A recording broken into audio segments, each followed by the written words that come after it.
ridiculous. That's what this is. All right, so let's go with. You got to be kidding me. That's so funny. All right,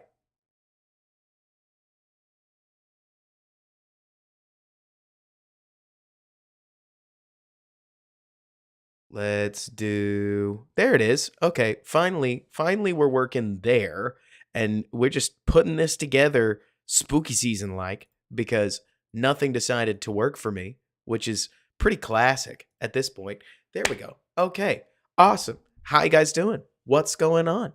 Hope that everything is at least running relatively well. Honest to goodness, let me go check the YouTube stream just to make absolutely sure that let me see that everything's actually working. Let's see here. What do we got? Is it live? Is it on? Is it hello? Hello, is this thing on? Where's my cousins? Rangers. Anyways, oh no, Callie. Oh no. Oh, so this is for what it's worth. This is Jurassic Park. We did Jurassic Park this year. Jonah was a little dinosaur. It was awesome. Right. John, it was great. It was Jonah's first trick or treat, which was super fun. Let's do now discussing. We all know what we're going to be discussing, right? Montez Sweat. See, Kusai, you were the curse. We had it had to happen. So, all right. I'm glad you guys asked because I got some viewers in here that are like, "We're gonna watch Montez Sweat." We got some viewers that are gonna be like, "We're gonna watch the Bears," and we got some viewers that are slowly gonna figure out that I have not gotten any healthier, which I hate to say, but it is at this point it has devolved into just this disgusting cough, and so I do not have long in the tank. I gotta be honest with you guys, and anything you see is pure, unadulterated grit and love for talking ball. But we're gonna have a good time. We really are, and I mean, uh, here's the thing. Let's start with talking a little bit about Montez Sweat because the discussion that I think that needs to happen at the very least, like Matthew,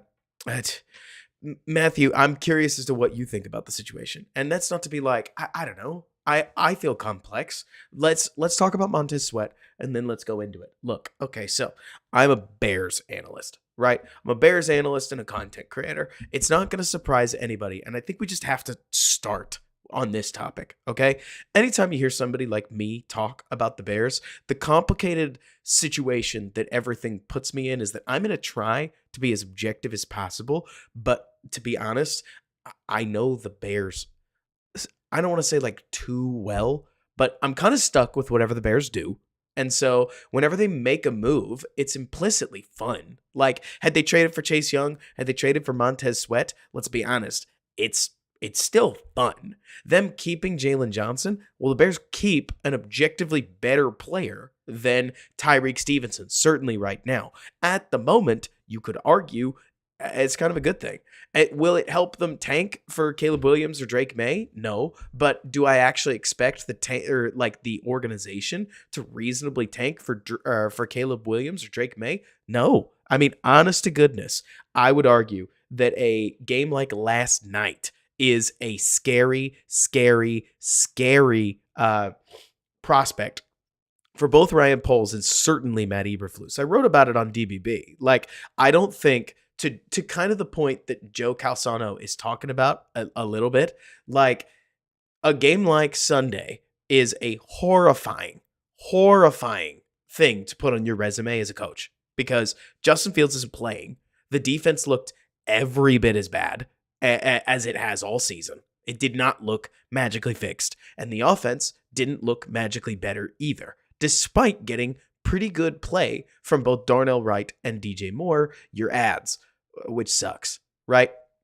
And for what it's worth, Cali Chi-Town, I think it gets complicated because I've seen a lot of people say, "Hey, look at Tyson Bagent. Can't we see that it's not a QB issue?" And I'm like, we can't be seriously comparing Tyson Bagent to Justin Fields. We can't. Like, I would argue that the moment that you get to the point when you are rationally like legitimately comparing a UDFA rookie in his second start to Justin Fields in his third year, second year of the offense, we've got problems. And that's not to say that, I don't know, this or that quarterback would have just been amazing. The Bears offense has problems all over it. I mean, we talk about it every week, right? I hope nobody that listens to these streams and watches tape with me thinks that I am like a big fan of everything Luke Getsy stands for. That I think that everything that this offensive line is just amazing. And everything there, you get it. We get it. We talk about quarterback mistakes all the time. Every quarterback, like whether that's Justin Fields, whether that's Tyson Bagent, whether that's the quarterback across from the Bears, or like that's going up against the Bears, a lot of them make mistakes. But it's, to me, like the problem that the Bears have on their hands is one of timelines. And that's where getting Montez Sweat but not trading Jalen Johnson is kind of weird, right? Like, and again, you're just going to have to forgive the occasional cough. I apologize, but it just kind of is. Getting Montez Sweat, the football fan in me, ooh, I love it. Ooh, I really do. Like, that makes me go, yes, thumbs up. Yes, thumbs up. He's got the length. He's got the size. He's a 3-down defensive end. He defends the run really, really well. He provides a lot of pressure on passing downs. Is he the greatest defensive end in football? Is he TJ Watt? Is he Khalil Mack when he was younger? Is he like a lot of the things that I think people are going to push on him? I saw a Bears creator compare him to Julius Peppers. No. Montez Sweat is not Julius Peppers. And nobody said he was.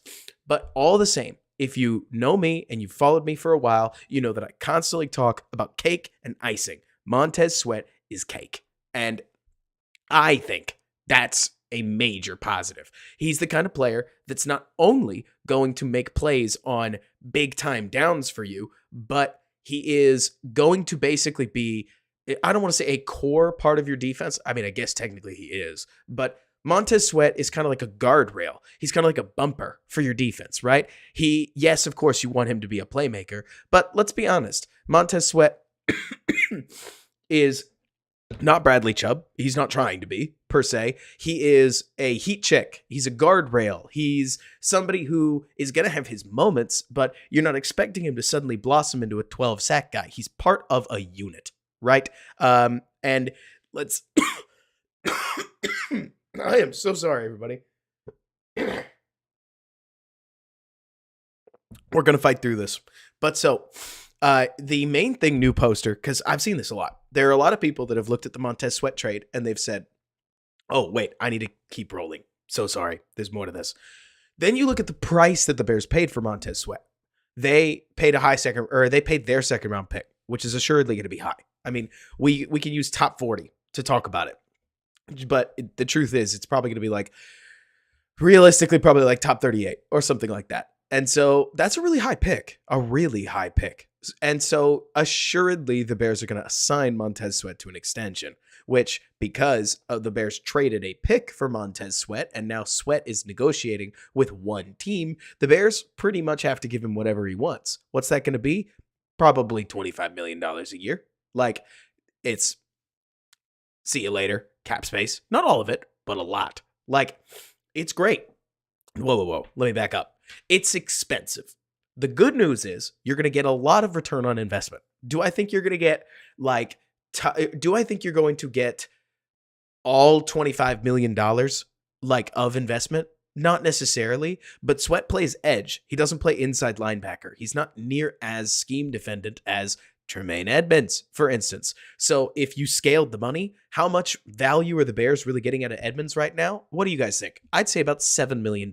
You get a couple of chase tackles, but you get some major chase miss tackles. You're getting a few coverage plays a game. You get a lot of plays where he's not quick enough to the run game because that's not really what he does. And frankly, I think $7 million is being a little generous, right? With Montez Sweat, I would argue worst case scenario, you're going to get $18 to $20 million of value out of his play on the field. That's a positive, and I mean that very seriously. He also plays a ton of games. He's got traits that you can't teach. He's not only doing this off of, skill, sheer will, manifestation. Sweat does this with really long arms, like major strength, outrageous athleticism and speed. Like, it's interesting to talk about Montez Sweat because he's not a player you're going to find easily. He's not. He's not a player that was going to hit the open market either. And I think a day like today proved it. If it wasn't going to be the Bears, it was going to be somebody. And so they pay a high pick for him. What do I think about the deal? I mean, I think that the fact that everybody keeps comparing him to the Chase Young trade is a little disingenuous. And new poster, this isn't to call you out. You picked out the perfect narrative to go at because everybody keeps breaking down this into Sweat 27, Chase Young 24.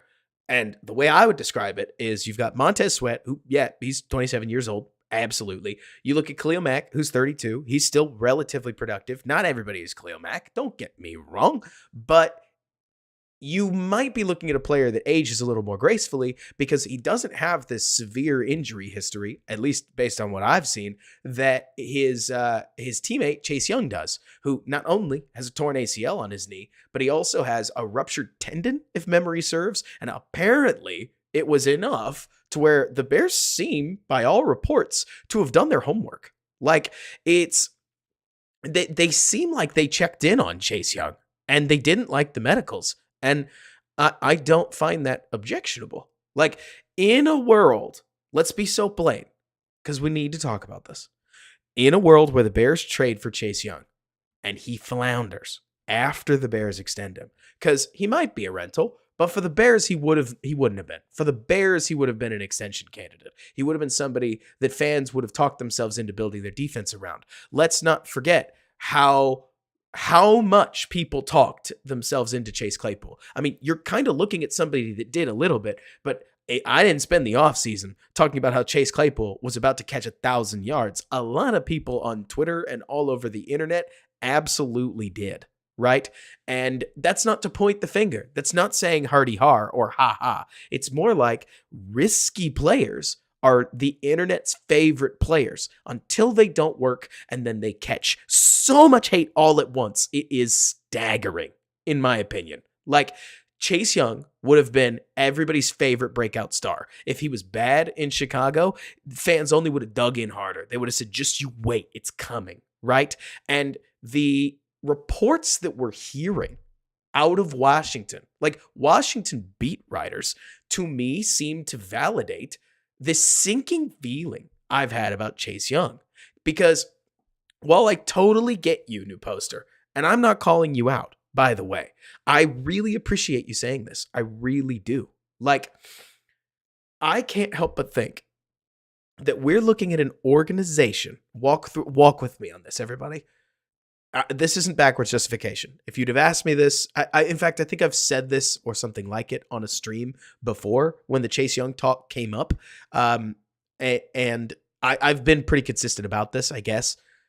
There's this organization, this same org, drafted Chase Young number 2. So that's a flagship pick, right? And as they talk through, let me center myself. Halloween's already getting to me. Spooky. I hope everybody had a good Halloween. Trick-or-treating. All that jazz. But so you've got this organization. They draft Chase Young at number 2. They make a very heavy investment. And in his rookie season, he looks outstanding. Okay? Then he gets hurt. Knee injury. Awful. Not good. But right now, he's on a hot streak. Normally, what happens when a player that was drafted really high gets on a hot streak late? Let me tell you, if you don't know, they get extended. Like, normally, the moment that a player that somebody drafted like really highly, the org is the first person to say, no, we've been right the whole time. This actually validates that we're really good at our job. Chase Young rules. Duh. That's why. Like, the moment they do anything right, the org goes, yes, that's our guy. Washington didn't do that. Washington, after trading Montez Sweat, after they had already given up Montez Sweat, said, a 3rd round compensatory pick, that is more than we expected. And then they sent him away. The idea that Washington, without Sweat on the roster, still didn't want Chase Young tells me everything I need to know. It's a similar argument to the one that I've made about Jalen Carter, where the fact that the Lions, who could always use more defensive interior, didn't want Jalen Carter. And the Seahawks, who, yes, they'd added a little bit of defensive interior, but they could always use more defensive interior. They didn't want Jalen Carter. They passed. And then Atlanta, who, yes, they had Grady Jarrett, but they could use more interior. They drafted a running back. And then it got to the Bears. The different ways, or the different people that we saw pass on Jalen Carter, to me, tell me that there was a group of people that that came to the same conclusion. And new poster, it's not that I'm trying to say that I'm trying to say Jalen Carter would be a specific scenario. Like, I think that there are a lot of people that basically think he'd be a chaotic locker room presence, and he fits into the Eagles locker room really, really well. That's all that stuff, though, that's so nitty gritty and deep in the brownie that, like, I get it. If you don't buy it, that's totally cool. Like, it's more pointing out that the San Francisco 49ers just traded for Chase Young off a rental, and Washington let him go. Former number 2 overall pick. The regime admitted their mistake while he's on a hot streak, which is bizarre to me. And to exactly the point Matthew Brown's saying, it's the point I'm implying. I think there's problems that might stretch beyond just health with Chase Young. And that's not me trying to point a finger. I promise. I get that this would probably come across as a salty Bears fan, but there's a reason that I've been talking about if the Bears can trade for Sweat, I'd prefer they trade for Sweat over Young. It's because the Bears really get, that's what I'm saying, new poster. I completely get that it seems like cope, but to me, the Bears needed reliability. They needed substance. They needed stability at the position. To me, the entire purpose of getting Montez Sweat, I can tell you exactly why I think the Bears did what they did, and it is to support the 2024 draft. Not the greatest whiteboard here, but I believe that if the Bears had entered the 2024 draft without an edge and with a couple of free agent acquisitions, that they would have felt pressed into finding a way to take Jared Verse, or I don't know, pick your edge, right? It could be Dallas Turner. It could be Chop Robinson. They probably would have felt pushed into like taking somebody at that spot.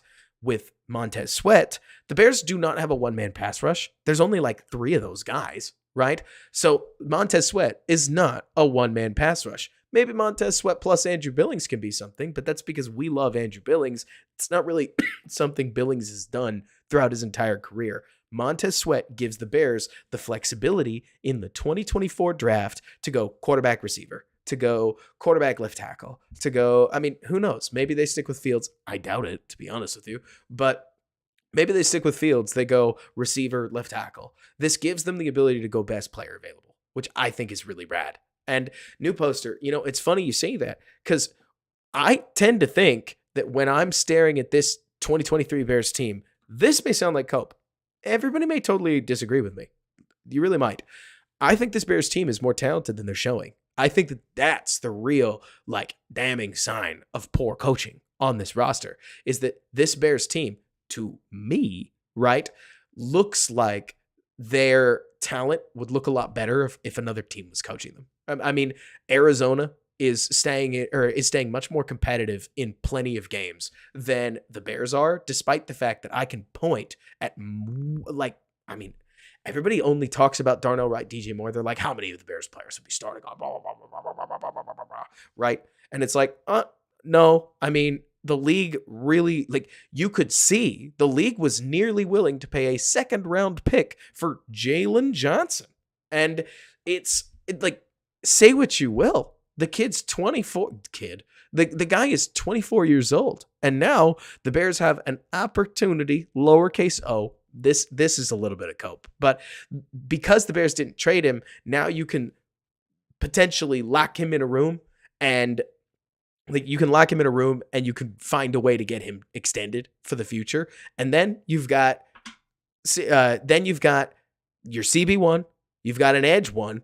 You probably add some defensive line help in for agency, whether that's like Christian Wilkins or maybe it's, I don't know, I don't know if they'd sign Daniil Hunter, like while they're already paying Sweat, but it's more to talk about how the Bears have DJ Moore, the Bears have Darnell Wright, the Bears have Tevin Jenkins. I think Nate Davis has played well when he's not struggling with like his mom's health situation or injury. I think Braxton Jones is really solid. I think Tyler Scott, I'm not going to talk too highly on Scott, but as a rookie, I've seen legit more from Scott than I thought I would. There are a lot of Scott's routes, specifically the athletic routes, like one hard cut, where Scott has translated his speed a lot better than I thought he would, which is, I think, pretty nice, especially for a team that I'm expecting to add a receiver, but maybe that's just what I want to happen, to be honest with you. I think Tyreek Stevenson looks really solid. I think Kyler Gordon he's been kind of a bummer.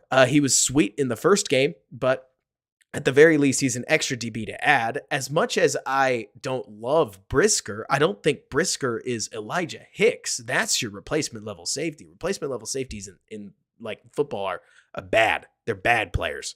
And then TJ Edwards, I mean, I just see a team, to be honest with you, whose coaching staffs seem as if they are accentuating a lot of the Bears' biggest weaknesses. And also in a game like we saw on Sunday, I mean, I'll tell you guys, in my opinion, watching this game, somehow, while other teams managed to get their weakest links to play up to the moment, the Bears got completely undone by Larry Borum, Cody Whitehair, and Lucas Patrick. And it doesn't help that they're starting a rookie UDFA quarterback, and he has plenty of rookie quarterback UDFA moments. And I can't figure out what to say on Twitter because I feel like nobody on Twitter can stay like composed, because you say the UDFA quarterback struggled and people jump down your throats and they're like, he's a rookie. You wouldn't say this about Fields. And I'm like, are you kidding me? This is what I say about Fields. I take heat for this all the time. And then on the other hand, you say, hey, Tyson Bagent made way more throws than I expected a UDFA rookie quarterback to make.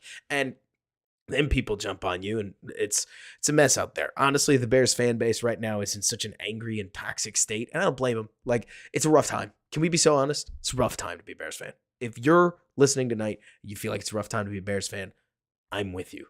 Like, this sucks. It really does. But so within that, it's like I can't help looking, and to me, new poster. It's funny you say that. We'll get to that in a minute because I agree with you. But anyways, I want to work up to this. It's like the Bears just keep getting. They just got so sold by three linemen. Like, and then you've got a rookie that's not finding guys downfield. But to me, the worst part is like the game is over. The game was over. Can we be so blunt, everybody? The game was over because the defense lost it. Like, so many people want to make this game about Tyson Bagent one way or another. And like, Tyson definitely pressed. He pressed way worse than Justin Fields has. I can't help but feel like the Tyson Bagent that we saw through 4 turnover-worthy plays. That is a lot. That is a lot of turnover-worthy plays. Anybody who throws 4 interceptions, frankly, 4 interceptable balls in one game, it's not a great game. And I thought that there were some other throws that Tyson threw that were really nice, legitimately encouraging balls, because he's a UDFA rookie. And if we've been so consistent about the difference in expectations between different players, and in my opinion, like Tyson, who I believe is auditioning for the QB2 role, auditions for it really well. Like, there's so many pieces to Tyson's game where you go, okay, if we tune a little bit of this up, we could win some games with Tyson as a spot starter. And that is where the conversation should stop. Like Haplo's saying, I mean, nobody Haplo is expecting Tyson Bagent as a backup quarterback, let alone a rookie. But like, let's take the rookie excuses off for a hot moment, right? Nobody's expecting your backup quarterback to win in a game where the run game produces less than 3 yards per carry and gets a consistent volume. Like, when the quarterback is left out alone, that's what you get. Like, you get somebody forcing balls, you get miscommunications, you get things like that first interception, you get Tyson Bagent forcing the ball to Darnell Mooney, who is not open over the middle, and Mooney gets crunched and the ball just pops off into Derwin James's hands or whatever. Like, you get disaster when people start making mistakes, and people started making mistakes because, to be honest, you had to throw the ball out of rhythm. The defense got the chance to dictate the game, and the Bears offense had to just try to survive out there, and that's where defenses eat. And if you need more examples of what I'm talking about, just wind your mind back to 2018, because you've watched this before. You've seen it when the Bears did it. If I ever sound, by the way, like I'm talking in Bearsisms, right? Like, it's because I just assume that most of the rest of most of the rest of this stream isn't going to get if we talk about, like, I don't know, a dominant Chiefs defensive performance, right? Because not everybody's watched them. If we've watched it on stream, maybe. But the Bears in 2018 had a defense that could put offenses on the back heel. And when an offense is on the back heel, they make dumb mistakes. They put balls in the air. They leave things. Like, they give the defense chances for interceptions, chances for huge plays. That's exactly what happened, right? That's exactly what happened. And the idea that Bagent in there, like, gets wrecked is not weird. He's a UDFA rookie quarterback, and I'm not about to try to, I don't know, go too far. Can't say this enough. I don't think Tyson Bagent is pushing Justin Fields for the starting job. I think Tyson Bagent and Justin Fields are on completely different paths.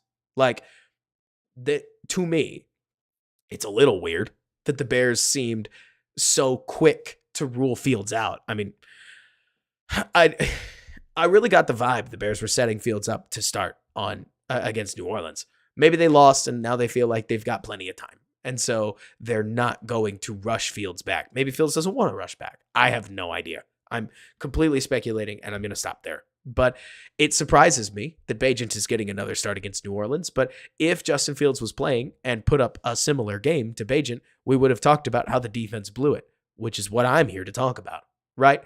Like, the defense giving up 14 points in the blink of an eye. That can't happen. Not in a game like that, right? Where the Bears started with the ball, and then 5 total possessions later, it is 14-0. Like, game. And we knew it. Didn't you know it? Like, Bears weren't even out of the first freaking quarter. They weren't out of the first quarter. And that second touchdown was just called game. And you knew it. And if you didn't know it, you knew it when Bagent threw an interception on the next drive. And if you didn't know it then, you knew it the moment that the Chargers kicked a field goal to go up 17-0. And if you didn't know it then, you knew it right at the end of the half when Tyreek Stevenson misses a tackle, and I think it was Parham just rolls on into the end zone unabated, scores to put them up 24-0, and the game was over. And CJ Williams, you asked, was the game more on the defense or the offense lack of scoring? It's a team game. Sometimes I think, so I'm watching a lot of baseball right now. Go Rangers. And sometimes I think people in football, Q, you might love this. You might. I don't know. So some people might. But I feel like we keep trying to take the team game part out of football sometimes. Like, I'm all about analytics. I'm all about trying to figure out each player's individual contribution to the game. But we act like the defense is independent of the offense, like it is in baseball, where a pitcher is a pitcher and a hitter is a hitter. But I don't think it works that way. Like, sudden change is a real thing. And the idea that Bagent gives up an interception and immediately after that, the defense is just thrown back onto the field. This is why you see so many teams give up touchdowns off of sudden change scenarios. You don't get a punt to talk it over. You don't even get a TV timeout half the time. And so you end up in a team game with individual players either suffering because their teammates are bad on bad teams, looking at us, or you're on a team like the Eagles, you're on a team like San Francisco, you're on a team like Buffalo sometimes. Feels like Buffalo every other week, but, you know, we'll leave that in Buffalo, where Terrell Bernard, a 3rd round, 4th round rookie linebacker, looks like a stud because he's playing in a Buffalo defense that is complete. And they can let Bernard do the job he's supposed to without having to do more. And you can let the defensive linemen do the job they're supposed to without having to do more. And the corners, they can do their job. And the safeties, they can do their job. And everybody gets better. Everybody gets better. Or you could be the Bears. And everybody seems to suffer because they're all trying to account for each other's mistakes. We've seen this for 2 years now. We're used to it. We've seen it for 5 years in some cases. Complementary football, an offense that works together. It generally makes all your players look better. I mean, it sounds like an obvious and a duh, but it's football. It's a team game. And I can't help but think that when you say, was it the offense lack of scoring or the defense giving up a bunch of touchdowns? Yes. Yes. And John, you ask, can Fields become the inconsistent Allen we are seeing, but lower highs and lower lows? Maybe. I mean, the problem for me is you're talking, I kind of think, to the wrong person, right? Let me get to that in just a second because New Poster asked a really interesting question that I think was really cool. New Poster, you mentioned where's the tipping point? Are the Bears 2-star players away or 5-star players away? I think looking at the Bengals makes things really interesting. And we're seeing a Bengals defense that has way more dudes on it than we realized, which happens a lot, right? You end up with an offense that's pretty good, but the offense gets a bunch of highlights, right? And then Jamar Chase and what is it? Jamar Chase and T. Higgins and Joe Burrow and Joe Mixon. Everybody starts getting all the credit on the skill positions and the offense, but it's Jesse Bates. It's Trey Hendrickson and a bunch of these other defenders on the Bengals side and Lou Anamuro. I just call him Lou, right? But so they're holding the Bengals in games, and of course defenses never get any love, but we're Bears fans. We see that all the time, right? Within this, like I can't help but look at the Bears and think that while they're not literally 1 to 2 players away, I do think they're closer than we think. You mentioned that the Bears have a bunch of low-end starters across the board. I don't disagree at all. Like, I think the depth and the bottom of the roster is taking a major step forward. They just need a few super talents to take them over the top. Luckily, that's what I know he's gone now, Mario, but I'm talking about the old Bengals. Like the current Bengals are starting to suffer in part because of it, and Bates is balling in Atlanta. But it gets to me really interesting when you look at the fact that the Bears in free agency, maybe free agency gets you like a mid-tier to low-end high-tier player. That's a word, low-end high-tier, but you get it. But with 2 top 5 picks, two top 8 picks, you're hoping you can get minimum 1 of those game changers. God forbid you get 2. Like, if the Bears do get a quarterback that is legit, and a receiver who's legit, or an LT who's legit, or maybe Newton, the DT from Illinois, just pops off and he's legit, like, suddenly, I think your team starts to look like it's got real fangs, especially if your coaching takes some of the guys that you have and brings them up a little bit. For instance, the Bears got smoked with a whole bunch of like anti-man stuff and anti-zone stuff. They just did a great job, honestly. Kellen Moore, you have to tip your cap, had the Bears defense red. And the fact that the Bears weren't able to make their tackles was, I think, a heartbreaker and a very anti-Eberflus like optic. I got to be so honest. I kind of think tackling is random sometimes. Sometimes you have it, sometimes you don't, and it's infectious, right? But once Matt Eberflus and his hits principle is leading a defense where TJ Edwards flies downhill, he's a second late. Austin Eckler breaks the tackle, runs all the way down the field untouched. You start to look at the defensive head coach saying, Matt, what exactly do you do here? And part of that is because at this stage, I'm just an avowed Eberflus hater. Like, this doesn't work. Herbert coming in here and making the defense look exactly like it did for the first 4 weeks of the season really bothered me.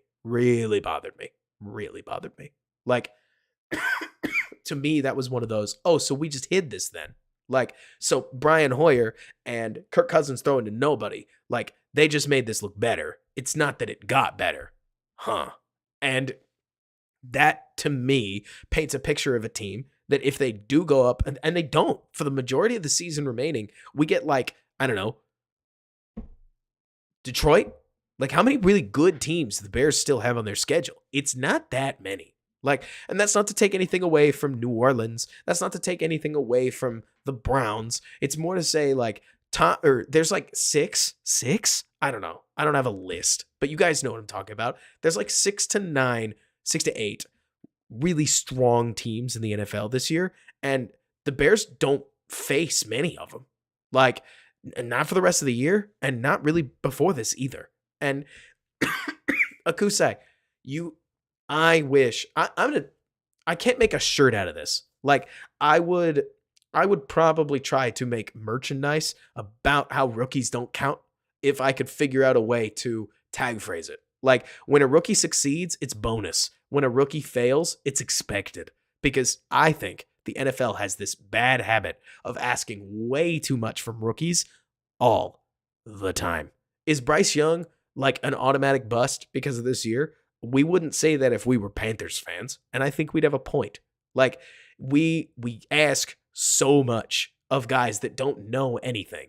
And then we're surprised when Mike Evans bodies Tyreek Stevenson, body bags Tyreek Stevenson, debatably beyond the limit of what's allowed within the rule book. And then Stevenson goes out and returns the favor against Devontae Adams because that's how experience works. Like, it's cool watching him develop. Oh, and then, by the way, after he goes and bodies Devontae Adams, Keenan Allen gets him anyways because it's not that easy. You don't just beat Devontae Adams and then suddenly you're that dude and it's over, right? Like, if only development was so easy, right? And Matthew Brown, I agree with you. Like, year 2 is a show or go moment for rookies. Has to be, right? Jeffrey, do you mean sick like good or sick like literally? But anyways, it's just funny to me looking at this Bears team. And New Poster, I just think football teams can turn quickly, and it helps that the Bears have 2 off seasons in theory if they reset the quarterback before their team needs to be like good. Jay Sanders, to go back to something you talked about, because I think this is core, right? Montez Sweat is pretty old for what I think the Bears are going to ask him for. Got to be honest, right? Like, the Bears are going to ask him to be a major contributor when he's 29 years old in 2025 and 30 years old in 2026.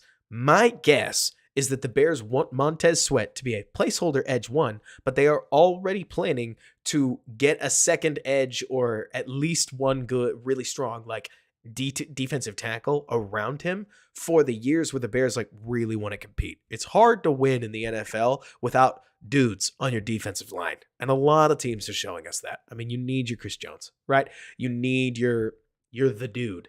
And I don't know if anybody reasonably expects Montez Sweat to be the dude, but he is a dude, which is not a great, I hope everybody follows that. There's to me a difference between the guy and a guy, because the Bears don't have many guys. And yeah, Ben, we are. I just got on a rant. Like, it's, to me, the goal is to put more guys in, like, it's to add talent, right?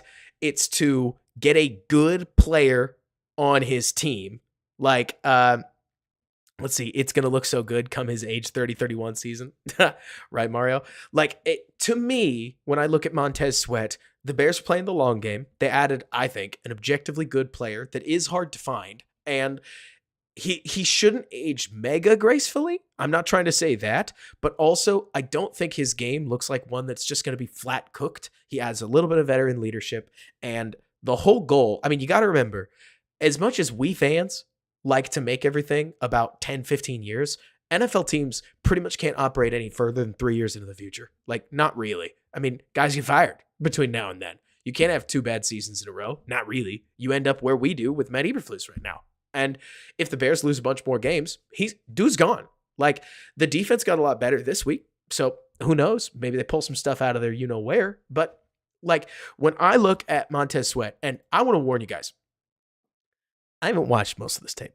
Like, not the Bears tape, not the Montez Sweat tape I have. We're all going to do it together. My phone has been ringing like crazy for mortgage stuff. That's good for Robert. It's good for content. It's just not good for content this week. So we're gonna go through it together, right? And I want you to watch number 90 when he's on the field. Looks like he might not even be on the field this play. Because I think, okay, first let's watch number 96. Here is a normal Washington defensive end.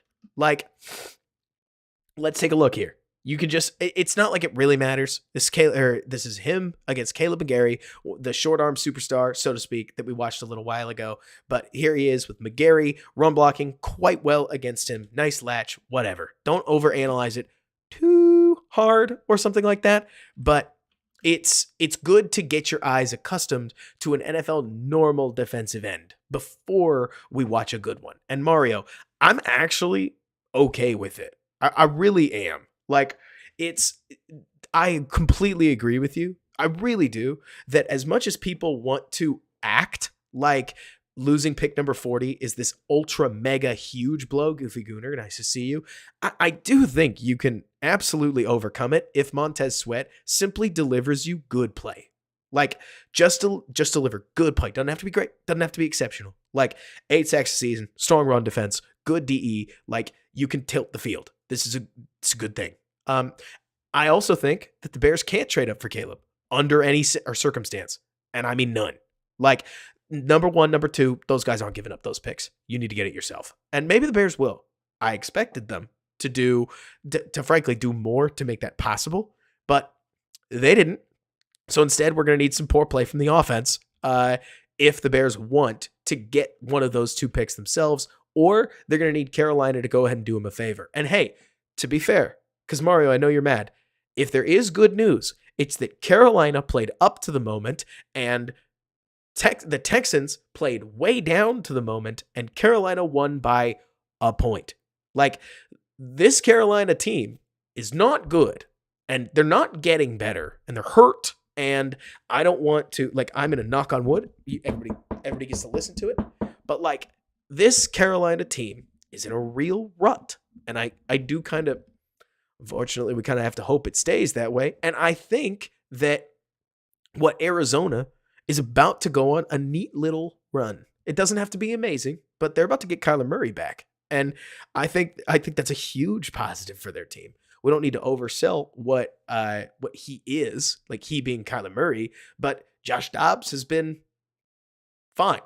Way better than you expected for a rookie spot starter. But this Arizona team is hanging with tough teams. And we talked about this a while ago. They have as easy a part of their schedule as they have seen yet coming up right as Murray comes back. And we have to rely on the team with the hardest strength of schedule to win 1 to 2 games when we had a 2-game lead, 3 if you count Carolina. I agree with you, Mario. Like, we have, I think, what we have a situation that is very positive for Chicago right now, but we probably need Carolina, or what is it? I could just tell, Mario. Like, we could, I think you made it obvious too. Anyways, the Bears, the good news is, I'm going to say something I think is heinous and blasphemous in Chicago. We don't need number 1. Number 1 would be nice. You just need a top 2 pick. If anything, I think there are some Bears fans that won't admit it, but they would almost be more at peace if the Bears don't have the opportunity to botch number 1 and instead just get handed a very good prospect. You tell me you wouldn't feel better about all of Caleb Williams' weird red flags, because they exist, if he wasn't the 2nd pick. Like, you tell me you wouldn't feel better about Drake May if he wasn't the 2nd pick, if the Bears didn't pick him over somebody. Right? And you're totally right, Akusai. You're totally right. But the feels are there, right? Where you go, oh man. But so, anyways, looking at now, Sweat's on the field. Can you tell? Like, Sweat is a big, long man. I don't know how this rep goes. Can't say that enough. We are watching this tape as we go, but that's pretty good.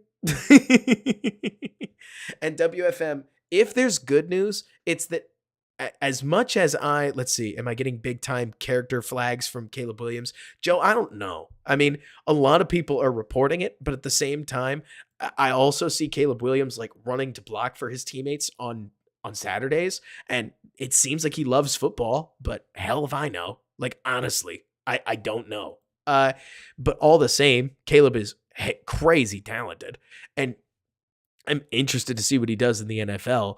I don't know. I'm not into that just yet. Looking at, here's Montez Sweat, and honestly, here's a pretty good rep to watch Montez Sweat. Granted, it's against a tight end, but when you watch Sweat, you see a massive, long athlete with speed that can just overpower people. He's got decent technique, but he's not going to look like a number 1, number 5 pick. And you got to remember how many edge rushers, when you really look around the league, Myles Garrett, Nick Bosa, Joey Bosa, like TJ Watt, Aiden Hutchinson, you're really accustomed to watching edges that are literal top 5 picks. Montez Sweat isn't going to look like that, but he's definitely way bigger, way like faster, way stronger than a second rounder. Because like Burabot's saying, he's still a first round talent. And when you watch, you know. And I think that's positive. Seriously. I watch Sweat. I can't say that like, oh, Montez Sweat, he's a superstar. He's the new Julius Peppers. And oh, wow, he's going to be just incredible. And so on and so forth. But I see a player that I struggle to envision he's not going to be a major positive for Chicago. This play is another solid example. He's not even at the quarterback first because this Washington defensive line is competitive as all hell, and it looks like it's a true passing down. I haven't been counting down in distance, but like you get a sweet rep from Chase Young right here where here's Young. He's going to hit a flash of the hands, pop the tackle. He's gone, gets around the edge, boom. At the same time, and we saw this a lot with Sweat and Young racing in the Chicago game. Remember when we went through that tape? Here on the other side, we've got Sweat, and he's going to engage the tackle, swipe the hands, and he's through. So it's not like Sweat is unproductive. He's just, trying to think of this, less flashy, I guess, is the way that I would put it. His moves are less overt. They're less, I'm a superhuman athlete and one of the only people in the field that can do this, right? There's a little more Rashawn Gary in Chase Young. There's a lot more defensive end, like true old school run defense plus like there's not as much heavy pass rusher like in Sweat's game, but he's still a productive pass rusher. And there you get a stop from the Washington Commanders. He's so long. Like he's so long and he's so strong and he's such a good football player. And I think it's obvious. Again, did the Bears trade a second round pick to steal a top 5 pick? Well, that wouldn't make any sense, would it? Really look within yourself. Would that make any sense? That nobody trades these guys, right? They didn't get that guy. Instead, they got a very, very, very good defensive end. Very good defensive end. And they didn't, like, yeah, they're going to have to get broken off. I mean, that's how it goes, right? But you need players to succeed, especially at edge. But let's see. So the good news, Mario, that's a great question. If the Bears switch coordinators, and especially if they go back to a 3-4, is Montez viable? Yes, I think so.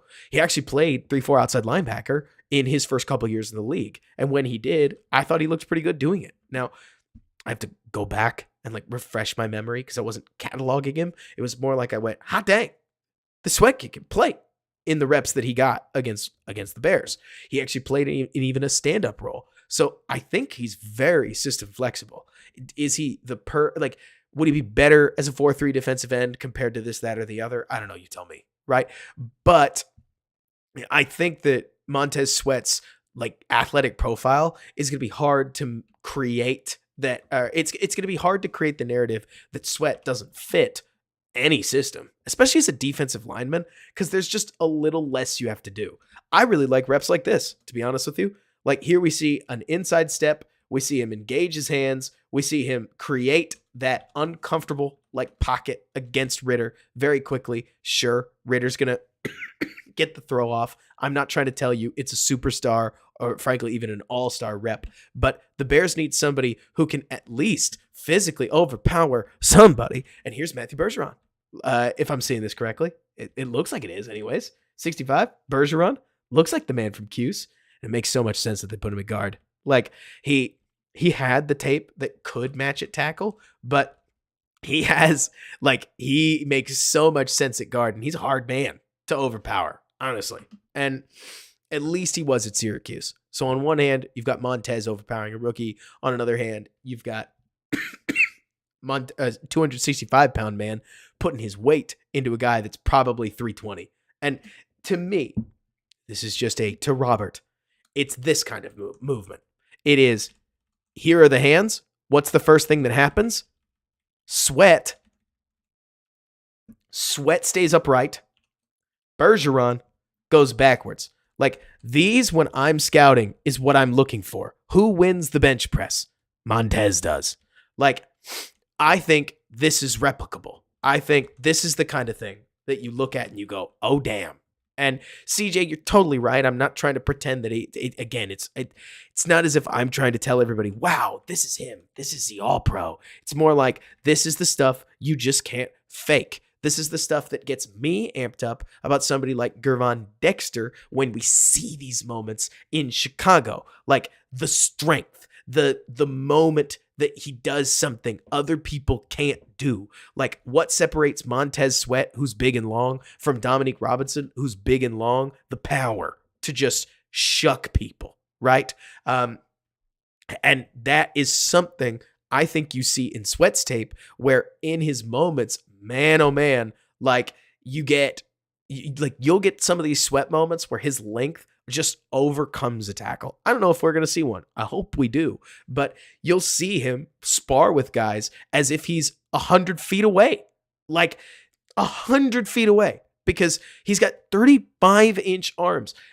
Quickly, somebody look this up for me. Are Montez Sweat's arms longer than Paris Johnson's insane arms? I am a fan of measurables like length. I mean, look at this. He doesn't win the edge, but McGarry cannot reach him. He's having to put a separate, McGarry's having to play a separate style that's going to use his feet and his shoulders to walk Sweat around the pocket, because he knows, like, in a true latch battle, you can't win. You can't win that. Not when you're Caleb McGarry. So he wins the rep with his feet, and good for him. Like, another thing that I think is hard about defensive end in some of these moments is that when your guy gets the back of his drop and just throws the ball quickly, there's not a lot you can do.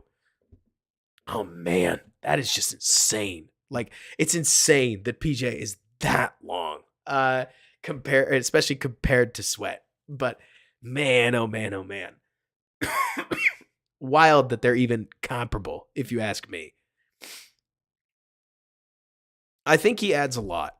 Like, it's not as simple as, Robert, do you think that he makes us amazing? No, he's one football player. Defensive lines are also team units.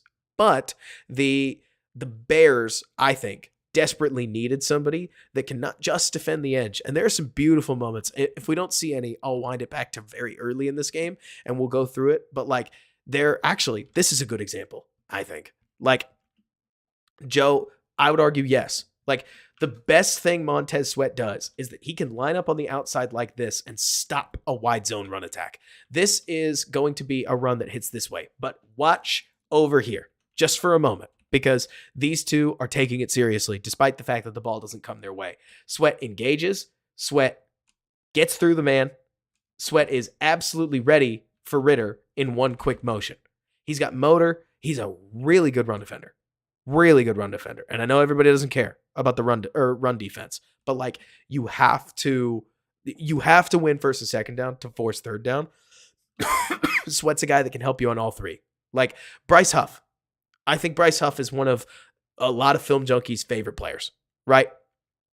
Really is, because Bryce Huff has like a 30% pass rush win rate in NYJ always gets me, in New York. the Jets, right?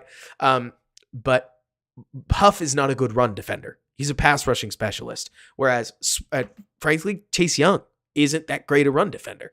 And this isn't about comparing Chase Young to Montez Sweat. It's pointing out the simple difference in their play styles. That's it. I guess they are, John. Sweat is a defensive end. I would argue he is a force multiplier, and but he's like a very low grade force multiplier. Like he's not, what's the word? He's not Khalil Mack. I don't want to pretend he is, but I would argue that Sweat is a better player than Leonard Williams, in my opinion. And Seattle paid more for Leonard Williams than the Bears paid for Sweat. Like, this is Caleb McGarry. He just got paid, what, $15 million? Was it 12? Was it 13? A lot of money. And then he throws away his hands, and he's working through him. The ball comes out because apparently we can't cover, and we end up getting picked right here. But like you're saying, CJ, much better floor. It's not even lower ceiling. It's more like because of his role, CJ, people are going to put insane ceiling on him and expectations. They're going to say he's an edge one. He should play like an edge one. Montez Sweat is a really good edge two. Like a really good edge two and a low grade edge one. He's kind of like one of those receivers you see. T. Higgins. Oh my gosh. This is the ideal comparison. In my opinion. You're right, Akusai. Like, T. Higgins is good enough to be a wide receiver one, but I don't think there are many people that are going to look at T. Higgins and say that T. Higgins is the guy, should be the only guy, and that's that, right? You want a second guy to make T. Higgins that much better, because when you have that guy, he can be. And Montez Sweat can be the guy in a low grade. You still want another player better. I mean, I think you want a 3-tech to go with him at the minimum, let alone a second competent edge. But it's a very good player that can play the role, but that in a perfect world, you want to add more, because then Montez is really going to shine for you. Like, Montez makes it really hard. I don't even know if he's in this play, but Montez makes it really hard to run toss runs to this side, to run stretch runs to this side, to run outside zone to this side, because Montez Sweat is going to blow you up. Like, he's going to take a lot of those plays away, and he's going to turn 2nd and 6, 2nd and 4 into 2nd and 11. And that doesn't work. This kind of play, simple as it is, like, let's see, if you also draft a Sweat level rookie at edge, drafting a Sweat level rookie is no small feat. Like, we don't need to make it out as it is. If, like, Aaron Jones stopper, now you've got a chance. Does he tip this? Oh my gosh. He totally did. I'm not crazy, right? Like, look at the length. Getting in the way of the passing lane. It works out for the Falcons, but that is absolutely a tip ball, right? I don't know. This kind of stuff makes me smile. It really does. Because I feel like you see, I mean, okay, so I wouldn't be Robert Schmitz if I didn't do this, right? And Prabat's been hinting at it, but Sweat, draft double. I mean, come on, right? We even see more bench press and more weight, but like Jeepers Creepers, oh my goodness. Look at this guy, right? Like, the athleticism that he's bringing to the table is outrageous. Let's see if we can't switch his position. Let's go up to athlete. Let's go down to defensive line. Let's go to defensive end. Compared to defensive ends, it's still nutty.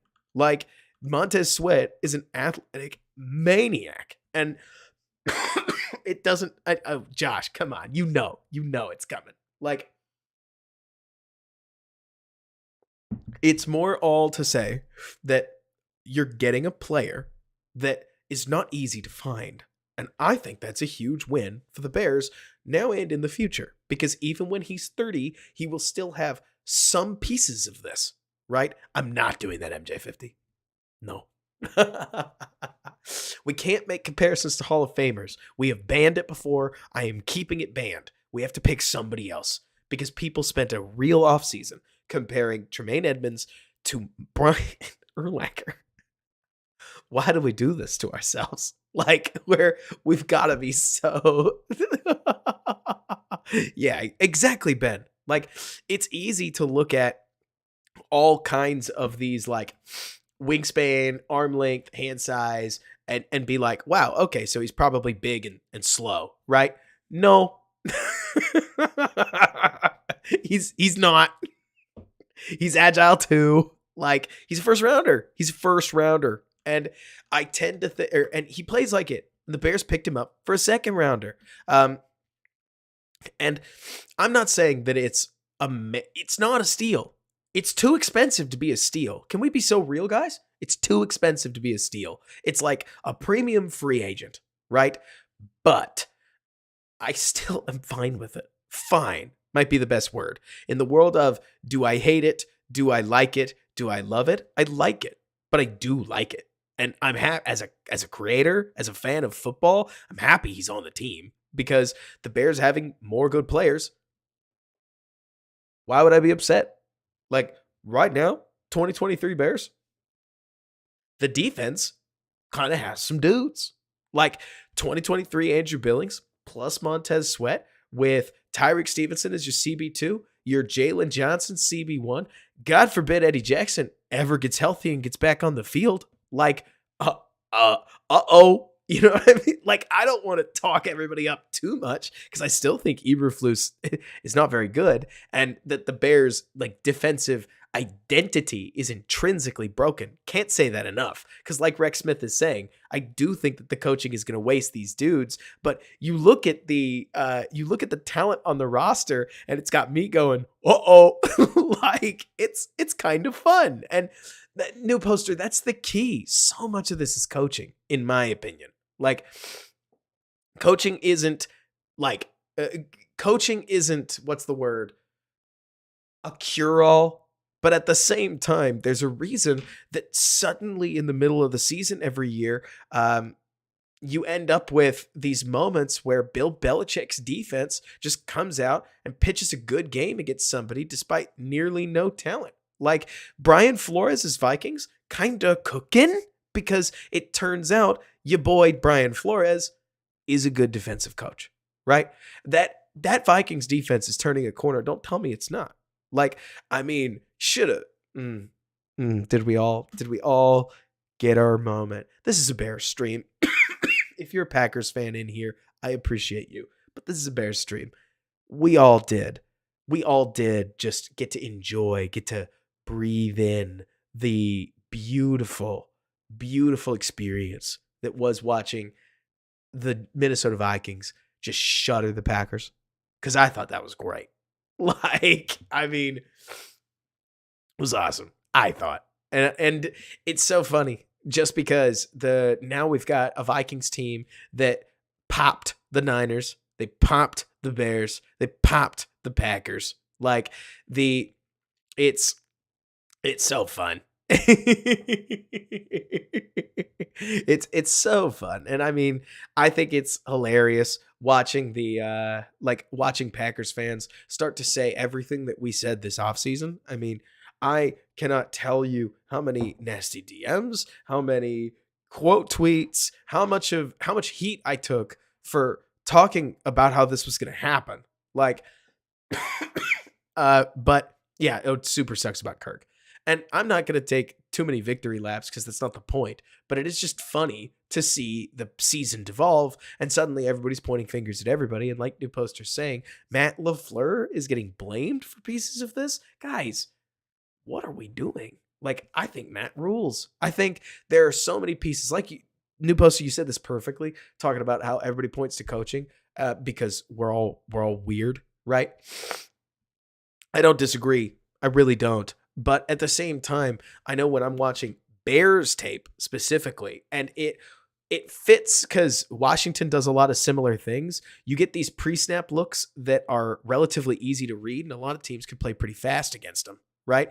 And it's totally just my opinion. Maybe I am trying to solve something, to be honest with you, but You need a balance of everything. You need systemic experience. You need veterans in the locker room that know that a 7-yard out is a 7-yard out. You need time to get your quarterback and your wide receiver on the same page on which side adjust happens when. Like, it's all interconnected. It's all complicated. None of it's easy, right? None of it's easy. None of it's easy. But I can't help thinking that if the Bears were playing, honest to God, if the Bears had more defensive talent, there'd be pieces of the Eberflus scheme that would work better. No surprise to anybody. At Danico Autry and, oh gosh, I'm going to struggle to remember all their names, but it's like DeForest Buckner plus Gervon, or not Gervon, I did that again. DeForest Buckner plus Grover Stewart plus Danico Autry is not a bad defensive line, and it's going to make a lot of schemes work. Does it really matter? Does it really matter what you're doing in coverage when you've got Jonathan Allen closing on your quarterback this quickly with Chase Young just about around the edge? Any quarterback is going to throw it, and if your guy gets it or not, bummer. Like, when you speed up the opposing offense with your defensive line, I mean, to name some people in the chat, Drex, Matthew Brown, Callie Shytown, and me could be 4 of your DBs, and we'd be okay. Like, when you've got those dudes on your defensive line, you can cheat on the back or on the back end. Your coverage is just not as important, right? It still matters, but you can bust coverages outright because you're going to speed up guys' timers. And then you get a forced ball like this. What is Ritter throwing at? Like, this is like, if this was Fields, I'd be like, normally we should just be ripping something. But this is the worst case scenario, because if you're watching this, I mean, maybe he throws it off of just like blind trust, right?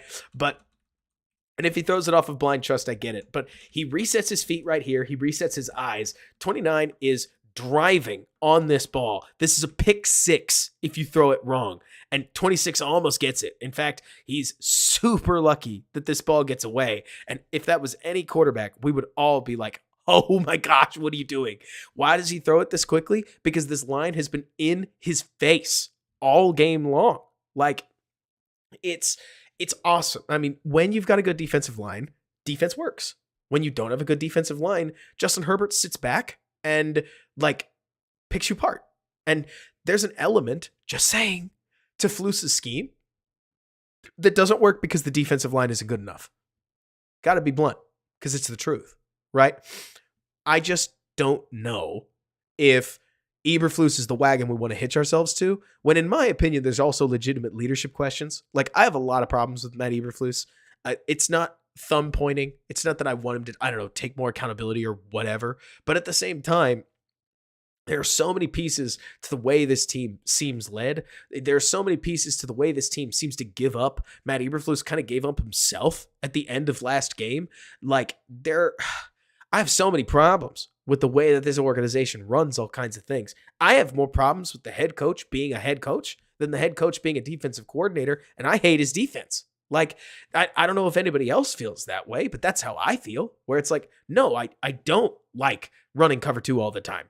But watching Matt Eberflus coach the team really drives me crazy. And you're absolutely right, new poster, at least I think so, that unless you were running Flores' scheme, and I only talk about Flores' scheme because Flores' scheme is so haywire, it's so blitz heavy, it's so chaotic that I wonder if you taught it really well. Like, it's a similar scheme to what Bill Belichick has run in New England for forever. And I'm starting to see how so many under-talented Belichick teams became really good at defense. I really am.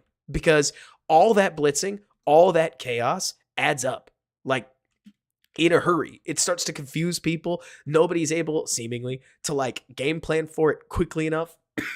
And you get some teams that just get shuttered, right? And like you're talking about, exactly, Drex. He's either going to ruin your day or you're going to hang 40 on him. And lately, he's on a heater with a bunch of good games against good teams and dubs. And honest to goodness, thank you, Brian Flores. Let's be so blunt, because the Vikings just lost Kirk Cousins, but they're already at 4 wins. They're out of the race, right?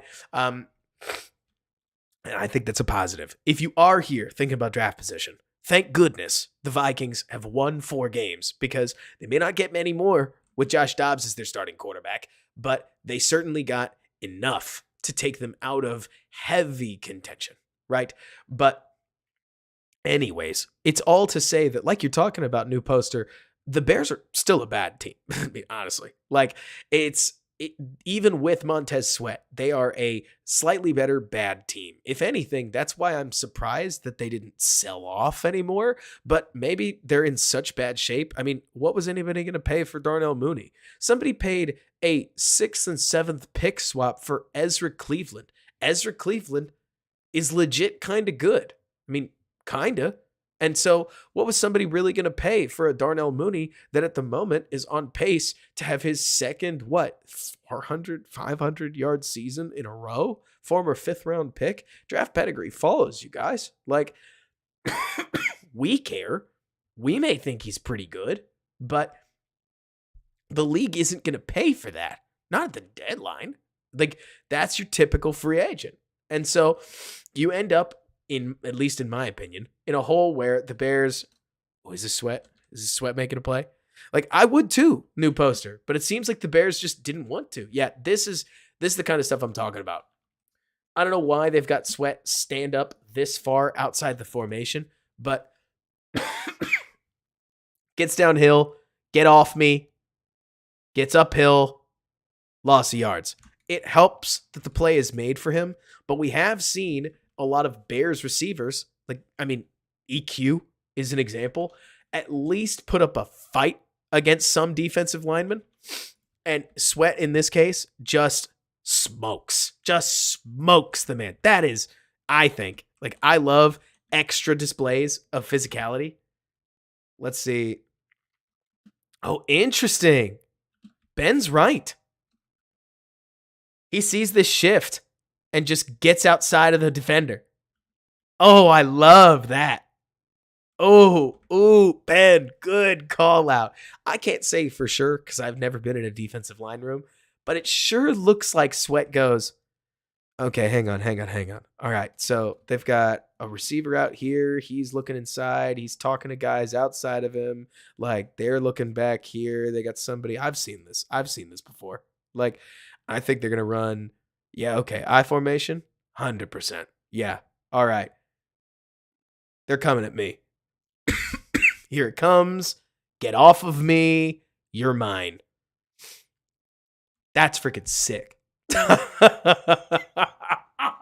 Okay. That's cool.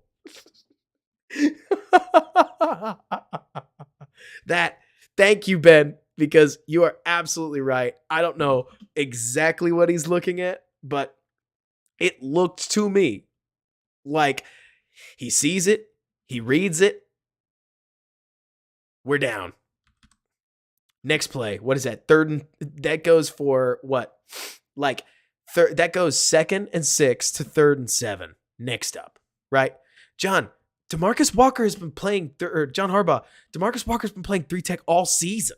People keep saying, oh, I think this means DeMarcus Walker will play more 3-tech. And I'm like, he's been there. Every pass rush down, he's at 3-tech. Like, I understand we may be modestly excited about him versus Justin Jones. The double teams aren't going to get any better because he's just lighter. Like, DeMarcus Walker needs a one-on-one. Maybe you'll get more of a rotation at 3-tech going. That could be helpful, but it is funny. Oh man, does Ritter get picked? It's gonna come back to bite him eventually. Oh man, I love NFL interceptions. I am so excited every time I see him.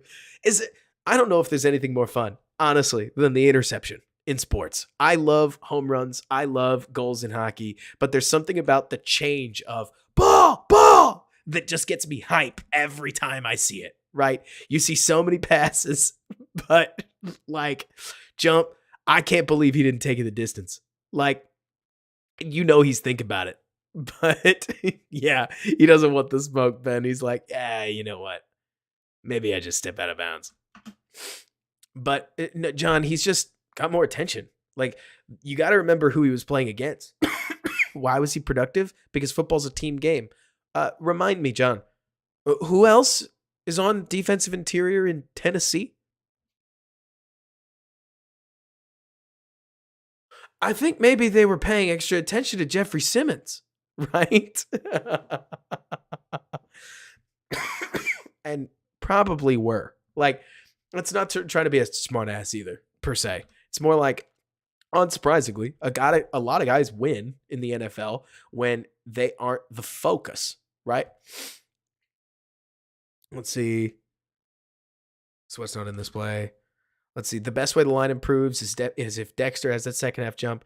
It's if Dexter has a second half jump and the Bears shell out some money for a more legit 3 tech in this offseason, which they can because Justin Jones's contract is going to expire. So it gives them the opportunity to do so. I think they need their first round picks for other positions, in my opinion. But I don't know what free agent 3 techs are going to actually get there. But a Javon Hargrave type makes a lot more sense in 2024 than it did in 2023, which I understand sounds a bit backwards. But in 2023, you could argue the Bears needed Justin Fields to prove that investment was worth it. And then with things panning out the way that they did, well, now you got to pivot, and you got to pivot hard. There's no sense not investing right around there's no sense not investing around the rookie quarterback as if he's the guy. You won't get a third, right?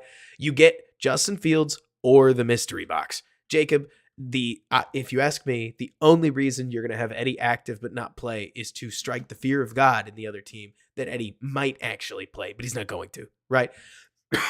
Last time I saw Chicago do this was 2018 against the Eagles back in the playoffs, and he didn't play then either, right?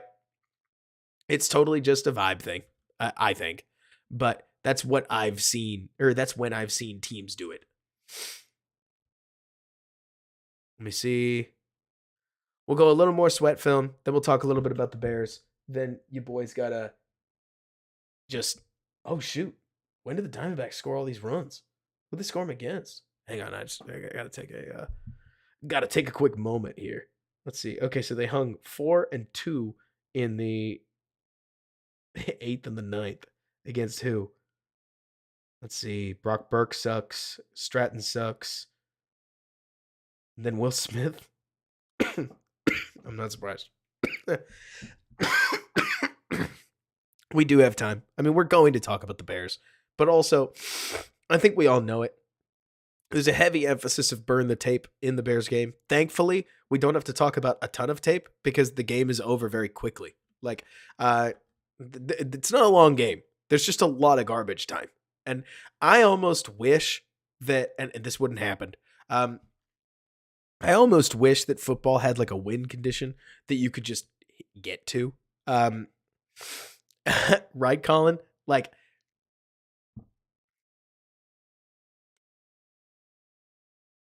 yeah, Reinhardt. It's not a plus EV play, but it's added talent to the roster. That's how I see it. Like, it's a ton of money, a ton of money. It is a good player that I think adds to the cake of the roster. It is a drastic overpay, for sure. Thank you so much, Jeffrey. I really, really appreciate you. But it's not a risky player, and I see that as a positive. I mean, that's simply me. Let me see. Okay, Mario, elaborate. Who's backstabbing who in this case? Like the Bears backstabbing Fields, the Bears backstabbing, or Fields backstabbing the Bears. Like, I can't say it enough, Reinhardt. I think the take that you're expressing here is absolutely the rational one. Like, gotta be so plain, right? But I also think that this is the kind of move that if the coaching, this is also how I feel, where if the Bears nail the coach and the Bears even halfway, if the Bears nail one of the coach or the quarterback and they single or double off of the coach or the quarterback, the other one, so one of these decisions between coach and quarterback is a triple or a homer. The other decision is a single or a double. Neither of them are outs. The sweat move works, in my opinion, because the sweat move gives you the ability to stack offense and make your offense legit good. Like, people keep talking about MHJ. MHJ's awesome. You're never going to hear me say a bad word about him. But come draft season, I cannot wait to show you guys Roma Dunze. I cannot wait to show you guys Malik Neighbors. I cannot wait to show you guys like Keon Coleman freaking rules. Imagine T. Higgins, but he can move. Like, that's Keon Coleman. He's going to go top 10. And if not, he's going to go top 12. And not getting MHJ, but getting Keon Coleman is still a sick receiver to pair with DJ Moore. And I think we can get stuck on guys sometimes. Like, I do.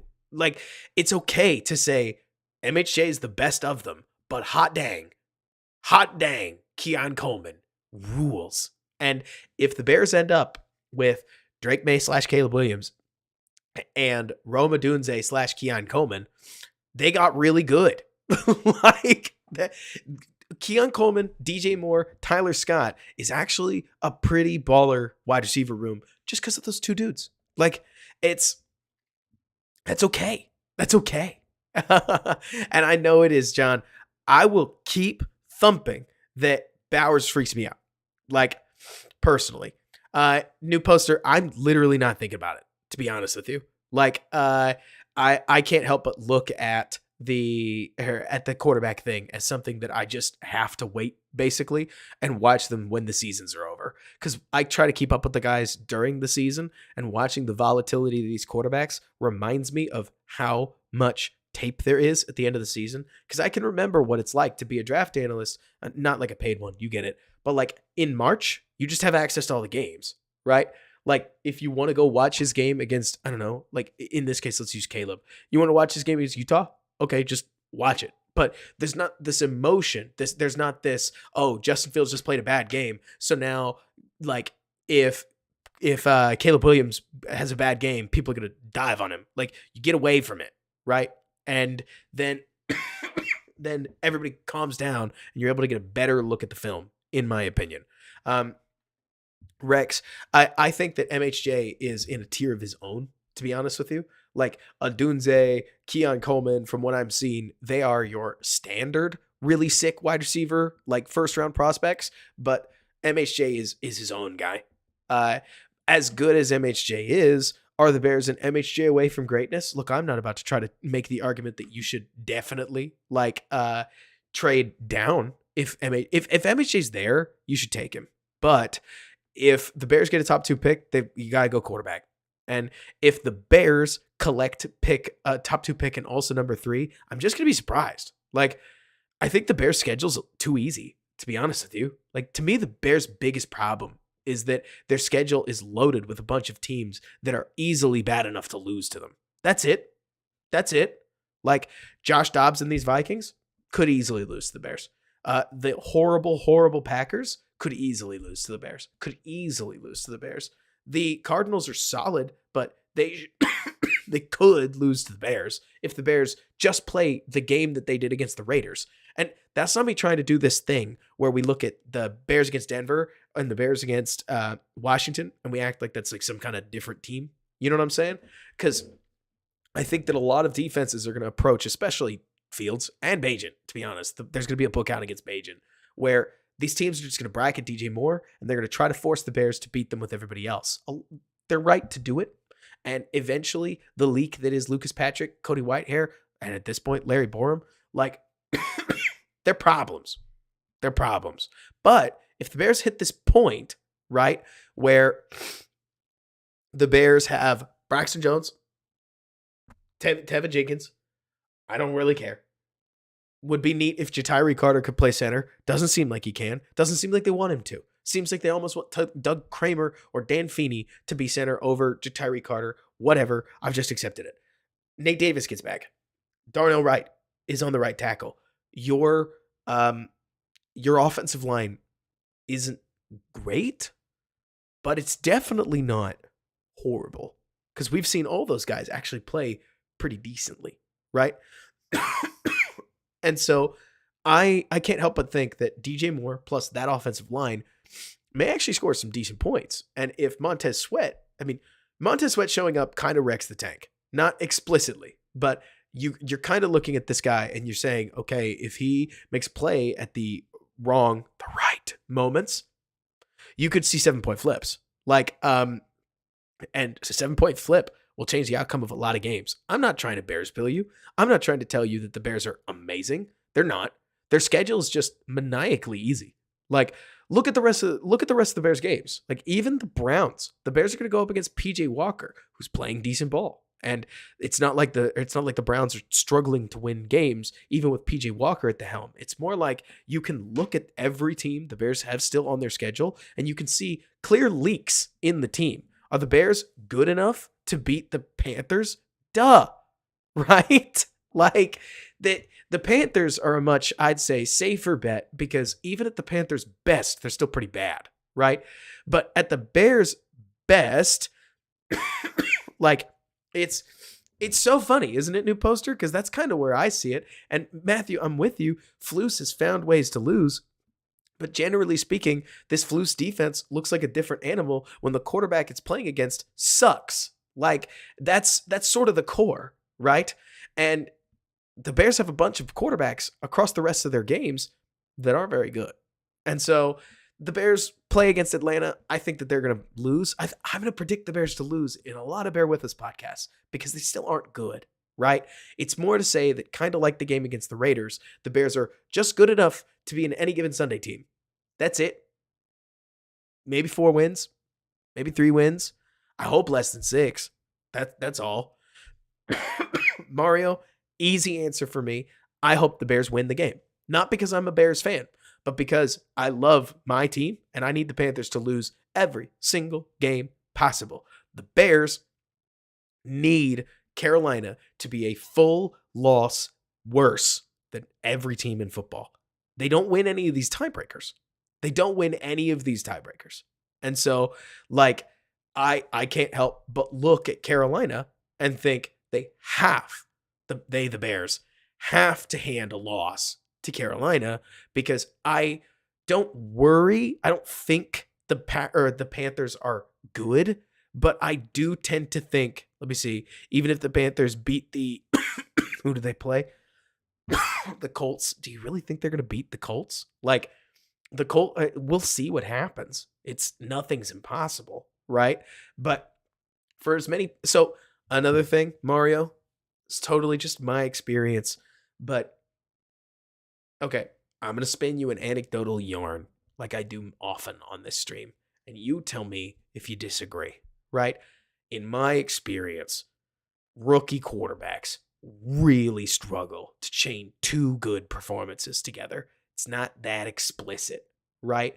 But I have seen this so many times where the rookie gets this big win and then they're all over Instagram. They're all over, like, social media, on the locker room. Like, they have that, yeah, we did it moment. That's what the Panthers just did. And then I'm not saying that they prep that little bit less hard. It's not like, I don't know, they suck. It's more like you end up with the standard college football trap game emotion, where you're riding high enough on yourself that when you get punched in the gut, you don't respond to it quite the same way.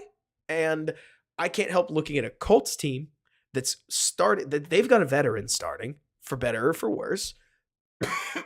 The Panthers are still hurt, like, left and right, and it could very easily end up being a game where the Colts, because I think Shane Steichen has been awesome, hang 24 on a Panthers defense where the offense just doesn't have that much gas in them. That's just totally my opinion. Like, and so aren't they going on bye, which is good for the Bears? Who's they in this case? Tito. I agree with you. I really do. Like, I tend to think that the line can get there. I'm interested to see what happens when it comes to Fields. I really am, because at least in your boy's opinion, I find it hard to believe that a new head coach is going to come in and keep Fields under nearly any circumstance. I mean, we kind of leaned into this earlier,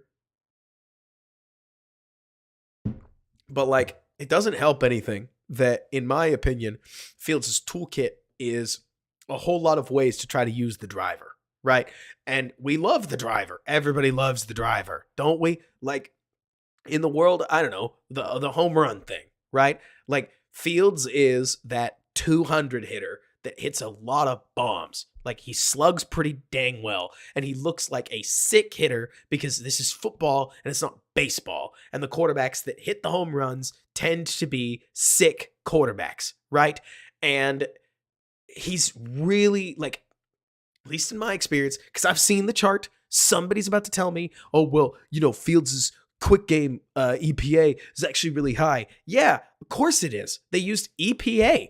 And in EPA, what is it? DJ Moore spinning out of not one, not two, three curl route tackles and making what was an 8-yard curl into a 35-yard play, what was a 7-yard hitch into a 70-yard touchdown. You have to remember, the data doesn't know that that's a quick throw that's not supposed to get, like, broken. Like, the data thinks that that's a slant hit into a window that the receiver just runs into a touchdown. And that's not me trying to take away from Fields. Fields has been better, indisputably better, in the quick game this year than he was in 2022. It's just more a shot at the 2022 version of Fields, in my opinion. I think he's been meh, but his deep passing, everybody loves his deep passing. He's a much better deep passer than, like, a lot of quarterbacks in this league, which is so funny because Fields' deep passing isn't the best in the league. It's just decidedly not bad. It's actually pretty good overall. And it's hilarious how much of the league really struggles throwing deep. Like Mac Jones, Jared Goff in the intermediate kills. In the really deep, I don't want to say it falls apart, but you get it. Like, Kenny Pickett, it seems like down the sidelines deep is the only play that he can complete. But, like, you get it. You go through, you look at whether it's Daniel Jones, whether it's not Tyrod Taylor. I don't want to use him as an example. That doesn't make any sense. Like Desmond Ridder. Whether it's, I need like a list of quarterbacks for this. Even Joe Burrow at times. Like, you get it as we talk through this, that Fields is partially killing it deep because the whole rest of the league is just kind of all over the place when it comes to the deep ball specifically. This is very similar to Russ, with the difference being that, hey, if you want to give the guy credit, Pete Carroll built the perfect Russ offense that was screens, timing throws, and deep passes. And that's it. And maybe Fields could succeed in that. But Russ also had the quick release wrister that I don't think Fields has. And if Fields had it, I'd feel better because I love West Coast ball. And that ability to just flick the ball to somebody, I think, keeps you alive in the NFL. I think it's the difference between getting the ball out to Cole Kmet against the blitz, second blitz in week 6 versus eating a sack on the play, which is what happened. And that is honestly just a technical piece of his game that I don't know if it'll ever be there. And it may not need to be. Somebody else may think it doesn't need to be. But you mentioned, Ben, that he's got the speed of Billy Hamilton. He takes so many hits.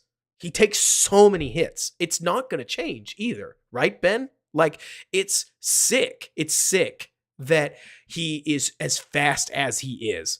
But also, the NFL is a fast league. And you can't let Danielle Hunter plant your head and shoulders into the ground freely as a runner forever. In fact, you can't really do it once. Like, that's not to say that Fields sucks because of it. It's to say the wear and tear on Fields, it feels very obvious this year. Maybe it's because we're paying attention to it, right? Maybe it's because the long plays aren't there. But it really started, I think, to click for a lot of us when Fields did get hurt against Atlanta. And to me, against the Vikings, you could feel this chain of hits starting to build up as the game was going on the interception, gets blown up. 2 sacks earlier in the game, blown up. Like, right before he gets hurt, blown up on a runner play. Like, and then final hit of the game, blown up. And like on a hit that he just didn't need to take, right? And so it's more to point out. And like you're talking about, it's like with Ben, if we had the Eagles offensive line, it wouldn't need to be, but without that, he does need a faster throwing motion to last. The other hard part about this is that, like, the Eagles offensive line is really good. It is really good. Hurts has that wrist shot. Like, for as long as Hurts holds on to the football, his throwing motion is much more, let's call it NFL standard. It's not about better, it's not about worse. It's more like Fields throws the ball like a multi-sport athlete, and a lot of quarterbacks throw it like a quarterback. I mean, you've seen CJ Stroud. The guy practically just like torques his shoulder and the ball comes out. It's kind of like Phillip Rivers from back in the day. It is so quarterback. It is a throwing motion designed to throw a football, and literally only a football. You can't throw a baseball like that, right? But Fields, that's a throw from third to first. Do we agree? Like JT O'Sullivan calls it turning two. Yeah, you see that sometimes. I think most of Fields' throws look like an outfielder ripping it to the cutoff man. Like the I see baseball every time I see Fields wind up. And I mean every time. Like and Rex, that's the thing. Like it's not as if the multi-sport thing is the only problem because Fields' throwing form is actually pretty perfect, right? Like when you actually look at what he's doing and what people say about it, it's phenomenal form. He roots his cleats, he gets all his body into it, he rips the football. The problem is that so many people in the NFL, I don't have my football with me, and that sucks, throw with the lower body up, and that's it. On like anything under 10 yards. People call it elbow velocity. We talked a lot about it in the draft cycle 2 years ago, but it's really important. It's what makes Aaron Rodgers Aaron Rodgers. It's what makes Tom Brady Tom Brady. The ability to just like flick the ball. Like your feet are wrong. Your quarterback has his feet here, and you're trying to throw into the middle of the field. Can you just wing your arm back and rip it? And a lot of quarterbacks can, right? Like feet in the wrong place, defender coming at me, just pull the ball back and throw it that way. I'll do it more on camera. Like shoulders, everything pointed this way, rear the ball back, throw it there, and then you get a completion. It's not good, right? But like it's not as if it's always accurate, but it's just flicking the football to somebody, right? And a lot of quarterbacks get away with this stuff, and it's what keeps them from just getting blown up all the time. And so, like, within that, there's pieces to that's the other thing, new poster. You talk about what Rodgers can do 30 yards down the field. That's part of why Aaron Rodgers is a Hall of Famer. Like, it's more to say, Rex, I guess, that like with Fields, it's not that I think his motion is everything, because if Fields played with anticipation, like it wouldn't be an issue. We've seen this with Tyson Bagent a little, like where it's. I think it all comes back to anticipation. I think there are a lot of quarterbacks in the league that don't have amazing arms, but they overcome them with anticipation. Like, and when Fields combines a lack of anticipation with a throwing motion that needs him to rip the ball to somebody, like you don't get that motion started early enough for most of these windows to open up. Like, Ben, to me, we could talk about the motion because I think it's a physical thing you can see.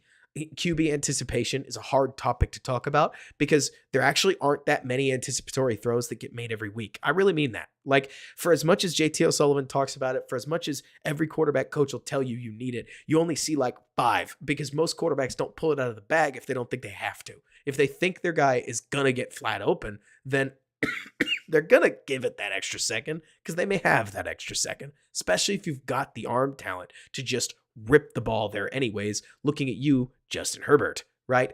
But with Fields, that little lack of anticipation plus, or it's not even little, with his lack of anticipation plus his slightly longer throwing motion that needs a few more things to be right because he what does Fields' throwing motion really do? Like, Fields needs space to throw the ball.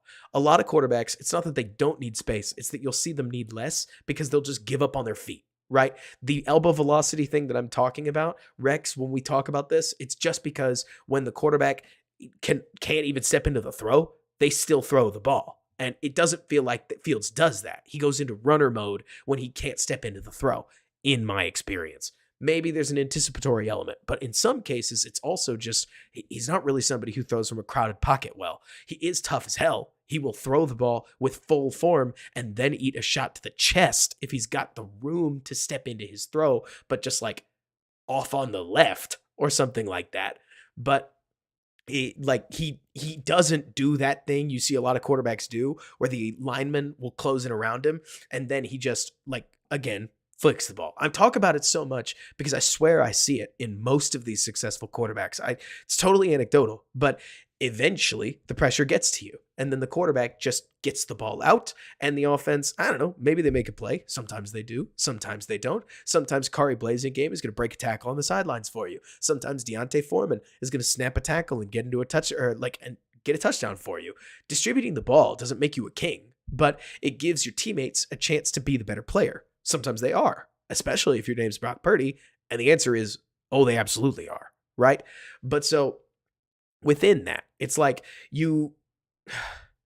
I don't remember how we got into Fields specifically. It always comes back to Fields somehow. But it's more to say that, oh, it's because I was giving a fair answer to the donor and we just got lost in the sauce. It's all to point out that purely because Fields is the player that he is. Like, I gotta be so honest. With Mitch, I used to be really mean.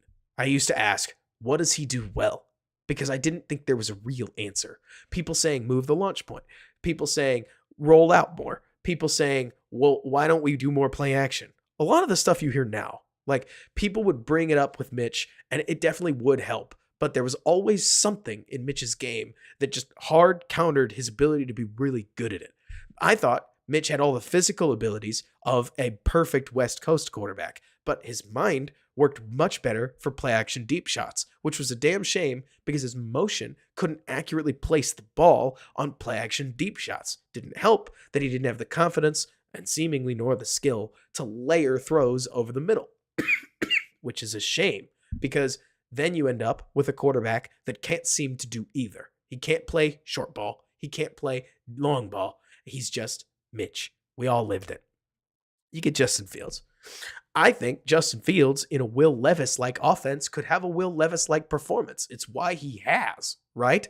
Like the Denver game, the Washington game, these aren't exactly the same, but you've got receivers doing most of the work on option routes, double moves, and other stuff that allowed Fields to pick his matchup and throw the ball. And oh my God, Fields is so good at throwing the ball in his circumstance, right? Like when the defense doesn't force him to change anything, Fields is awesome. Reminds me a lot of early Goff, where if the offensive coordinator nails the plan and the receiver nails his part, Fields as a thrower is awesome. Honestly, dynamic. Like those slot fades that we're talking about, or like the slot fades to DJ Moore, the deep shots also to DJ Moore. The throw rolling left where he steps back, threads it between two defenders to DJ Moore. A lot of throws to DJ Moore. Like, they've all got sizzle. They all look good. He looks good throwing them. The ball travels perfectly. It's awesome. It's so visually pretty. I don't blame anybody for getting stuck on that. The games like the Vikings really stick with me. Like, and that's the thing, Ben. Like, that's what's so funny, I think, about the NFL. I agree with you. Like, Will Levis is playing football on easy mode, in a sense. Not because the ball was super duper duper duper accurate all the time, but because he just said, my guy's better than yours. D-Hop was. Will it work forever? Probably not. But DJ Moore's been better than almost any matchup that he's been against this year. Oh my gosh. DJ Moore against Patrick Surtain. I know Pat got one down back, but DJ Moore was open for the majority of the contest. It was badass. DJ Moore played so well against Emmanuel Forbes, they had to bench the kid and put in somebody else who still got tossed. Like, DJ Moore won a whole game by himself. Not a lot of receivers can say that, ever. Like, it's been rad watching DJ Moore in a Chicago uniform. Ben, I know you pined in particular for Garrett Wilson last year. Watching DJ Moore, it's not the same, but you see that similar level of, man, that guy, he's good when you're watching DJ Moore play football. And I'm obsessed. They got him under contract for 2 more years. Lol. Like, so excited to have him in Chicago. And it's awesome. It's really awesome. And so to not get too lost in it, A new head coach coming in is going to have to choose between, am I going to pick up Fields and go, right? And remember, okay, quick poll. I want to know. All right, I'm gonna put this in the YouTube chat, and I promise I'm not just being toxic. Okay, I think that this is a legitimate question we have to ask because it's a legitimate question that's going to get asked. Okay, got to go into here. Got to go into the chat. I need everybody to just get ready for this, and then I'm gonna put the poll up, and then I'm gonna keep going through some film and give you time to talk about it.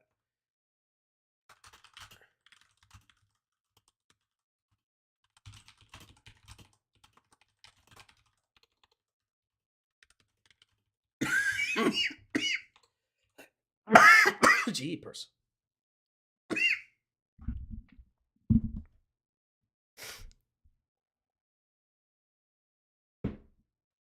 This is a question that's going to get asked. Dan, we were talking about it a lot, and we'll do a little more sweat tape before we switch over to the Bears, just because it's fun watching number 90 play football. But the question that we're looking at in chat right now is really important.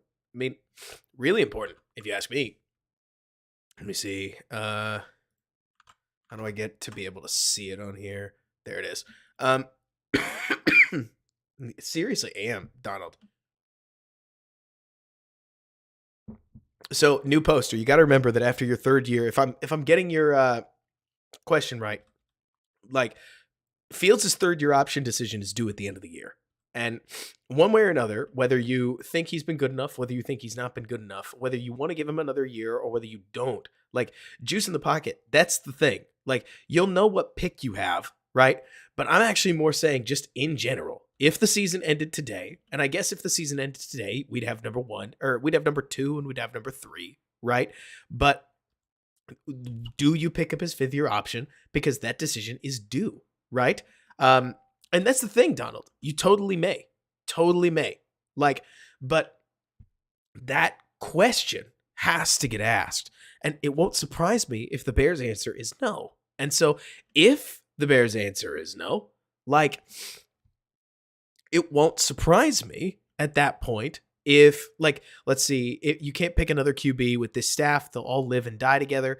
It's Jay Sanders. I tend to think that if the staff goes, a new staff is going to come in, they're going to want a fresh quarterback, and they would look you in the eyes and they'd say, even if that quarterback ends up as good as or worse than Fields, we would rather make the change and hope for better than simply sticking with what Fields has given them. Now, that's the thing, Brano. You mentioned, let's say Caleb Williams. Do I trust this staff and this offense to put him in a position to succeed? No. Like, that's part of why I think you have to move on. Like, I don't think that sticking with Matt Eberflus and Luke Getsy is the point. Like, and I'm not trying to make the argument for them. I think that they've done everything in their power possible to convince people that you have to fire. You have to fire Matt Eberflus. The good news is, I think it's obvious. Games like the Bears, or games like the Bears played on Sunday, are startling reminders of how bad the team is. And that's good if you want them gone, because I think it's really hard to keep a staff that allows such emphatic beatdowns to a team that only had as many wins as you did. Like, only had 2 wins on the season. I understand their schedule is harder, but like, you get it. We all get it. The NFL is cruel. It's a results oriented business. And the Bears got beat by the Chargers. Like, the Chargers had 6 wins. Like, that can't happen. The game was over by halftime. That can't happen. Oh, Lenny, I got a cold. It's late at night. Eventually, I need some sleep. It's neither here nor there. Is Washington? Wait a minute. What's the score?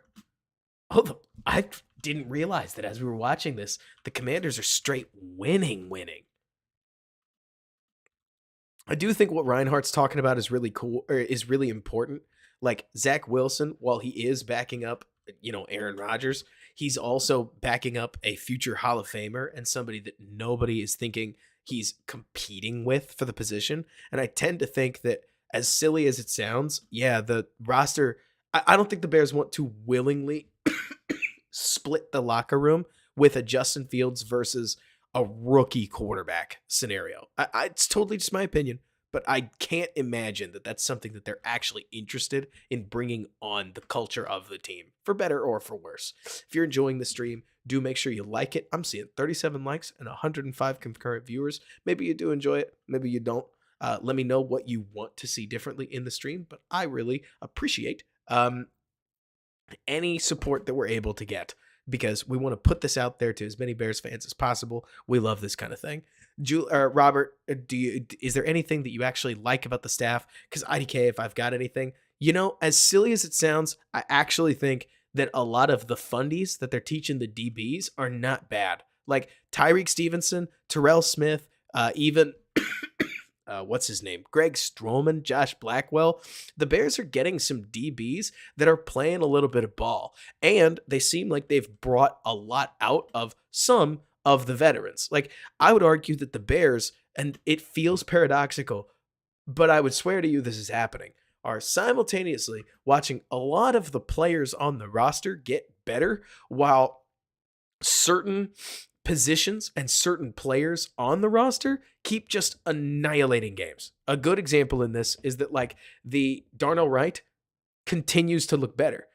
Maybe you could say that it's all intrinsic motivation. That Tevin Jenkins, Darnell Wright, DJ Moore, etc., like, all of them are just, they love football enough to get better on their own. But it's so funny to me when you watch this team where what's undoing them? Well, the pass rush on defense and the fact that the coverage calls are becoming easy to know. Like, it sure seemed, and we'll see this when we do get to the Bears defensive tape, that, and we will get there.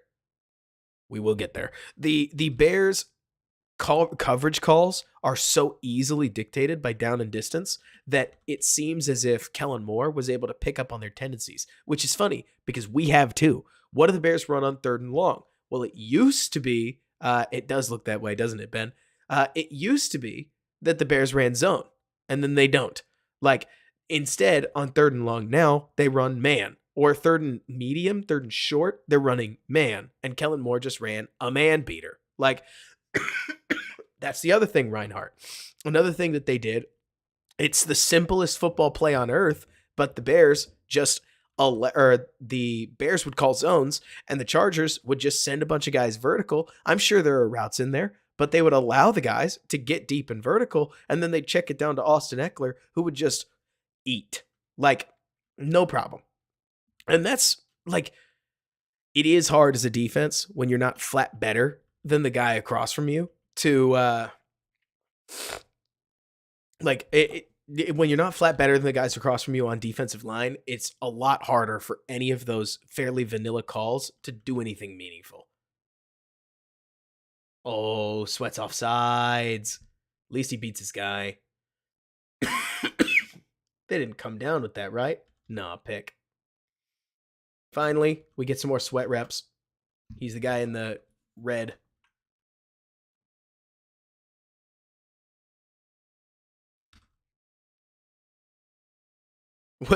What did I say about the 40%, Reinhardt? Remind me, because I felt heated on that post game, but I'm so curious as to what specifically. I love, honest to goodness, I know it's selfish of me to say this, but, like, it's easy for me to forget that that the Bears, or that, like, people actually listen to my post game show ever. 100%, Reinhardt. 100%. If that's what you were talking about, yes. I think if memory serves, remind me, I basically said that no matter what happens, there's going to be 35 to 40% of the fan base that will want Fields to be the quarterback almost literally no matter what.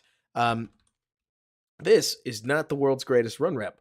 Now, Sweat wins the edge, but in the world of, does he win the edge and then work back? Because true dominance is if you can 2-gap on the edge, which is extremely hard. Like, Caleb McGarry does a good job of sealing him outside, and from there the inside guys lose. Bummer. Sweat's length really does, man, they keep taking him out of this one.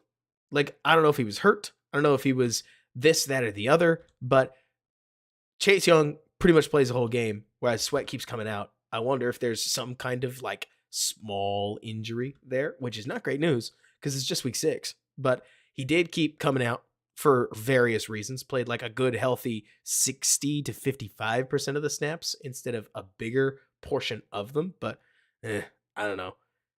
Julian, that's hilarious. D Gooch, I appreciate you. Like, it does feel like the staffs are not helping anything, but we keep having these weird moments. Okay, so let's see. Oh man, that's sick. Q. To me, Donald, the funniest part about this Bears team is that you would swear that the Bears keep having moments across the team where everybody does something right except for one person, one way or another, or one unit. And we keep seeing a bunch of the Bears' best like plays run with Fields as a passer. Like, I wish I was kidding. You'll see the offensive line finally hits all their blocks. The wide receiver finally gets open, and then Fields doesn't throw the ball. And it's like this circle of failure. And who knows? Maybe a quarterback would tell me that that can't work, that like you can't live out there with your team being inconsistent. I agree. Like, I think it's got to be hard, but it's actually more frustrating to me that the Bears are, or not Bears, that Fields in particular has been so consistent in certain situations. I would argue that is what bugs me. It's not inconsistencies. If Fields was reading the field out and missing guys, I would be much more bullish, and I am serious. I would say, I don't know what the mechanical problem is, but Fields clearly gets it, and that is massive. Instead, it feels like it's the opposite, where I'm looking at the tape and I'm saying, I can't with confidence say that Fields does get it, but on the plays where it works out for him anyways, like envision a batter that can't recognize spin on a baseball, right? So he can't see if the ball is breaking, but he freaking rips fastballs, right?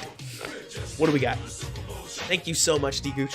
Always great to see super chatters. I really appreciate you. But so if you just guessed fastball on every pitch, and eventually you just ripped a few of them, does it make you a good batter? Or does it make you, I don't know if it's lucky, but you get it. Like, I'm not saying Fields is, because it's not that Fields is like bad or something like that. It's that it feels to me as if he is missing some of the core components that make a lot of really good quarterbacks really good, despite having obvious throwing ability. Like obvious throwing ability. And we could talk about the anticipation, but it all feeds into this idea that I'm not sure Fields does know who's going to be open when. I don't know if Fields is able to see it. And I hate using the P word. You know what I'm talking about, and Donald, you've mentioned it a couple times. I can't use it because that word has gotten so loaded with double meanings and people not saying what they're really trying to imply and other stuff that I really don't want to get into because it's not about that P word. To me, it's as simple as, does he see it, right? Does he see what's out there? Can he see the way the defense is moving? Do his instincts flow through those critical milliseconds? It is so hard. It is such a hard position. It is so difficult. If Fields can't do it at an extraordinarily high level, at a top 10 level, that is normal. It is weird if you can, to be honest. It is weird if you can. But it doesn't change the Bears situation. And Brano, you mentioned it perfectly. The Bears have not put Fields in winning scenarios until this year. And that's even more frustrating because Fields is a rookie. Fields is a sophomore. Yeah, he developed bad habits. Can we be so blunt? Like, Fields as a rookie was a much cleaner player. Fields as a rookie processed better. Dare I say Fields as a rookie, like, the coaches set him up in positions where he was more likely to succeed. They still weren't good. Like, the coaching staff for the Bears still didn't do an amazing job, but you got throws like Fields just arrogantly stuffing the ball into Jimmy Graham's hands in double coverage on a seam route because the Bears were able to design scenarios where you got a man open. Like, you got one man isolated against a defender, and Fields could see it. Like, the way the offense moved and the way the defenses tried to counter it created scenarios where Fields absolutely knew what was going on. And that's so core, right? Then, now 2 years later, Fields is caught between wanting to be a pocket passer, but also he developed all of these instincts as a runner. And now I would argue he doesn't know what he is. And that's a dang shame. Like, I'm with you, Reinhardt. Poles wears that L. He has to. And I would argue that Poles walked into it. Poles, you could say, knew what he was doing. Like, the Packers, let's say it, took a first round pick in Jordan Love, and they threw him into a situation where I think it was nearly impossible that he would succeed. Nobody had ever succeeded with that much youth at receiver. That much youth. Nobody had succeeded with that much youth at receiver. He's not. Does that matter? Well, not to the Packers, right? Like, to Ryan Poles' like, I'm not about to say it's to Ryan Poles' credit, right? But we have to be realistic.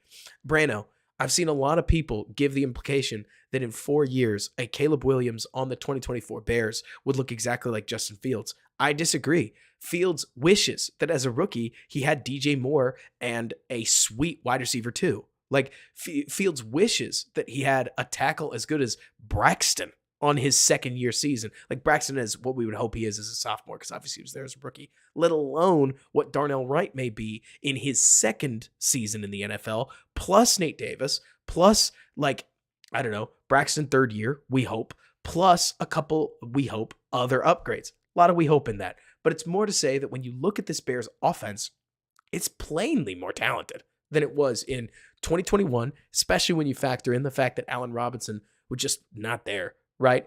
And definitely 2022. Low bar, but definitely better.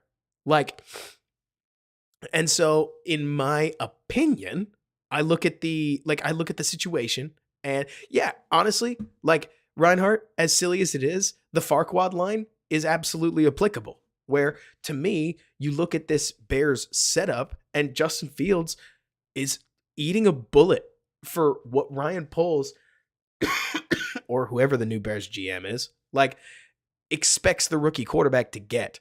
The Bears tore it down around the quarterback. They let Justin Fields take all the hits in place of somebody else. They didn't force quarterback this year, which I actually appreciate, because me personally, I liked Stroud, but I was really scared of Stroud under pressure. I thought Stroud under pressure had a really nasty habit of folding. That went away in the NFL. I mean, this stuff happens. We keep inventing ideas that the player we see in college absolutely and always looks different when it looks the same when he gets to the NFL, but it doesn't always get there. It doesn't always work out that way, right?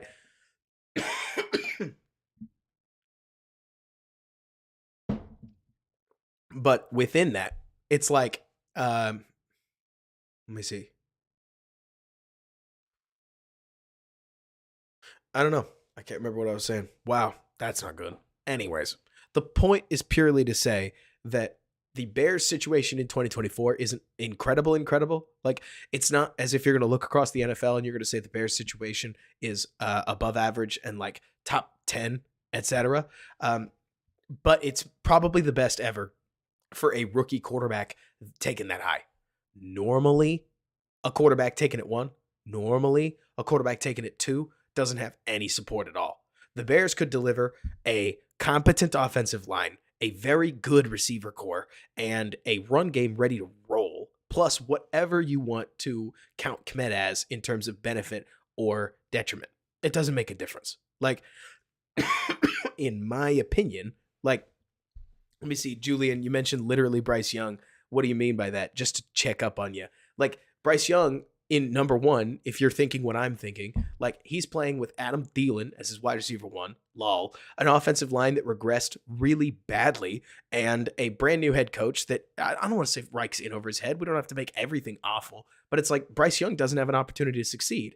Tell me with a straight face that that the new quarterback for the Bears is truly that sold out when Tyson Bagent can thump an NFL team behind not even the whole group. Like half the team was out for various reasons. I'm not trying to say the Bears are amazing. They're not. They're bad. Say it with me. The Bears are bad, right? But the Bears have the opportunity to reset at quarterback in a really strong quarterback class, and they'll still make their offensive unit better. And they've been working on their offensive unit over the last 2 years, and they're beginning to show the fruit of a developing team. You'll have Tyree Carter, Darnell Wright, Braxton Jones, Nate Davis. Hopefully they keep Tevin Jenkins, because at this point I think Tevin and the Bears could actually work out a very reasonable extension, which might benefit both parties. It really might, if Tevin's down. And then all of a sudden, I'm not saying the offensive line is good. I'm saying that the offensive line has young bodies. You add an extra veteran and another rookie, and you might just have a little bit of talent. I didn't count Doug Kramer. And Jay Sanders. That's kind of my point. Like the Bears offensive line, even if you do think Braxton's a swing, there are so many teams that start a clear backup guy as their starter because that's all they got, right? Like you have to, like, what if Doug Kramer's a dude? I mean, what if, Donald? It'd be crazy, wouldn't it? It'd be awesome, but it'd be crazy. Like, I can't help thinking that you have to, let me see. Don't worry, Rob. If Poles did the bulky and just force-fed resources, the cost of draft capital and cap space, yet Fields was ass, we'd be saying the same thing, but in reverse. What do you just repeat that again in a different way? What would we be saying in reverse? Because I'm ready for it. Like, but so let's see. I wonder if Tevin will. Remember, they butt heads heavily. Maybe he's here for it, right? But so I love the Illini chant. Anyways, let's watch some Bears tape. Let's start with the defense. I think the defense is a little more important, right? Because as I don't know, maybe I'm just scared of the Bagent thing, to be honest with you.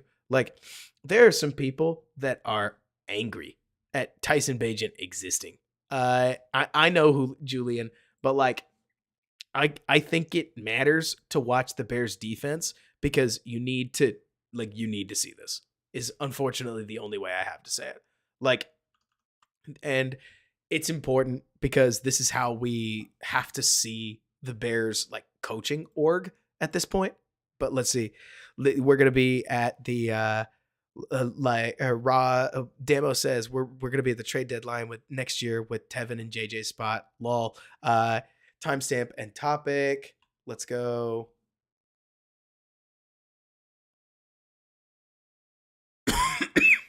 Ooh.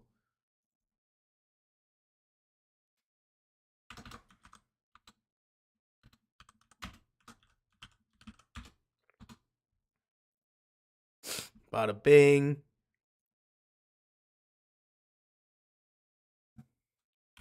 We are ready. John, I got you. Thoughts on Lou Amaro as DC or HC? Man, I'll tell you what, I always get wary when an older guy that quote unquote should have a head coaching job already doesn't. Like, it's not to say he can't be good, but the last guy people tried to make this argument for was Vic Fangio, and it honestly turned out exactly like everybody expected it would. I mean, exactly. Like, he's an extremely good DC. There's a different, to me, why do people want the young head coach for offense? It's not the reason people keep making it, okay? Here's the thing, okay? I'm actually not playing around, but I'm gonna talk myself up in pretend. We are pretending. But everybody help me, or like everybody ride with me as we pretend. The whole reason Ben Johnson is an interesting head coaching candidate isn't because he's good at offense. We can turn him into that. We can say, oh, it's like having your offensive coordinator, but he's your head coach. It's because that's the thing, Donald, what you just said, that's normal. Saying, oh, if your head coach is an innovative offensive head coach, he can't get poached. It's because when your offensive young coach is an innovative thinker, they understand what they're looking for in their defensive coach.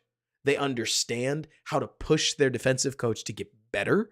They understand what buttons they need to press within their offensive coordinator and how to design their offense to continue to get better. And they don't get left behind by a brutal game that the moment it passes you by, Justin Herbert hangs 24 points on you, ruthless 24 points on you in a half on Sunday night television that NBC refused to flex you out of, and you're pretty much fired.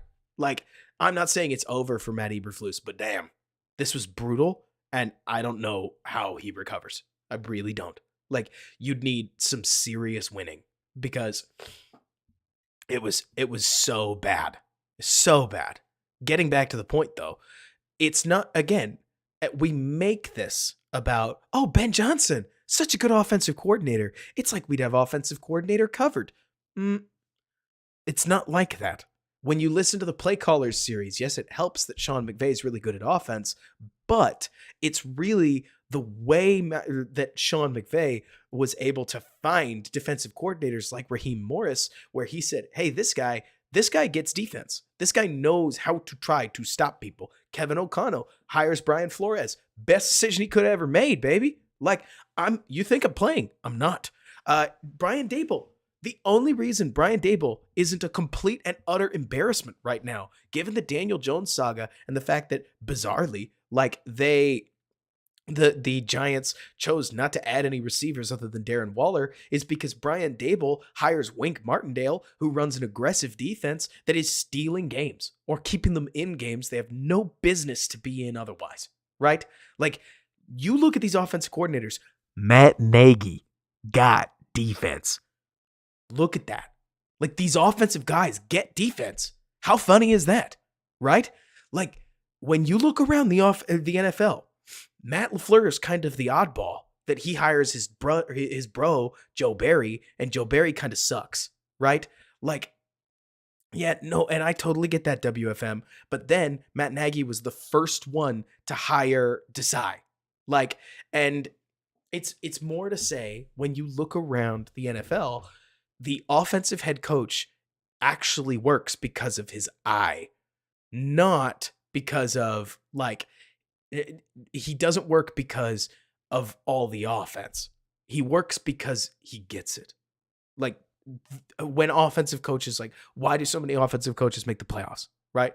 Why do so many offensive coaches produce solid, competent offensive teams despite all kinds of things going wrong? Like, if you ask me, my leading theory is because these guys they think about football differently, and the way they think about football leads them to results that other teams can't reach. And that's just my opinion, really boiled down. It's not even that hot takey or nuanced an opinion, but it is the way that Kyle Shanahan operates as an effective CEO that really sells it, that really works for these teams. Not Kyle Shanahan is the offensive coordinator and anything that happens on defense is luck, if that makes sense. Like,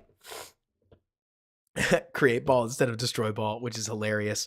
And it's so funny that you talk about that, Julian, because I think you're right. Like, that more modern, like, there's tons of things wrong with Flus. Somebody asked me earlier, what did I think about the Flus challenge? Can I be so honest with you guys? Like, I don't care. I would love to pretend that I care, but like, I was watching Twitter more than I was watching the game in the fourth quarter. I was so mad. Like, I really tried to stay composed. I really tried to keep watching the game, but it just so didn't matter. And the football that doesn't matter, it is boring. It is tasteless. And I really struggle to watch it sometimes. Like, especially when it's the Bears. Like, it's not even that I'm sitting there like shaking my fist at this thing that I don't control. I'm an adult. I get it. But it's more like I was so distraught that the Bears really managed to play 5 series, offense and defensive combined, of competitive football before everything unraveled, that the fourth quarter, the challenge, like, unbelievable. Unbelievable that it played out that way. I don't know how Flus gets the locker room back. Like, I wouldn't care. I'm a diehard fan. Anybody here watching a sick man talk through a Bears game that he's not even playing the film of and just keeps going on these massive solo monologues. Like, anybody watching this, like, you're a diehard fan and we don't care. Like, not are mad. We're out of mad. We've been out of mad since week 1. Like, we've been out of mad since they lost to Miami. We've been out of mad since Denver. Like, we've like it is insane. It is insane watching the way that it is, to me anyways. It is just almost maniacal to look at how boring Matt Eberflus has made an NFL team. The Cardinals are terrible, and their games reach the fourth quarter consistently. Like, the Panthers are terrible, and their games are competitive in the fourth quarter. This is the fourth team or fourth game that I can remember that has been over before we reached the fourth quarter and the team quit. That stuff throws me. That really throws me. You want to know why I can't stand Matt Eberflus as a head coach? It's because his team keeps quitting in his second year. They don't care. Why should I care? Why should I think that this guy in any setting is going to lead the team to great heights? Like, I don't know, Mario, because you mentioned, didn't the Bears look like the Cardinals last year? Maybe you could argue, Mario, that this stuff wears thin when it happens a second year, right? Like, they only quit in the Chiefs and the Chargers game. John, they quit in the Green Bay game. Like, and then four may be an exaggeration, I'm going to be honest with you, just because, like, I may have to think. I don't think they quit in the Vikings game. No, you're right. Probably. You're right. That I don't think they quit. They didn't quit in 4 because the Denver game they just blew. But the fact that week 1, that's the thing. Donald, you say a Green Bay game. How on earth in week 1 did they just give up? Halfway through the third quarter, not the fourth quarter, not the customary, okay, this is the last 8 minutes of a blowout, right? Like, it was halfway through the third quarter. They're looking at each other, basically all but saying out loud, this game is over and we have lost. Like, I still haven't recovered. Like, I still haven't figured that one out. Like, anyways, like, let's watch the game. Oh man, WFM. I can't even imagine. Like, so let's watch the game. Let's watch this. Right. I wouldn't be surprised if the Bears are probably going to put, I bet you they're going to keep Walker on the field outright and then play Sweat where Yannick is and make Yannick a situational pass rusher, basically. And seriously, Reinhardt, it is. The season where we finally beat Green Bay early, that's going to be the year. That's going to be the year, baby. So we're going single high. We're going to pass it quickly. Oh, interesting. Everybody called this a botched play. It's not a botched play. Stevenson just charges it. Look at this. So I haven't watched this. I haven't watched any of this. But so Billings wins his one-on-one mashup. Seriously, that was hilarious, Mario. That 52 was one of the only people that like made any plays. He's not on the field right now. But so it looks like they want to hit this quick hitter to 5. And Herbert definitely doesn't get the ball well on the snap, but by the time he does get there, there's a man in his face and Stevenson's closing on it. So Herbert's got to improvise. And I thought the Bears might actually get a stop. Lo and behold, I was wrong. Let's see here. You put Billings direct on the nose and good things are going to happen. Man, I'm going to take a slow motion because, hey, we're Bears fans. It's fun. Look at how quick number 97 moves. He's playing ball.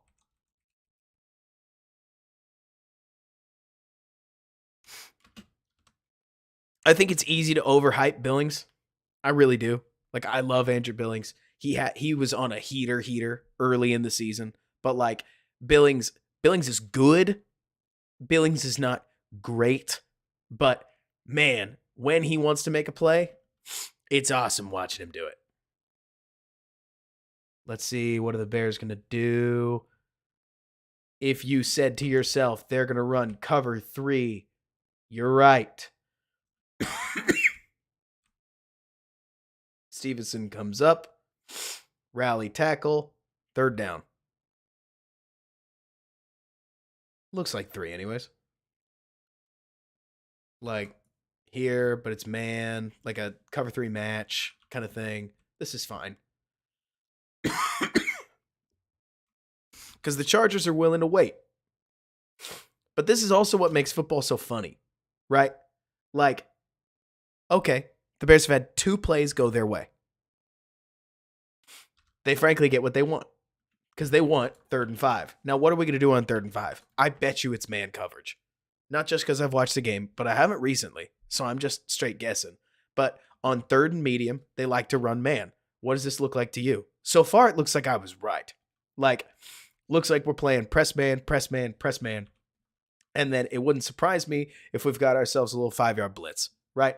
Or like 5-man blitz. So we might just have a man blitz on our hands. This kind of stuff gave the Raiders fits. Now, what is it actually? Well, now it just looks like it's man. And honestly, super, super sweet motion here.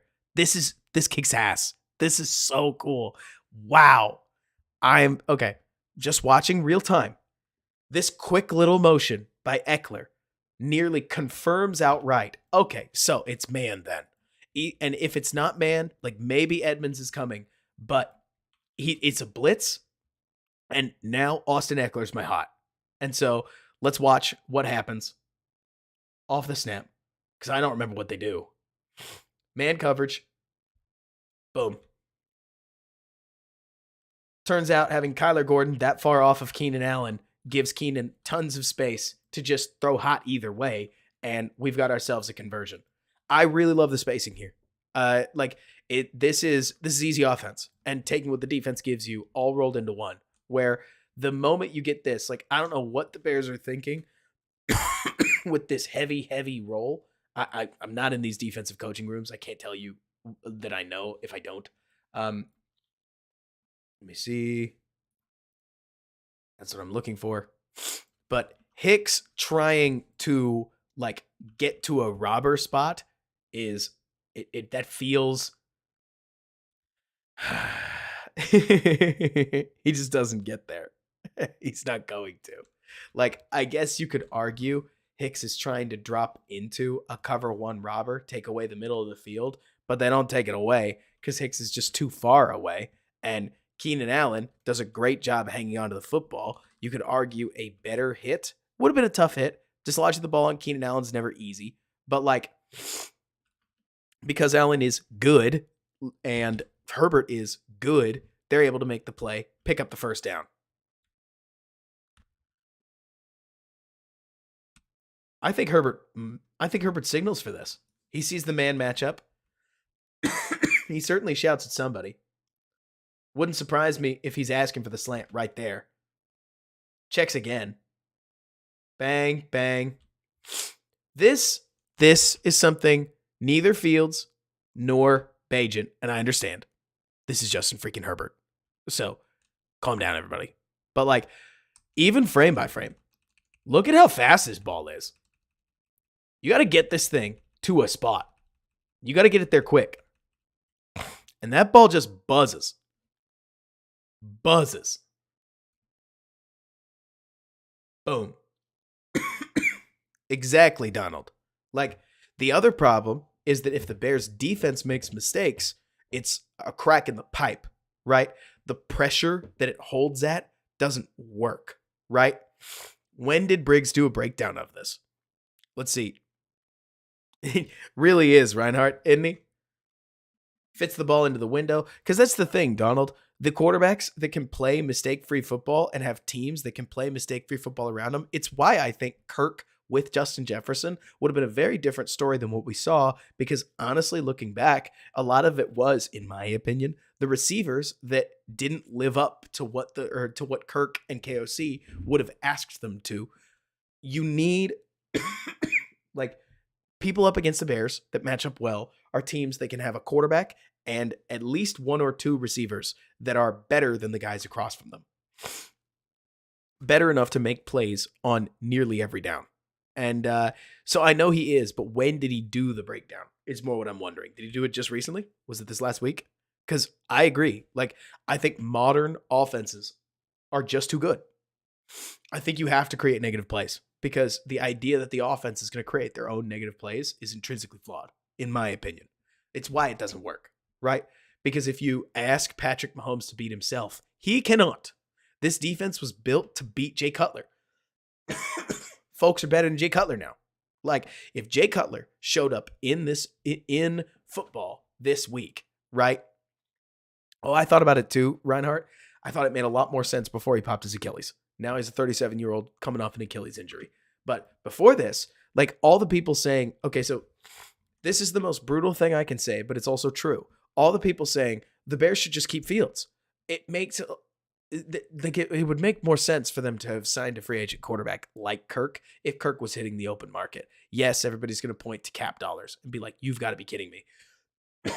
That doesn't make any sense. But all of the talent that we're talking about, like if you added Olu and MHJ, or Olu and Bauer, or like Olu and Bowers, or MHJ and Bowers, it all makes more sense to pair with a veteran than it does with a complete wild card like Fields at the best. But so that's not to cut one guy over another or something like that. It's more like, man, I am really struggling to breathe. Not like that. Don't take it too seriously. It's more that I tend to think that most positivity with Fields, man, look at this. We're rearing back here. We're not even done with our route till there. That is snazzy anticipation. Yeah, I'm not surprised Tyreek doesn't get there. He's not seen this all year. I haven't seen this in any Bears opposing quarterback all year. Tyreek's trying to midpoint what looks like a very obvious smash concept route with a wide receiver meshed up on a linebacker. We hate this, right? Like, this kind of zone is just miserable. So I'm not surprised Tyreek gets caught in a bind. They got us. And Herbert distributes so quickly. This thing is over.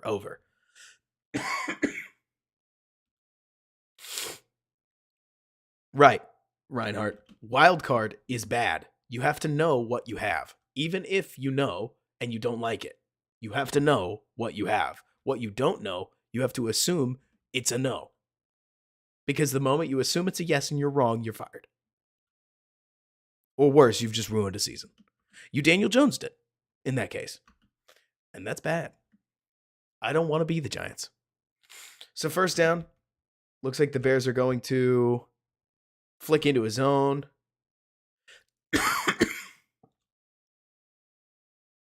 Man, this is so... Watch this.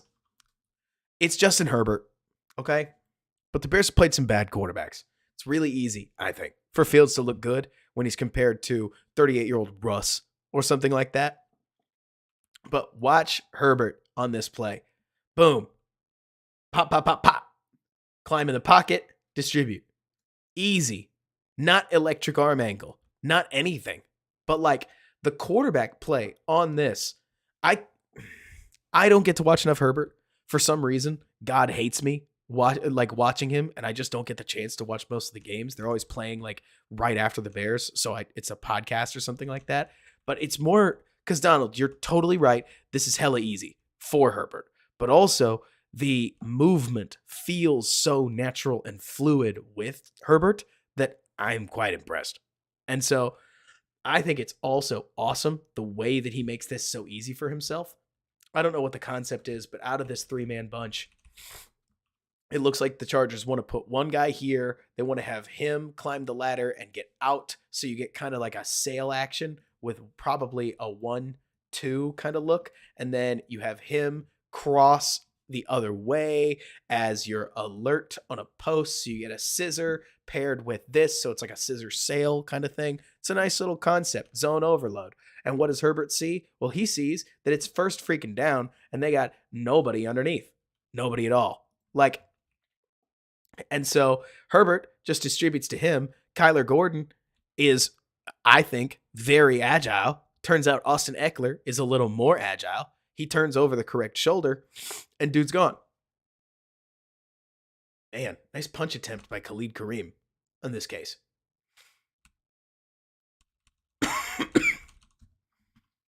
This is the kind of play that Flus would point at, and he would say, well, Kyler Gordon has to make this tackle. And there are a lot of other defensive minds, I am one of them, that would look at this and say, I don't know if you can. Like, at the very least, you have to teach your angles very differently on how you're going to attack him, because the fact that Kyler's not attacking this outside shoulder, like, means that he's got way too much room to turn there. And as soon as he gets outside of us, we're beat, right? What Kyler has to do, I'm not even a DB coach, and I can tell you this, is if you attack that outside shoulder, you force him to cut back upfield into Tremaine Edmonds. We're able to stop this for 6 yards or less. Instead, he gets outside, boom, first down and more. That's probably it, Damo. He didn't realize that Bears DBs are supposed to be good, or like our Bears DBs are supposed to be bad this year, so we had to cut him. Sorry, bud. Let's get a better look at Pickens and Dexter. I swear Dexter looks faster, which is hilarious. Like, the difference between a guy thinking and a guy just playing ball is so obvious, I think. He doesn't even do a ton on this play, but his hands look like they're faster, which is nice. Feels like number 99 is developing. I can't say exactly the same about Zach Pickens. I'm not about to drink the Pickens Kool-Aid too hard, but 99 is starting to look like a guy. And I think that's a huge good thing for the Bears. Not even the best guy, not Chris Jones. Don't freak out. But like, we're seeing more moments where he holds his gap, where he can push the pocket. Like, we're seeing more positive plays, more this man is playable. It doesn't take much. Oh, I mean, Reinhardt, you and me both. Yep, Julian's right. He's literally Aaron Donald.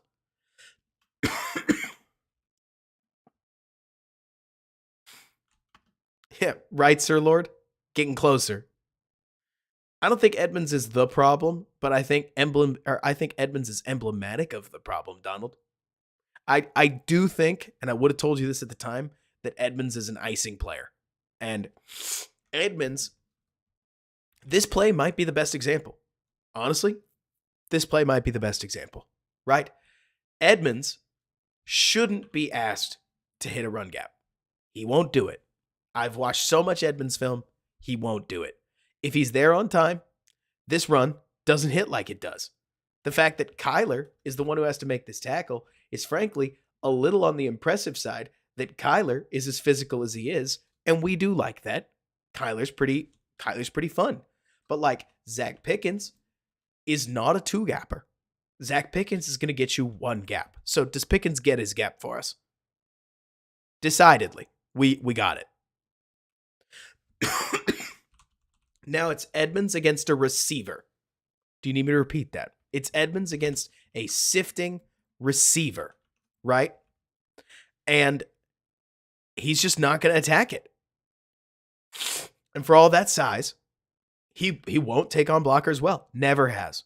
When he's unblocked, when he is an unblocked man that can chase guys, like, he honestly looks electric. He is really, really, really fast. He's, I think, really good in coverage, but he's specific. He's the 11th guy you add to your team, not the third guy you add to your team and ask him to be the guy that you build around. That's the problem. Right? Matthew, actually, yes. Reinhardt, yes. Yes. Like, he is more like a safety. He is the in Madden, they did this thing that was, I think, hilarious, where they, to make the football make sense, they just nerfed linebackers' ability to jump. And so in Madden a couple years ago, if you wanted defense to actually work appropriately, you just subbed a safety in at linebacker, and suddenly you could pass cover because the safeties could jump high enough to pick off low balls that shouldn't be open, right? And Edmonds is the ideal, I mean, I think, linebacker in that, as a Mike linebacker, he can cover like crazy. If he's not the, if he isn't your primary run stopper. And I know it sounds goofy because, like you guys are saying, the Bears actually have decent ability to play the run game because their defensive line is kind of balling. But Edmonds, when he's able to just sit back and cover the pass, and so when Edmonds can drop back in pass coverage against both play action concepts and like other concepts, or pursue the run game laterally, you get to see the $18 million player. You get to see plays that number 53 does not have the physical abilities to make. Like Alvin Kamara racing to the edge, 49 is going to go get him for you. You do need a player that's going to do that when you go up against guys like the Chiefs. Like, as much as it sounds ridiculous, yeah, to beat good teams, you have to have players that take away plays only a short list of guys can, right? Edmonds can help you do that. The problem is Edmonds gives back a lot of basic plays he needs his teammates to cover for.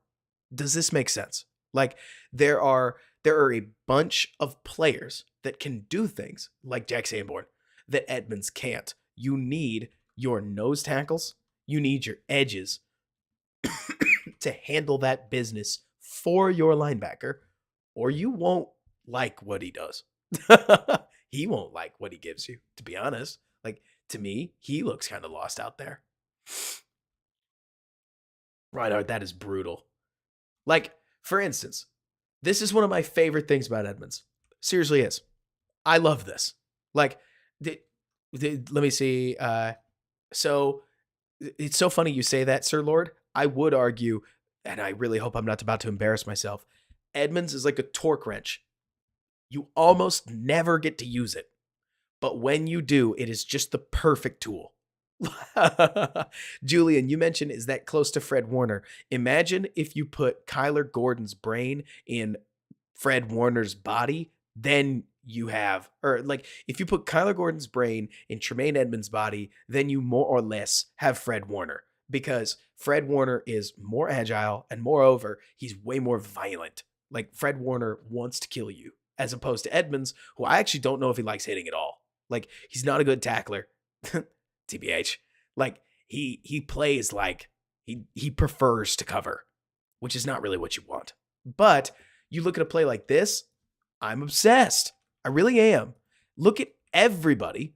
Look at everybody play the run. Playing the run. Like, everybody's playing the run. And watch 49. I don't know if it's taught. Part of it, I'm sure, is taught. Part of it is instincts. Even on this, for some reason, Tremaine Edmonds is so hilariously late that he's actually 100p ready for the flea flicker.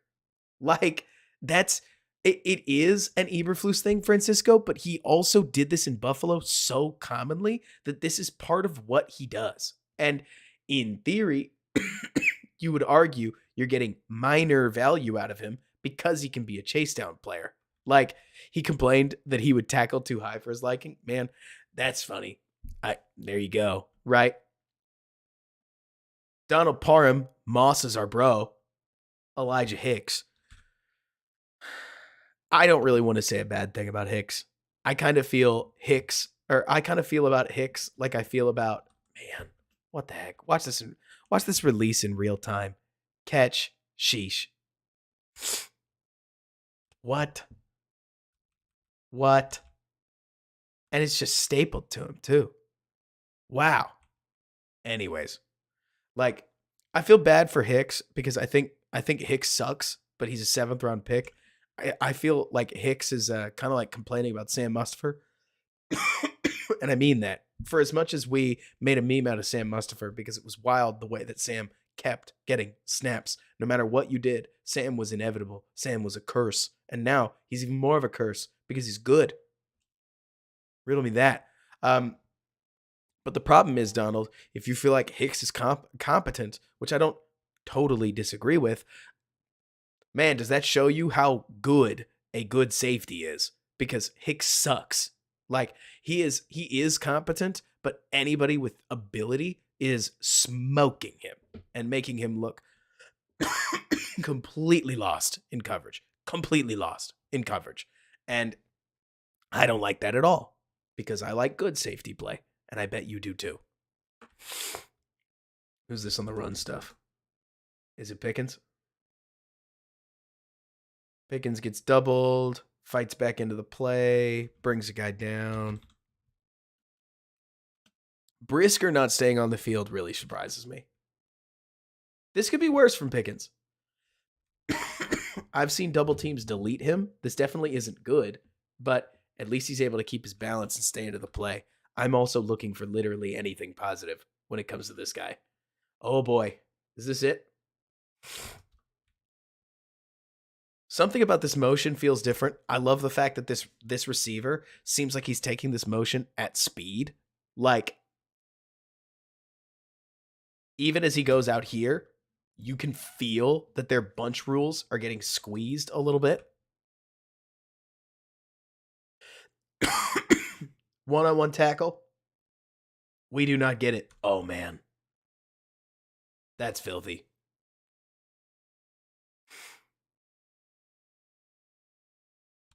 And it's a screen, too. Pop. Oh, I love that design. This whole thing sets up like a huge shot play. The simplicity of...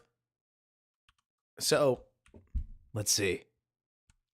The simplicity of a fake handoff into a, like, rollout play action pass allows so much time for the offensive line to set up and so much excuse because it looks like run action, play action the whole way. You're able to just get a bunch of guys in space over there.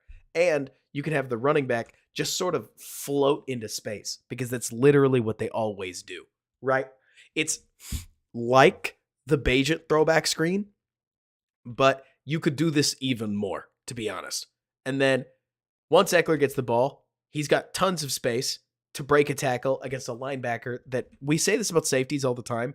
It's true for linebackers too, right? No chance. No chance. Right? Like you mentioned, Sir Lord, that Eckler negates Edwards attacking his outside shoulder. That's the thing. Edwards doesn't actually have a chance. Like in my opinion, just looking at this, Edwards is going to make the best tackle attempt he can. All he can do is turn Eckler inside. The problem is, oh man, who is this? Is this Rasheem Green or Rasheem Green? Because yeah, that's 94. 70. Is that Darisaw? Just pops Green with his own guy. Like, his back is turned. Slater, thank you. Like, his back is turned. His back is turned. He's the only one that sees Rasheem Green coming by himself. And 70 steers his blocker into the only other Bears defender. And now Eckler can take as much time as he wants to. And he does.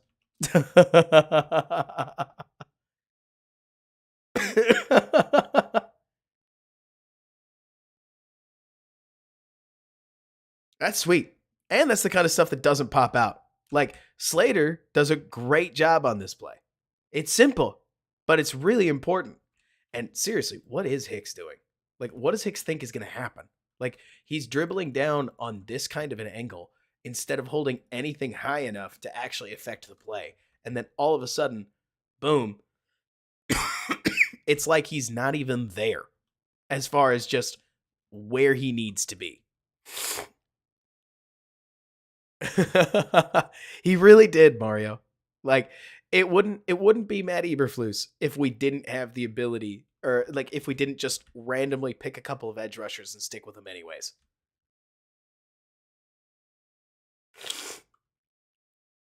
Tyreek Stevenson rolls back, tries to get in the play, gets beat up by the oncoming offensive lineman. Good job by 68. Staying in the play. Jalen Johnson's the only shot at it. He gets a piece, but not enough. And the Bears are down 7. I love it.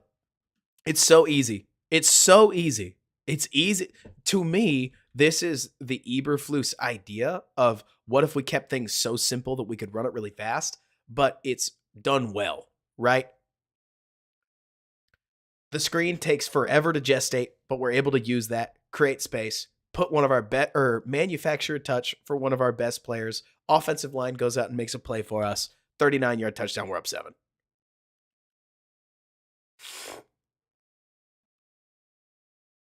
One more piece of this. Gervin gets in the backfield quick. I'm curious. No, he doesn't. So the get off thing is really funny because you do see it from time to time. There we go. That would be the screenshot. But it's not like a killer, in my opinion, because it doesn't show up that often. But you do get a couple of these, and you don't get them with everybody else, right?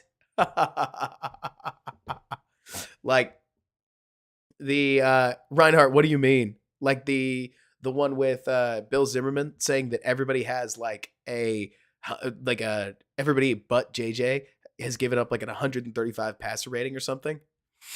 That's the thing. Sir Lord, he totally just gets caught shifting his feet at the wrong time, but it only happens to Gervin, partially because we're only looking at it. But it is hilarious seeing that 99 keeps just kind of getting caught in these spots. So, second drive of the game. Man. I don't want to overhype anything, but at the same time, goodness, if Fields made a play like this, we would freaking lose our minds. And it's a 10-yard out. Like, goodness, look at this. I'm suddenly sitting here wondering if Keenan Allen, I think Keenan Allen is good. Calm down. But also, like, wow. He gets to the back of his drop, and look at his eyes.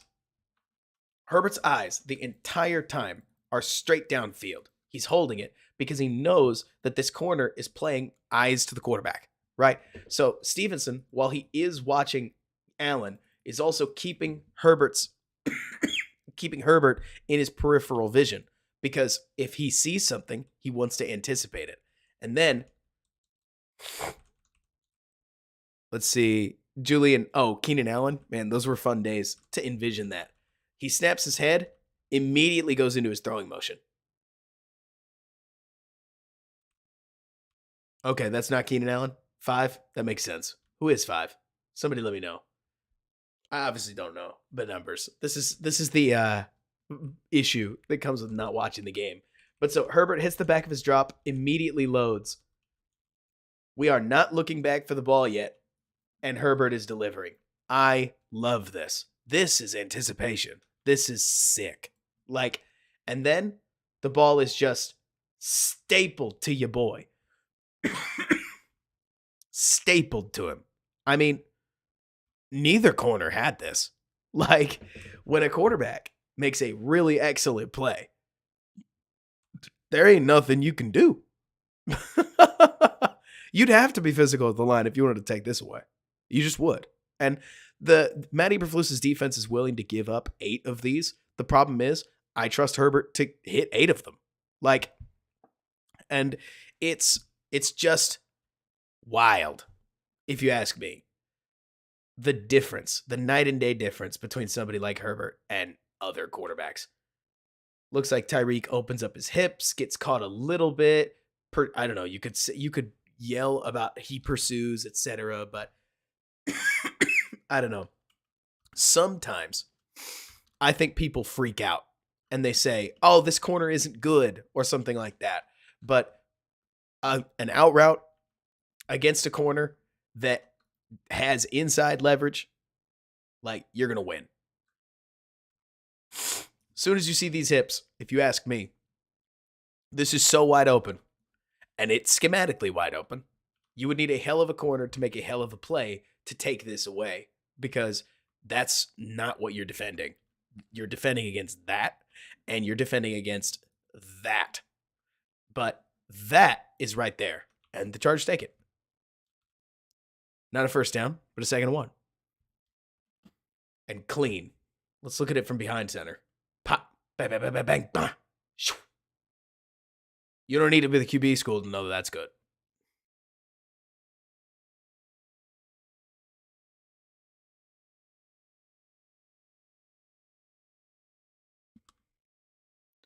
Look at all the pressure.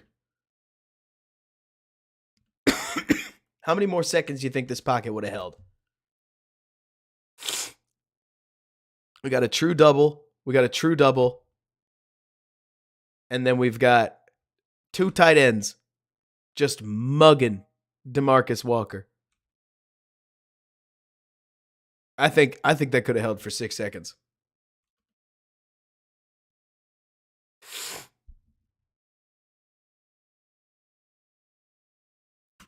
Joseph. Yes. Do you? I absolutely think Justin Herbert's better than Justin Fields. I don't think it's a question. I think Justin Herbert's one of the top 4 quarterbacks in the league. But I don't know. In what case, or when you say crazy how this keeps happening to the Bears, what do you mean specifically? Florida man, thank you so much. Everybody, you can see that I finally got the tip thing fixed. I finally got it fixed. I figured out the problem. And you bet. But so 2nd and 1. Oh, Billings. Billings takes on the small double. Leans in. Gets out. Yes, sir, I will take my nose taking up this much space. It's a huge, tough ask. 3 tech is such a hard position because if you're not dominant, you are not dominant. Like, you only get one of the two, right? You are either DeForest Buckner and you make a lot of plays, or you're Justin Jones and you get played on a lot, right? But watching Andrew Billings eat space like this, I think it's badass. Like, I love watching 330 pound men look like athletes. Billings taking up that much space on the interior of this run is super rad. On the other hand, Justin Jones is just going to get buckled. And if we watch him a little closer, like, yes, it's hard. Yes, hand placement. Like, but he gets buckled, bent, and thrown out. I think Joseph Dicka, that Herbert's tools are really obvious. I think he plays a puristic or a pure and holistic quarterback. I think he's got the ability to make crazy zany plays, but honestly, kudos to Herbert. For the most part, he doesn't make these like really stupid plays that guys like Josh Allen do in many cases, because he's not trying to press like that until the end of games.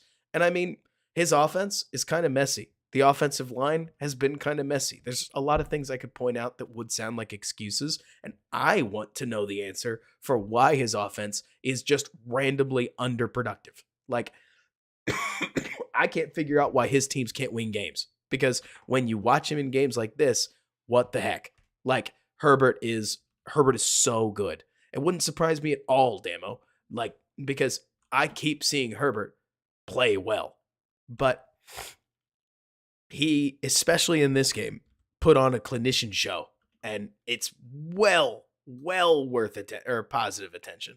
Sad Billings got buried there. He does his best. He gets buried.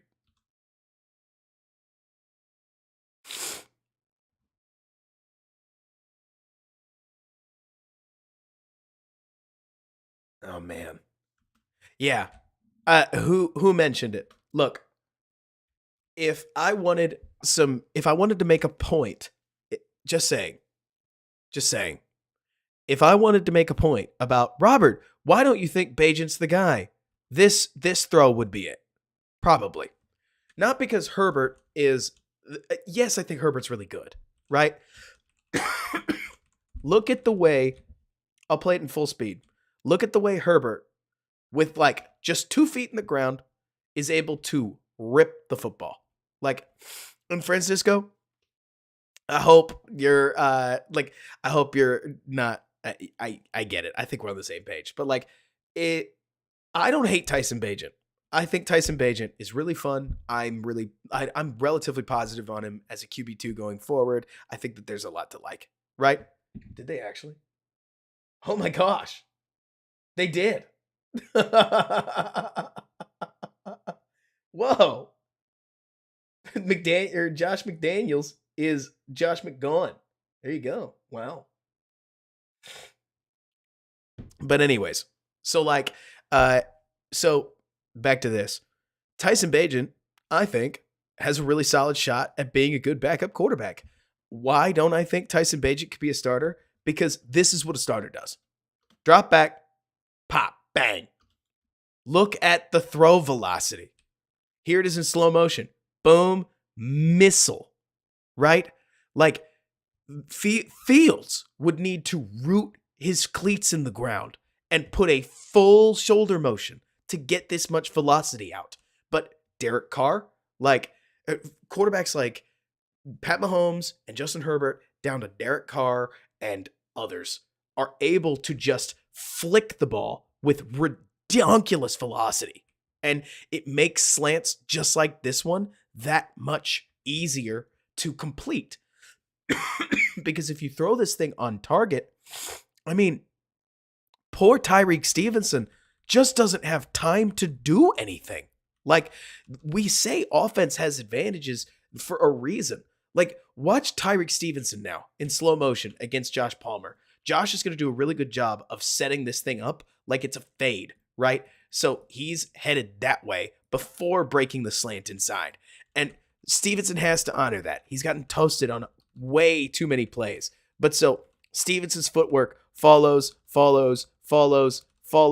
He breaks with Palmer. Maybe you could say he missteps right here and that he'd like to get a stronger break back towards the ball, but also the ball is so well placed between his shoulder pads. What's the corner going to do?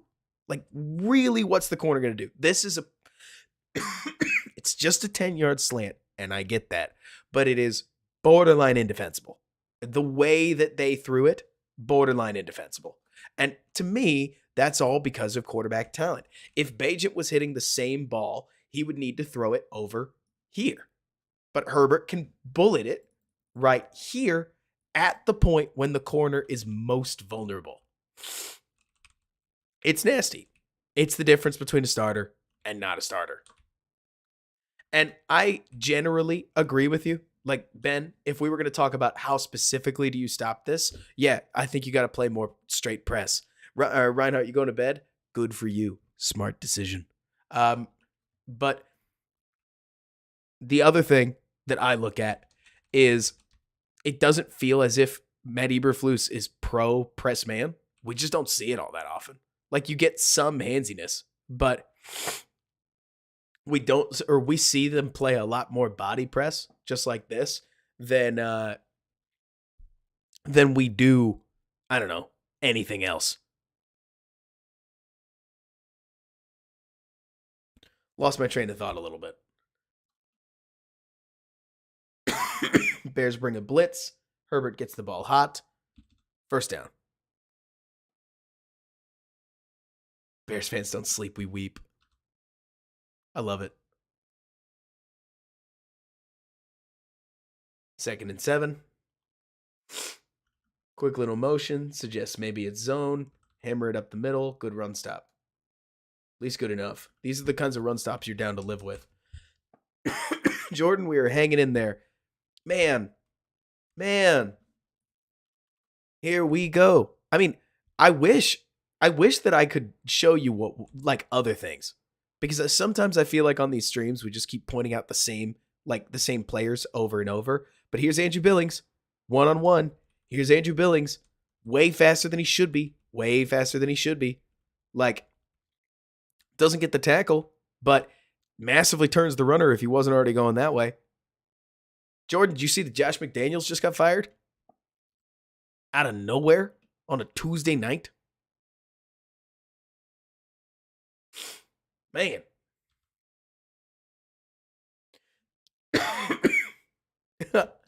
Like, out of nowhere, Jordan.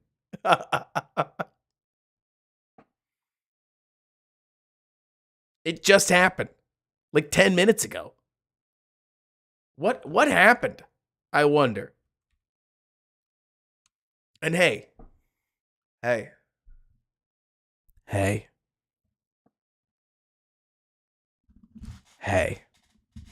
Everybody. Lean back in your chair.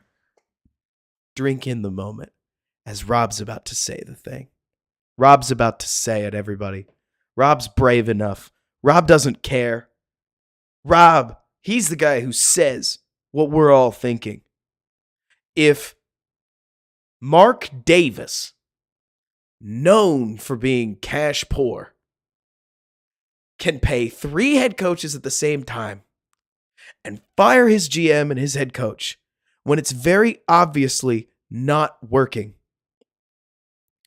why can't George McCaskey?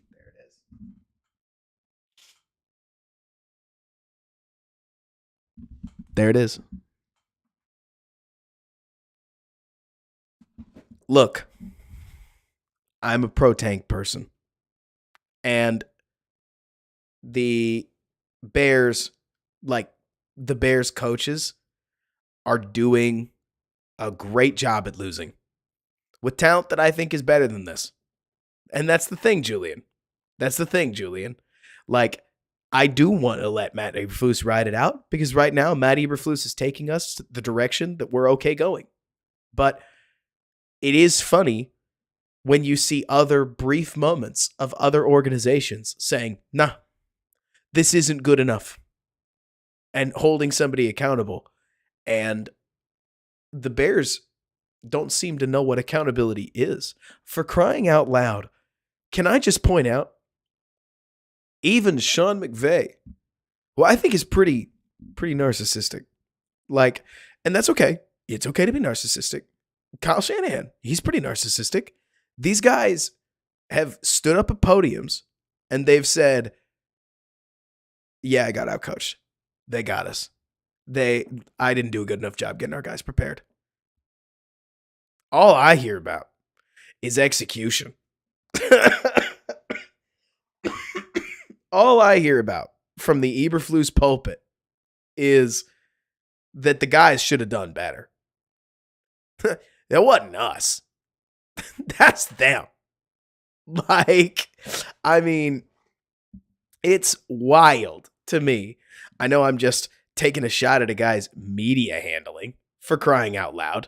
Like, but it is bizarre to me watching Matt Eberflus own nothing in a league where literally all you have to do, if you're a quarterback, take the blame. If you're a head coach, take the blame. If you're a player, take the blame. Like, if everybody just goes up there and everybody takes the blame, then obviously the media doesn't know who to blame. That's it. That's all it is. And oh, that one's bad.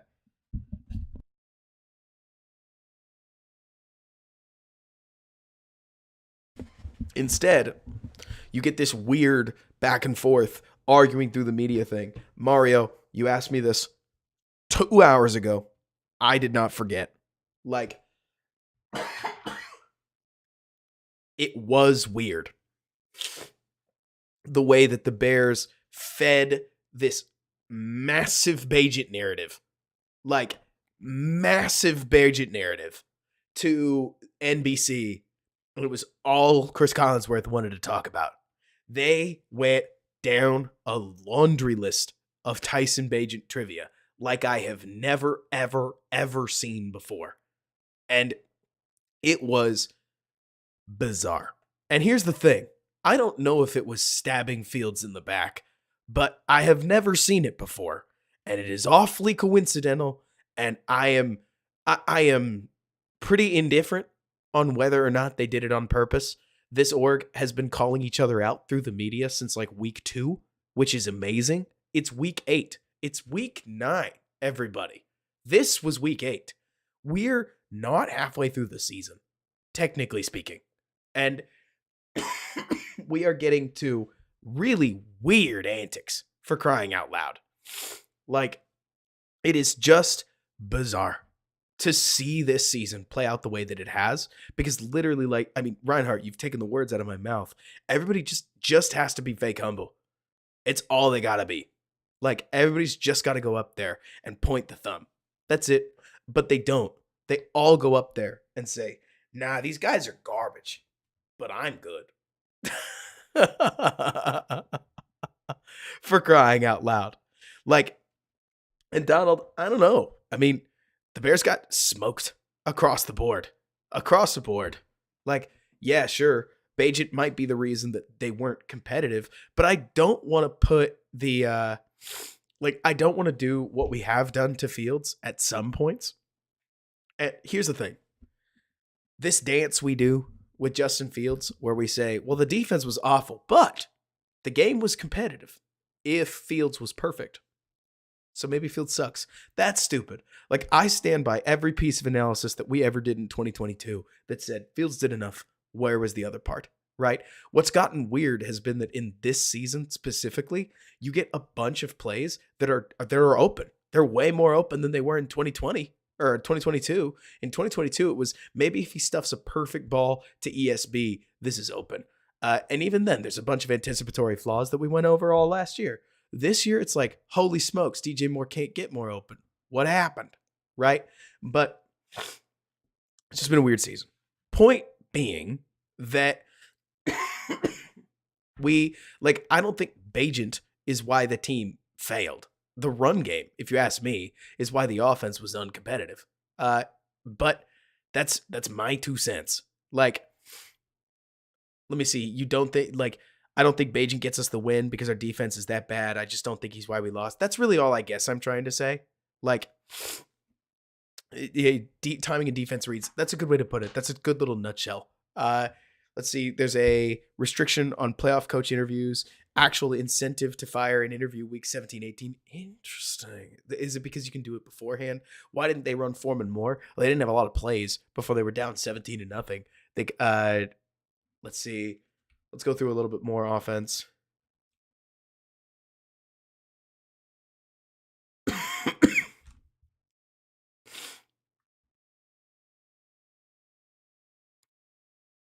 Bears line up in what looks like it's going to be cover 2 zone coverage. Is it? It looks like it isn't.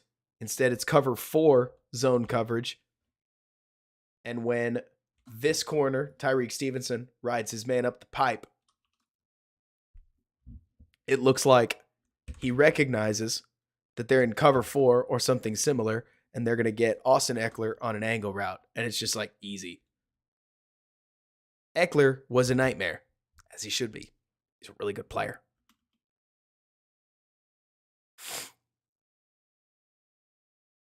How weird, Mario. AC, I think any bear wearing 52 looks pretty good. On the broadcast, we kept getting things tilted in the direction that made him look that much better. Man. Okay. Is it just the way he moves? Because, like, I watched Justin Jones. That's fine. You could even argue Justin Jones created a little bit of pressure on this play. Right? Like, ba-ba, hands off. That's a pretty good rep.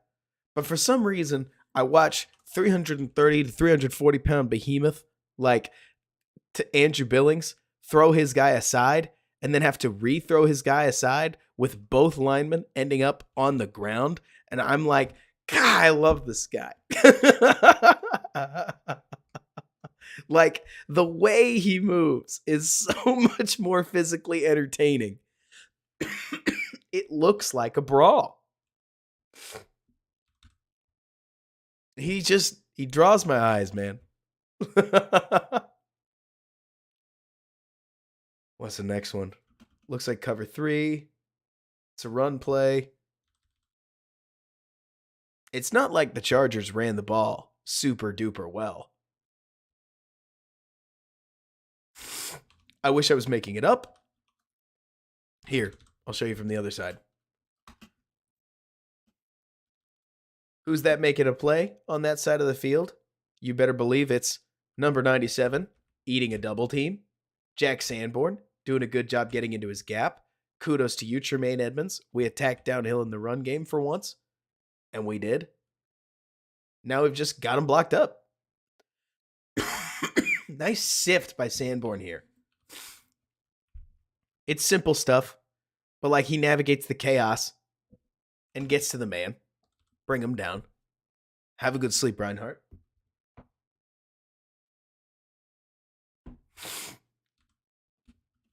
That's right. It's the only stream where you can watch a bunch of football, and the streamer will wish you a good night's sleep. Man coverage into a screen. Man, I'll tell you what. I was wrong. Oh man, Mario, that sucks. We need them to win some games. Are the Raiders are 3-3 though, right? We're fine. We're fine. I was wrong on Quentin Johnston. I really thought that we were going to see. I for some reason told myself Quentin Johnston played Z receiver and played like he was small because TCU wanted him to play like he was small. Sometimes you come up with weird takes when you watch a bunch of draft film. But Tyreek Stevenson just has zero issues getting past this block. Like, boom. Stevenson makes the tackle. I don't even know what the flag is. It's probably like a hold or something.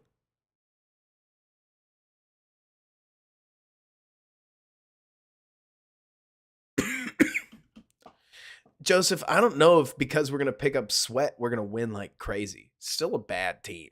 Like, it's a team that got annihilated on national television. They'll be better, but I don't know if they're going to be good, which is saying something because if you guys can't tell, I think that there are players on this team that actually play pretty well. The scheme just doesn't put them in position where they're going to check anything. It asks players to overcome moments like this, where I don't even know exactly what. Yep.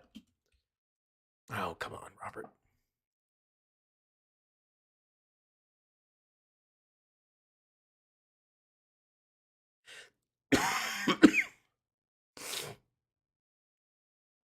Third and 3. What do the Bears like to do? Like, on 3rd and 5 or less, they like to call man. We've talked about this. So then, boom, clear man tell. So what are we going to do? We're going to mesh over the middle. It's totally going to work. Jalen Johnson. I don't know if they call this, but he's plainly offsides. Or maybe he just has the best jump ever, looking back at it. But he gets rubbed really badly. Herbert gets the throw out. And I mean, it's easy. Man on man. Joseph, I think that the defense definitely works a bit better with pressure. The problem is that teams are just going to chip the snot out of Sweat. So it's going to put more pressure on other people to win a one-on-one, which they haven't done. And that's the real problem here. You need a couple guys instead of just one guy. I like Sweat. Really happy he's on the team. I don't know if just because you got Montez Sweat, you're going to suddenly jump to an average pressure rate. And Donald, don't get too excited because Yannick has been a problem. And AC, pick plays are illegal when you're blatantly picking. Rub routes have been run forever in the NFL. 80, 88, 89's argument here is that he's running stick, baby. Like he's just running stick route. And he's got a route to, or a right to his space. This mean old defender just has to go around him. It's a pick play. Like, it's a meshing action. It's your standard end zone rub, but it totally works. That's the thing, Donald. I think Sweat gets closer, but I think any team with defense or with like decent awareness, I don't think they're gonna take him away. I think Sweat rules. You heard me the whole top of the stream talk about how much I like the move. I just don't think. Let me put it this way: Max Crosby is a freaking stud. The Bears erased him from the game plan, more or less. He got one play in, but that defense gave up 24 against the Chicago Bears, starting a UDFA quarterback. Like it's how it goes when you don't have assistance on your line. That's all I'm thinking about. Like uh so for me, Jordan, the main thing that I'm looking at with I talked about this earlier. I can keep it really simple. I don't think Chase Young has 4 years left in the league. I don't even know if he has two. Like, I think his knee is a massive problem. I don't think he's going to get that kind of extension. I think that there are all kinds of people, and I get why, that look at Chase Young and they see all the hype and potential, and I see Claypool. Like, in the Bears setting, I see Claypool again.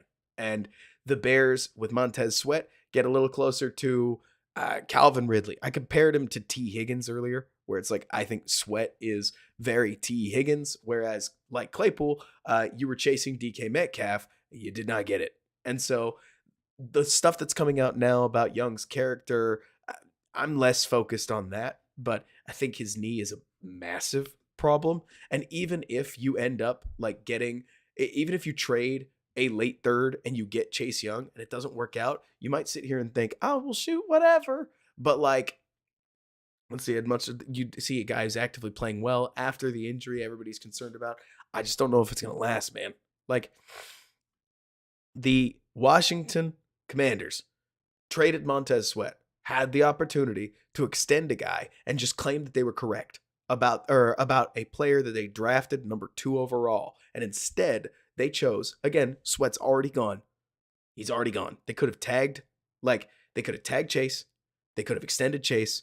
They could have just declared that they were right the whole time. That's what most people would have done. That's what the Giants did with Daniel Jones. Like, you draft a guy high, you say, we were right the whole time. This is the guy we thought we would get. He's on a hot streak. Like you just said, Jordan, he's playing well. Instead, they went, hell yeah. We got somebody to give us a compensatory third. Freaking sell high, bro. Get him out of here. Why did they do it? There's no way it's about cap space. There's no way it's about the tag. There's no way it's about the rebuild. That is way too low. That is way too low. If he was gonna be the guy you wanted, right? Like if he, Jordan, is the guy you think he is, then that is just way too low a sales price, and the Washington Commanders have their heads up you know where. Like, I completely agree in general. Like with what you're saying about Jadeveon Clowney. I completely agree. I think there are players all over the league that people look badly at for the weirdest and stupidest reasons. I'm not trying to take anything away there. It's just strange to me that an org that had the opportunity to victory lap with Chase Young and be like, we got him. We got the player that we expected. He rules. Like, it's because that's what we do in Washington. We draft first-round defensive linemen. They rule, and we're good. Like, instead, that's not the case. And Joe, I just don't know if it would be, because I think Fields would have to be better. Like, I would argue that we can say everything would just be so much better if Fields was good. That's what I think. But instead, Fields to me doesn't look like a quarterback in the conventional sense of the word. He looks like a good thrower of the football. He looks like a good runner of the football. He looks like he has been coached to imitate a quarterback, especially when things go well. But as far as natural pocket movement, as far as I hate saying reading defenses, but interpreting DBs and their positioning, as far as getting off his first read, as far as a whole bunch of the things that make quarterbacks, he really struggles. He's got all the physical tools, all the physical tools anybody could ever ask for. We can overrate and overhype issues with his release. But anticipation, the ability to get to plan B, like knowing when to press and when or how to take risks with the football, it feels like at the moment that you need him to go out there and make a play. Instead, you get an interception. For me, like, and I know that that's like, let's see, Phil's taking the step forward. Totally, totally. Because I'm with you, Joe. Like, if Fields had just been good instead, oh man, would we be so in business? Instead, it is possible for us to be in business, but we still need something to go right. I think you know. I think I know. It's scary. The good news is the Bears have a shot at a better quarterback prospect than Fields, whatever it is, right? Like, whether it's May, whether it's Williams, whether it's JJ McCarthy. Like, and I think JJ McCarthy is right now the very clear quarterback 3. I'm finding it hard to believe. I think that when, I know I'm going to have one person who agrees with me in this chat. I think when Dane Brugler and Nate Tice said that right now JJ McCarthy looks like a second rounder, they were out of their minds. Like, these are the same people that would have said the same thing about Zach Wilson when he was at BYU, and people did the same thing then. Like, JJ McCarthy is without a doubt playing his way into top 10 quarterback position. Without a doubt. Like, he plays well against Ohio State. It's not a question anymore. He's going to be taken in the top 5. Like, just because he's got plain tools, like plain Jane tools. And it's, I mean, I don't know that he's going to be really good, but people love a toolsy quarterback, and they love it when he comes from a pro style offense and a bunch of other stuff. Like, I could keep going, but I would need to do a more full evaluation before I got there. Although little I've seen, McCarthy has a lot of splash throws. Enough. The point I'm really trying to get at this point is that, like, the Bears are almost assuredly going to take JJ McCarthy, even if they don't get Drake May, Caleb Williams. I think there are a lot of Bears fans that have talked themselves into, like, well, what are they going to do if they end up with pick number 3 and pick number 8? They're going to take JJ McCarthy. Like, and yeah, Mario, I may be wilding out there, to be honest with you. Like, I'm just assuming that teams are going to freak out about the quarterback. Like, I also didn't believe that teams actually had the stones to not take a quarterback top 10 in 2022. And then Kenny Pickett fell to what, pick 15? So, been wrong plenty before. Like, I've been wrong plenty before. But yeah, I think Sanders isn't coming out, Donald. That's what I think anyways. I think he goes back with his dad, makes NIL money, like legit NIL money. Because when Caleb Williams, people say, well, why would Caleb Williams come out if the Bears are there? He doesn't want to play for the Bears. Yeah, $50 million at being number 1 pick overall says different things than when you're Shedeur Sanders. You're hoping you get picked 15th, maybe 12th, and you can actually match that year in NIL money because the money gets cut into a third, like, or divided by 3 per se, I think.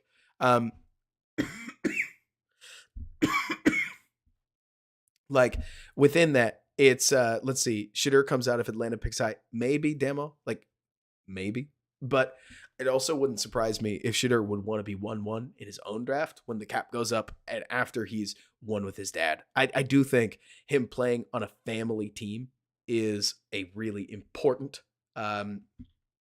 like differentiator. Whereas somebody like Caleb Williams, he's just waiting to go pro, like literally waiting to go pro. And it doesn't help anything that Shedeur hasn't like nailed down the pieces of it. But anyways, more to the point as we talk about it, like, because I'm really trying to just kind of like, let's see.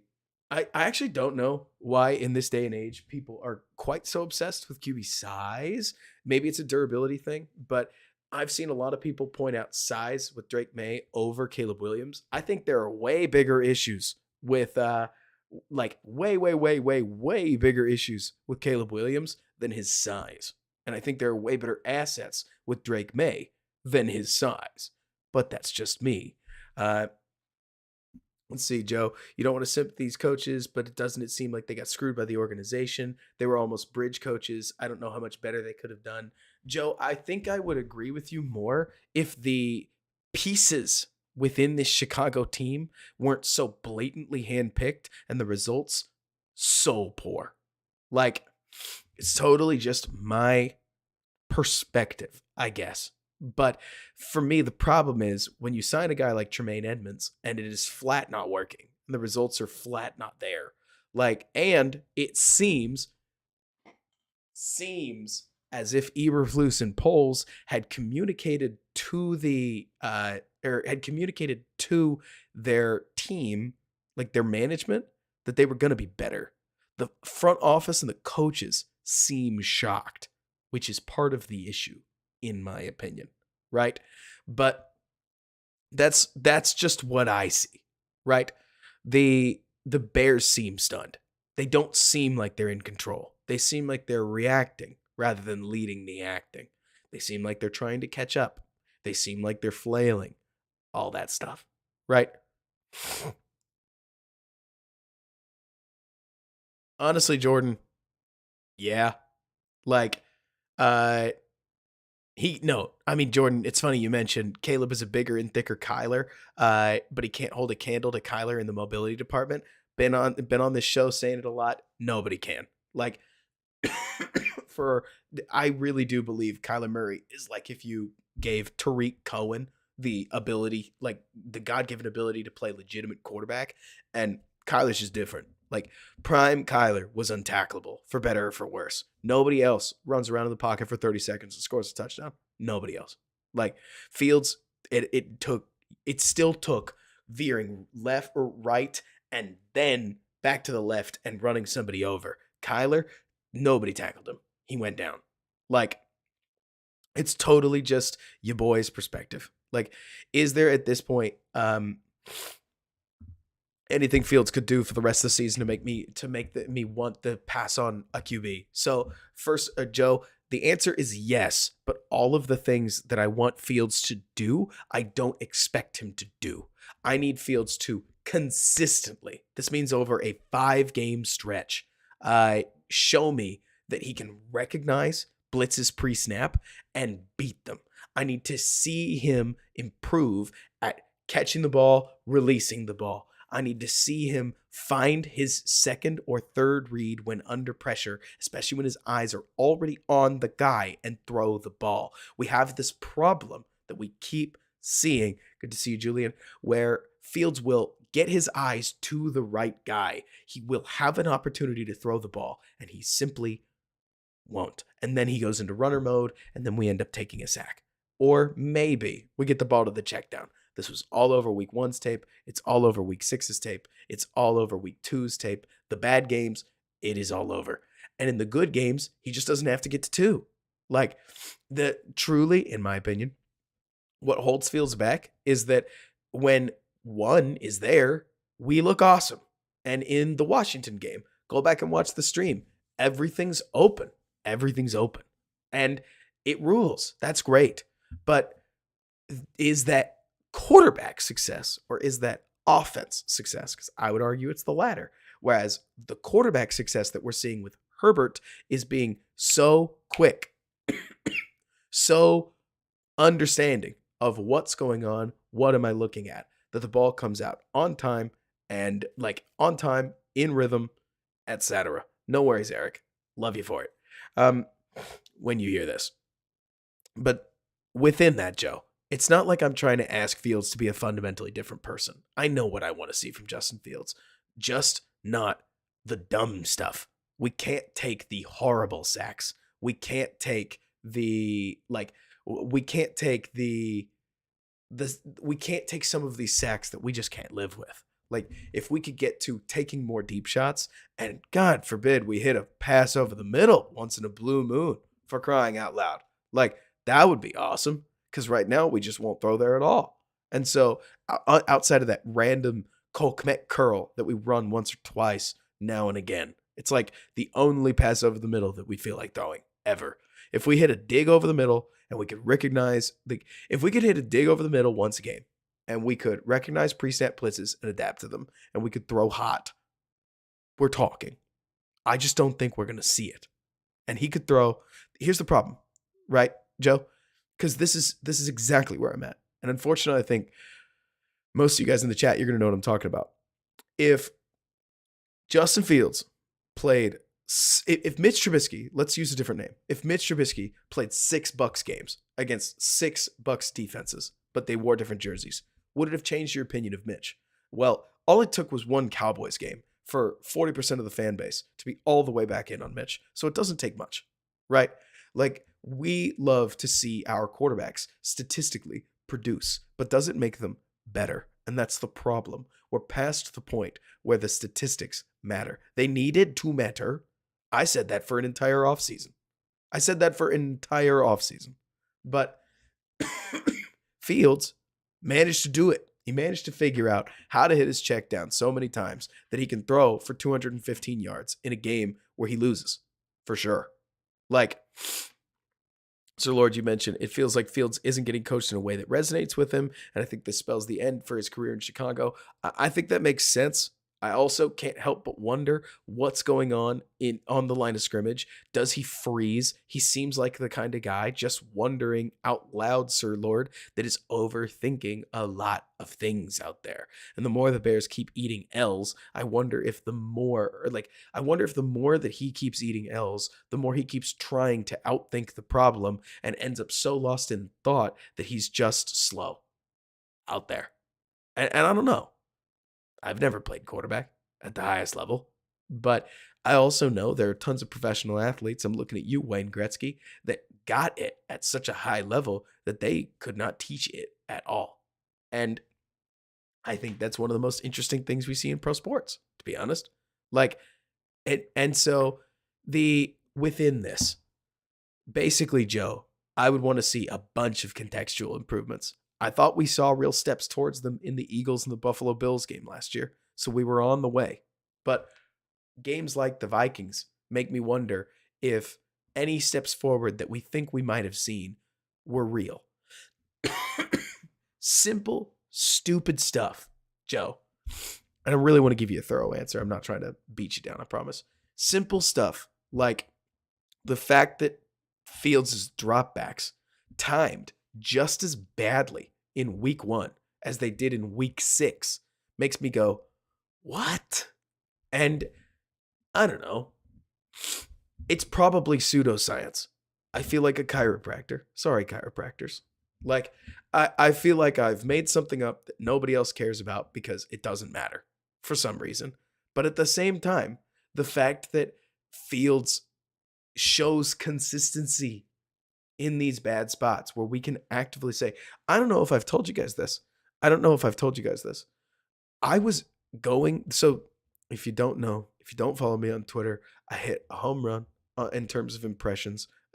Thank you for any support if you guys helped boost it, comparing Fields and Bajan's dropbacks directly.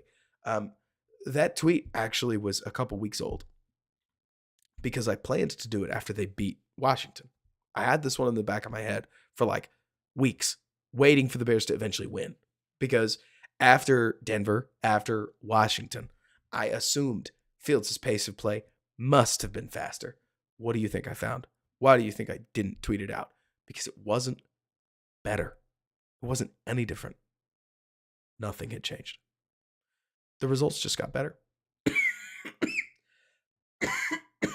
And that bothered me. But also, I knew that I was going to catch hell on social media by trying to talk about it, even if it's just reporting the facts, ma'am. And I just didn't want to deal with it. But within that, like, because Francisco, you talk about how dropbacks are a teachable skill. We're in year 3. Like, yes, a new coach might make him better, but the difference to basically, Francisco, what you have to ask yourself is, if you wanted to treat Fields like a veteran that needs no development, he's not good enough. So we have to develop him. But if we're going to develop him, why wouldn't we want to develop a cheap rookie quarterback that we have many more years of control? Fields is caught in the middle. He is neither. He is not an established veteran. He's not been good enough. He is not a developmental rookie with talent because there's not enough road left on his contract. There's not really a world, at least not one that I see, where he, outside of on your Xbox, like there's not really a world where a brand new head coach comes in under any circumstances, points at Justin Fields and says, "That's him. That's my dude," and rolls with him. It's almost a certainty that they would trade for Kyler Murray, or they would swing for Derek Carr, or they would sign Kirk Cousins if they wanted the veteran. And if they wanted the rookie, they draft a rookie. That's what I see. AC, I know that sucks because I know we're riding with Fields, but that is how I see it. Where I don't think Fields has a road to being the Bears quarterback in 2024 unless he wins a bunch of games, like a bunch of games out of nowhere, and makes replacing him completely different. But let's see. Josh, you mentioned oh man. Yeah. Stuff like that, Josh, which I hate saying. But like the if they don't see that as an issue, shouldn't it be a coaching thing? Yes. Because that's the other issue, Francisco.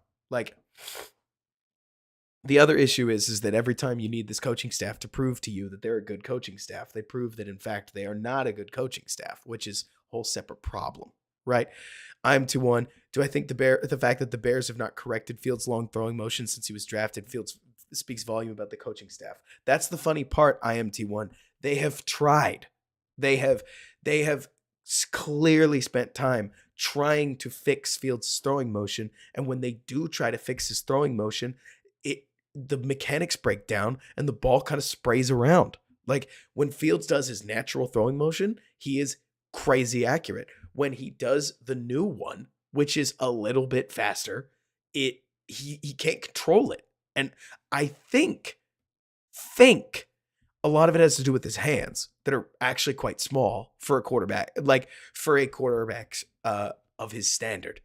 Fields' hands are only slightly bigger than Kenny Pickett's, which isn't a horrible thing. It just means that when JT O'Sullivan, so I love JT. I think JT's amazing. I think JT rules, right? I will never say a bad word about JT, but human beings are off sometimes. And I think JT sees Justin Fields, sees the quarterback that he placed over Trevor Lawrence back in the day, right? And when he asks questions like he did last year, where he says, "Man, we missed another screen throw. Why can't we get these right?" The data would say it's probably because Fields has small hands and can't get on the laces, right? Like and so anytime he has to make what has become a standard NFL throw where you grip the ball without the laces and throw it anyways, he doesn't have, I studied physics for crying out loud. He doesn't have the ability to get the claw all the way around the ball. Guess who else doesn't? Me, with my stupid peewee football. Like, I can't, for crying out loud. Like, Fields' hands are much bigger than my stupid little 7-inch baby hands or whatever. Like, Fields is bigger, faster, stronger, better than I am. This isn't me trying to like point and blame, right? It's more to say that there are physical things Fields can't do. One of them seems to be palm the football. Like, you got a lot of quarterbacks out here that can palm a basketball. I don't know if Fields can. Like, and so it's not like that undoes him, IMT1. It's more like I wonder how much some of that stuff plays into this. Where when we see, oh, wow, Fields needs a hop step so that he can control the ball and get his hands on the laces. That slows us down. That's making our screen game that much less efficient. What do we do about it? Is there anything you can do about it? Like, I don't know. I mean, Matt Stafford throws sidearm a lot. Fields can't. Fields can change his arm angle, right? It's just so Donald, tell me why you hate it. Because are you hating it because it feels like it's got a point, or do you feel like it's way too much pseudoscience? No, I get you. I'm with you, Ben. I always feel weird playing the tape just in the background because God knows I get way too distracted. But this one was especially talky. I don't know. The Bears are at such a weird spot. It's kind of like last year, just as bad again, where we do love the tape and we need the tape. We need the tape. So we'll do a little bit of a little bit, or we'll do a little bit of a lot. Then I need to go to bed. It's almost 1. I'm sick. This doesn't work. But so, ball comes out fast. I don't know what Tyreek Stevenson's doing at that depth. I actually don't know what Caleb's hand size is. Looks like Tyreek gets caught worrying about this being in the hole. Herbert does a great job getting it down.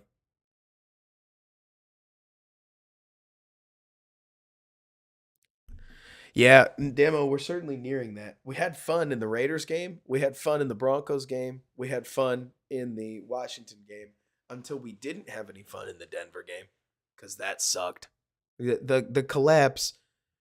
The collapse. Okay, where do you guys does the Denver collapse make any of y'all's top 5 losses? For me, it did. That game sucked. That game was awful. But I wonder if everybody else has more emphatic losses and probably a lot of Green Bay losses in there, right? But for me, it's on there. That sucks, Donald. That sucks so bad.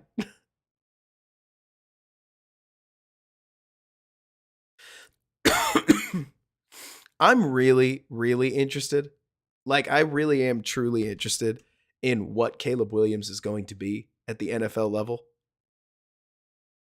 Man, okay. Okay. You want to get excited about something? It is this rep. I actually really love this from Kyler Gordon. This is what I needed to see from Kyler Gordon. Like, I've been talking for a while about how Kyler has to get more physical. I love the blatant hold. I'm not even going to pretend I don't. He should do this more. This is what good corners do. They cheat. Like, you move with the guy. He wants to try to throw you off his break.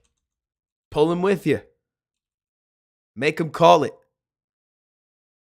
Can't. Has to check the ball down. We're not there to make the tackle because that's not really how our zone is structured, and we totally give up the first down. But Kyler is the target on this play, and he doesn't get it. Thank God. Spent a top 40 pick on him. Goodness knows it's good that he can cover a little. That's about as negatively as I can phrase that. Hey, Zach Pickens owned his guy.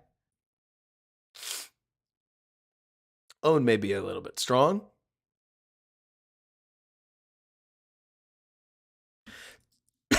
But we get long arm into the rip, into a spin. Don't have forever like that, though.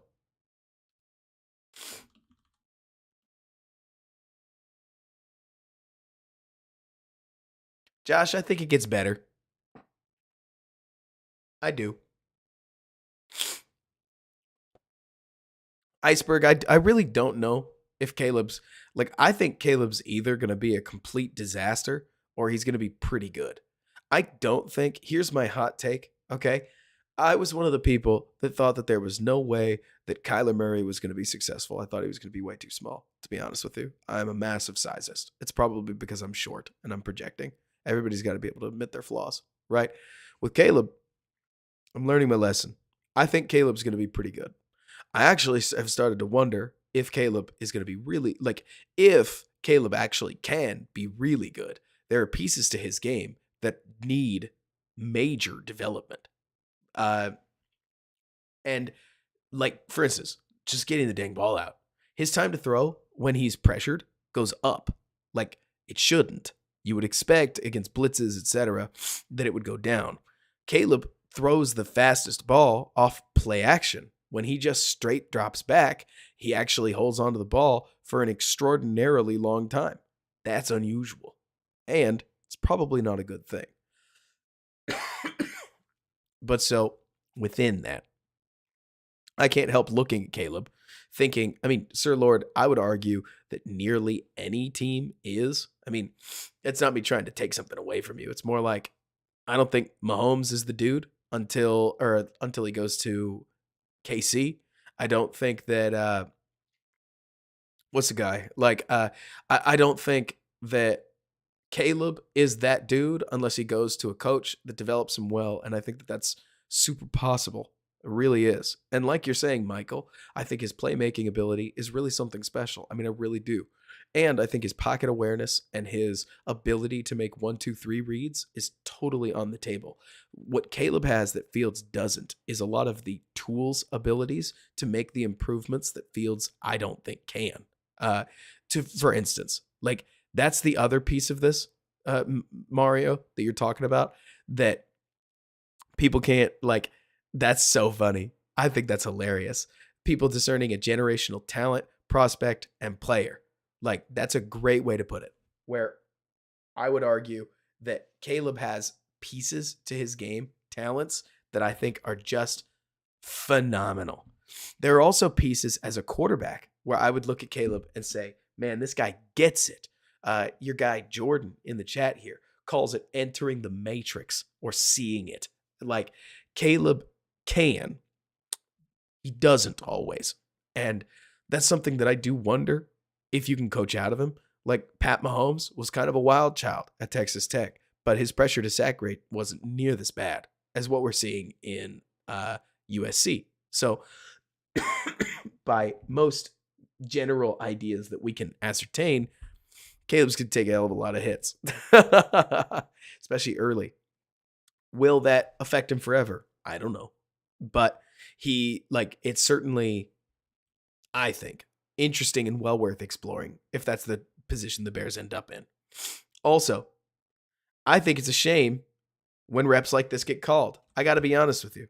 Like, I wish that there could be some kind of defensive pass interference overhaul because to me, this is a receiver just getting beat. Like, I don't know what to tell Tyreek Stevenson about what not to do because I don't think he does anything like particularly egregious. At least in the last bad DPI call that we saw last week, Tyreek Stevenson gave a really early shove. In this, he just tracks with his guy, breaks with his guy. Sure, he gets his hands involved a little, but why can't we let a DB just win at times and ask the receiver to go be the big receiver? I'm sure I might get mad at other ways, but part of me has started to look at football and say, if your receiver can't play big, that's not the DB's fault. Like Mike Evans is going to catch this ball anyways. Chase Claypool is going to get bodied. And then a bunch of Bears fans, love you guys, if Chase Claypool was still on the team, would say, you have to call that. That's a terrible call. But same applies to Quentin Johnston. You got to just win. Like, exactly, Sir Lord. Like, Quentin Johnston did not look at this rep and say, oh man, he fouled me. This guy sucks. Instead, he clapped his hands and went, gah, I got smoked. And Tyreek didn't even care. Looks like Tyreek saw the flag. I actually can't tell if he did. But I'd take this. Like, as a rookie corner and all this, like, I would take this. I have no problems. I have no problems taking this. Like, and like you're saying, Ben, Herbert anticipated the snot out of this route. Look at that. Boom. Bang. It's gorgeous. From Herbert's perspective, you could argue, Ben, the only reason they draw the call is because Herbert throws it so freaking early that it's DPI instead of a normal quarterback looking at read number 2, right? But as a fan of good DB play, I don't know what you're supposed to do there. Like, within the world of reality. Because to me, the feet are good, the hands are good, and the receiver just gets whooped. But that's that, right? Blow you away, his college tape was met. Yet here he is. Best QB in the league and maybe ever. Hang on, Mario. Now you got me needing to. Let's see. Caleb Discourse. Mahomes is a generational player, as on paper, his measurables don't blow you away. His college tape was meh, yet here he is, best QB on the league. If I'm understanding what you're saying, Mario, I think I agree with you, where weirdly enough, it's not what Caleb does, like literally on a football field, because I think the Lincoln Riley offense doesn't translate well to college or like from college to pro. I think that a lot of the stuff Caleb tries in the pocket is lunatic tier. And I don't even think he thinks it would work in the NFL. But part of me just thinks, Mario, if we're on the same page, that if a coach with some stones, with some cojones, sat down with Caleb Williams and reframed his game, not that you would get Mahomes, but that you would see a similar-ish transformation between here is what Mahomes was in college. We are not doing that. This is what we do in the NFL. And if you could get Caleb Williams to play through a 2-second veteran quarterback pipe and then blossom out into creativity, I think you'd get a pretty damn good NFL quarterback. I really do. I think you'd get some wild stuff and some wild stuff. Like, I think Caleb would be responsible for some 2 to 5. Like, I think Caleb would be responsible for 2 to 5. Just what the F did I just watch? Turnovers. But guess who else is responsible for 2 to 5? What the F turnovers? I think you know his name. Like, you just get those. I don't know. The quarterback, the same instinct that drives Mahomes to do some insano stuff is the same like logic that gets you to the weird ints, like the same thing that gets you the plays that are just amazing is what's going to get you some of these. Like Patrick Mahomes turned his brain off, unplugged his controller, and it was terrible. Now, I do think that the one part of Caleb's game that has to change is specifically just the way he holds onto the ball in the pocket. And I'm not trying to obsess over the little details, by the way. That is one thing that I would love to do. But in this case, it's more that Caleb, as he stands right now, is going to lead himself into way too many sack fumbles. The main reason we have to get the ball out is purely because I'll take the INTs. I'm fine with that. I'll work with that. It's the fumbles that are going to be a real problem. If you got Daniel Jones, but you didn't deal with this massive Daniel Jones fumble bug, I don't think we would hate him. Like, I don't think we would think of him the same way. But Daniel Jones fumbles all the time. Reminds me of late stage Cutler, where sack fumbles just felt so common. And that's a turnover you just can't afford because you're the last man back. Anyways,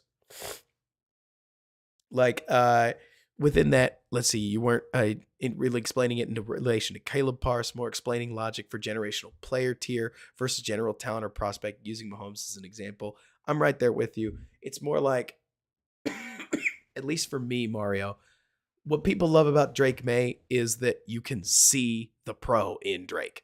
What a lot of other people love about Caleb Williams is that you can see things that Caleb does, kind of like what we're looking at with Herbert right here, where it's like you can see things Caleb does, where you can unironically and unhyperbolically say there are not many guys that can do that. Like, Caleb's release is different. Caleb's velocity that he gets on his release is pretty different. Thanks so much, Francisco. I appreciate you. See you next week. Caleb's ability to create is nuanced. It's different from some. It's not different from everybody. Like, it's like, I think, Donald, for instance, that May is the safer choice, and there's nothing wrong with that. I think Caleb really does, at so many points, remind me to just like, or let me see. Oh, and that's the thing, Jordan. Like, it's not lost on me that we didn't see Mahomes play for a year. Like, I don't know what Mahomes would have looked like if he got to hammer home bad habits as a rookie starter. I have no idea. I don't know how hard Caleb works. I don't know how bad he wants it. I don't know if he loves football, but his talent is is insane. The problem is, Jordan, um, Mahomes is the best quarterback in the NFL, and at his heyday, when he was winning MVPs and Super Bowls, I don't think he was the most talented quarterback in the NFL.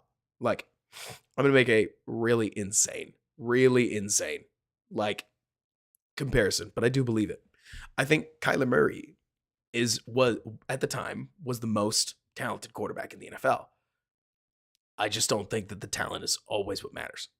Like the way that you use your talents matters so much more than your raw talent numbers, if that makes sense. And the to me that's what's key, right?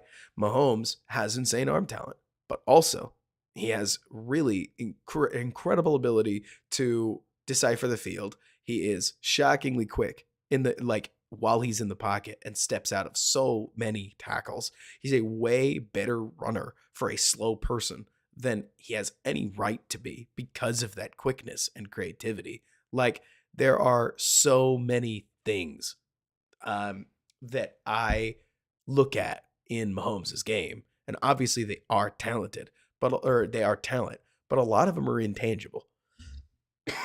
They're not gaudy physical talent compared to Kyler Murray, who can throw the ball wherever he wants to on a football field, put it wherever he wants to on a football field, and also you're never going to tackle him. Like he's the only player I've ever seen in the NFL, only player I've ever seen do the dancing that he did in his heyday. Did he really, Mario? Like, man, I wonder if his teammate issues are just that people can't relate to him. I don't know. Maybe I want to see the best in the kid. That doesn't surprise me though. Like, and not to mention, if anything, that excites me for the rest of the season because I would imagine the losing is killing him. Because, I mean, he seems like the kind of guy to carry a chip on his shoulder. So in theory, if we're going to see it from Caleb, we're going to see it from Caleb. We get guys like Dane Brugler who are about to put Drake May as their number one quarterback. Like it's in a sense, you've got the Mr. Unlimited vibes, Colin, but it's like Mr. Unlimited before he, got remarried and basically accomplished everything he could ever want. But we'll see.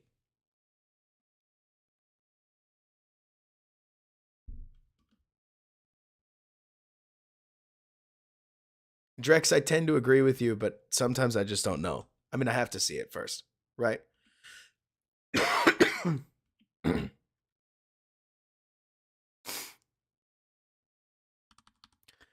Damo, I couldn't tell you. I was young enough that I really thought Trubisky was that dude, but I mean, the Bears had already drafted him number 2, and then I did my film study, so of course I was biased as hell.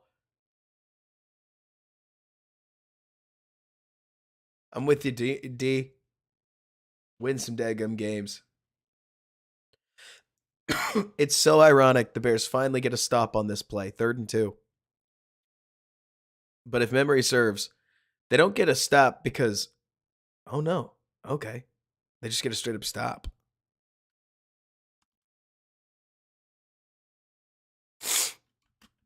Goodness. Made up his mind at 12 to be an NFL quarterback. Sheesh, what a freak.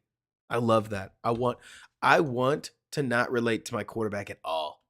Like, I want to look at my quarterback and be like, who are you? Herbert threw it so hard. No defender's going to catch it. Dude doesn't even get his left hand up. I know, Iceberg. It's brutal. I think. Unless you're saying that they're almost there. I don't know about that, man. Got to remember, the Bears finished last year on a 10-game losing streak. Jordan, it's just purity. It's purity in quarterback form. MHJ and DJ Moore will make JJ McCarthy look amazing. Drex. That's Jordan's dream right there. The Bears get 2. They take Marvin Harrison Jr. They get 9. And they draft JJ McCarthy with him. And then they just ball. Like, I know what Jordan wants, and that's what he wants. Like, then I don't know, in the third round, because the Bears don't have like a second round pick. Like, they stack some linemen so that they can run the snot out of the ball with Ben Johnson. Though I know who Jordan wants to hire too. But assuming that he stays in Michigan, I know Jordan would take Ben Johnson as your second option. He would love to see a pound the rock and rip down the seam like offense with and Marvin Harrison Jr. and DJ Moore creating yak and space all over the field, and he would just sit back and enjoy it. And honestly, I think a lot of Bears fans would too, because I think it's not unrealistic at all. The problem is, I also think you'd get some big dumb with JJ McCarthy. You get some big dumb with Caleb, but it's different big dumb. Like, you get some JJ McCarthy throwing straight to an underneath defender, I think. Like, testing a gaudy window in a way that the NFL will just veto very quickly. It'll say that is not open. But it wouldn't be bad or unfun. And I'm not necessarily out on the Ewers train, but in the wide world of tools, McCarthy's showing a lot that Ewers right now isn't. Like, right now, to me, as much as I don't like admitting it, Quinn Ewers looks like he's getting carried by Xavier Worthy more than the other way around. Like, that's what I was getting at, Jordan. It's the same dumb, just phrased differently, right? But that's rookies for you. They just do that, right? I mean, I'll tell you what. I'm just saying. And I'm going to say this one time because we've all looked at Bears Facebook before. I think we've all looked at Bears Facebook before. Chicago would love JJ McCarthy. He's got the look. Like, when you think 28-year-old JJ McCarthy and you think a guy that's made 2 Pro Bowls, but only 2. Like, okay, so here's a comparison I didn't expect to make, but here I am, because I've seen some people say Cutler. I could see a world where JJ McCarthy is kind of a spiritual successor to Jim McMahon. Jordan, am I insane?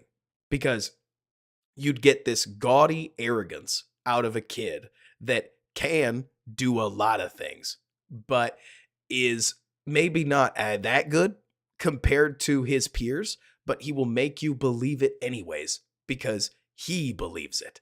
Like, and I think Chicago would just rally around the kid like maniacs.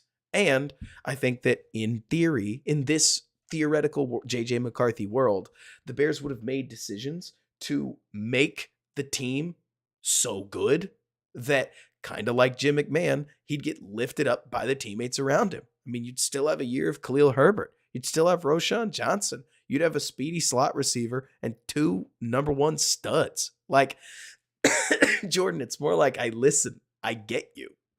At least I think so. And I mean, local kid, for crying out loud. Like, it's the Schmitz story, but it's better, to be honest with you. And I think that there'd be a lot of people that if you put that kid on a team with Ben Johnson, like, that could actually work. It really could work. A lot would have to go right, but it could work. And if it did, the team could win games. I don't know if they'll beat Mahomes. Mahomes won't be there forever. But in theory, you'd, like, I don't know. It's just interesting to think about. Because that's the thing, Drex. I'm completely with you. It's like Deshaun Watson back in the day with Will Fuller and DeAndre Hopkins. Who cares who you are? Like, you're a rookie, whatever, doesn't matter. Launch the ball. Just throw it up. I'll go get it. Man, Damo, I didn't think about that at all, and that is the funniest angle I could have ever envisioned for this. Like, a renewed state of the Chicago rivalry if you ended up with a Michigan kid being the one who succeeded in Chicago off the back of an Ohio State kid.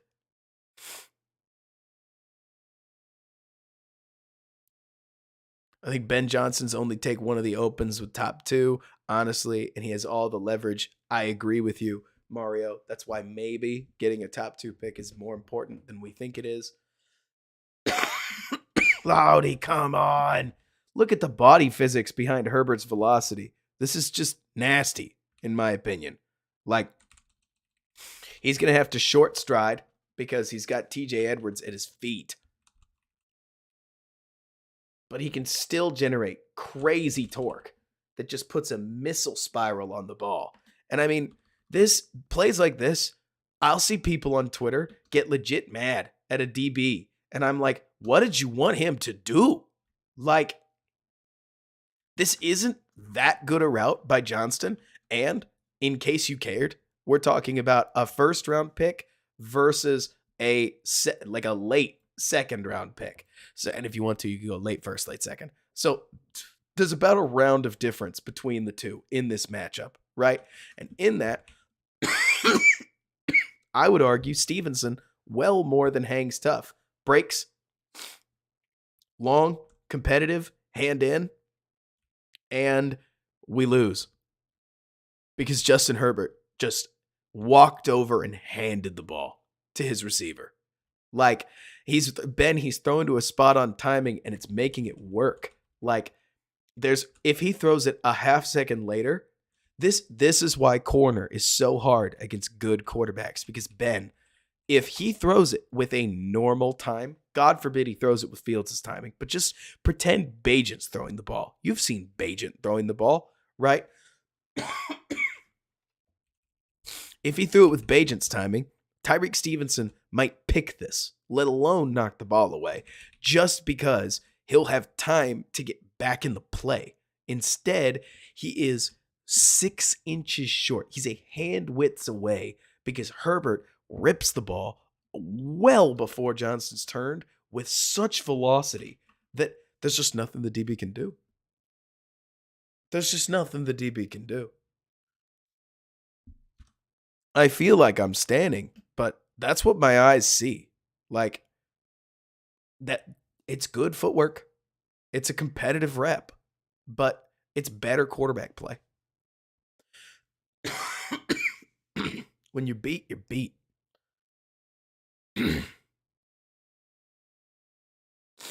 Ball underneath. I could not believe Elijah Hicks missed this tackle. Like, just watching live, it's so funny because the broadcast will like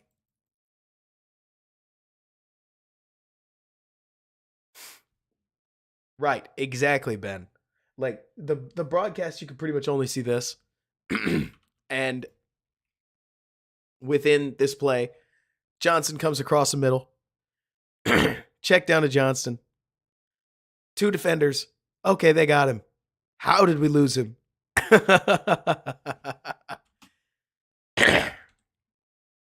No analysis really needed. Herbert just sees the easy play, takes the easy play. Ooh, this looks better on all 22. Oh, okay. This is one of those I'm a first rounder moments. Like, oh, dead leg. He gone. I wish they'd show us this kind of angle more often, to be honest, because I'll pull up the end zone copy on some of these moves and I'll go, sheesh, that's nasty. And then kudos to Johnson for just keep getting uphill.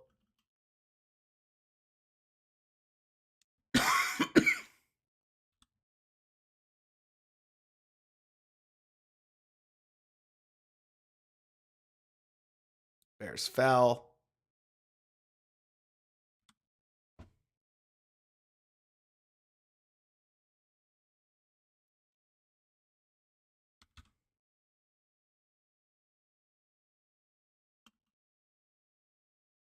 Blitz, screen, wipeout. See you next Tuesday.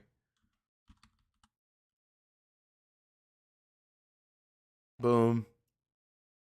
And there's just nobody home. Wonder if they checked to this.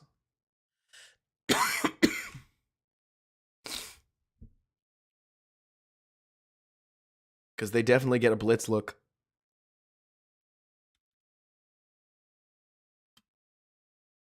No, they just had it on.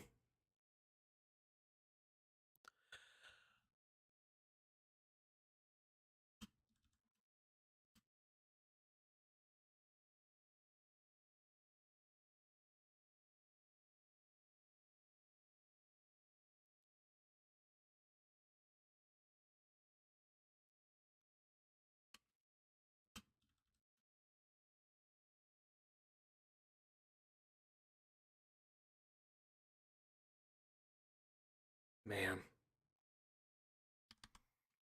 The worst part is you watch a really good quarterback and it makes you realize how far away everything else is. Donald, we in here. John, we in here. I mean, you just see it, right?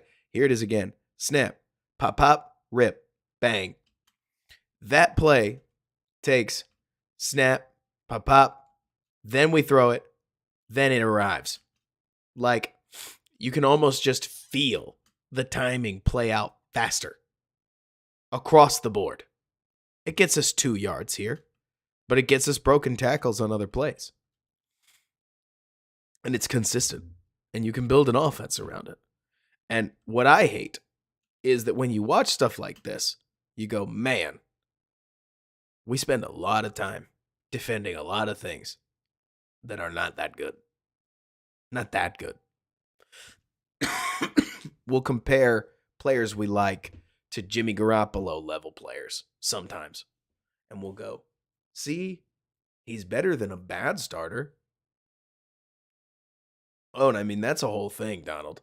That's a whole thing.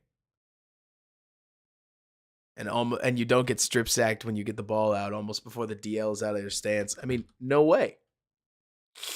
No way, Drex. Man, we are really liking Johnston, aren't we?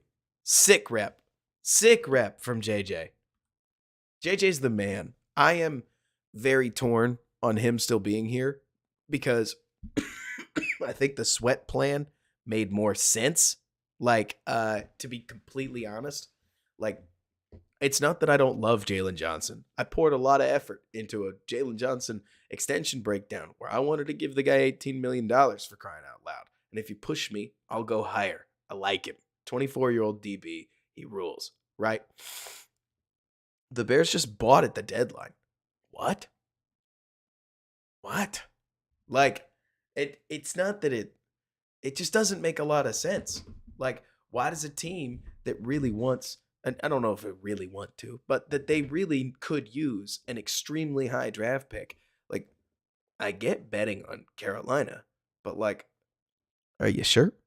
And if you're expecting to turn over the roster, like, wouldn't you want to backfill with some second round picks so that you don't end up spending $10+ million on I guess it's just 3 players. It could be worse.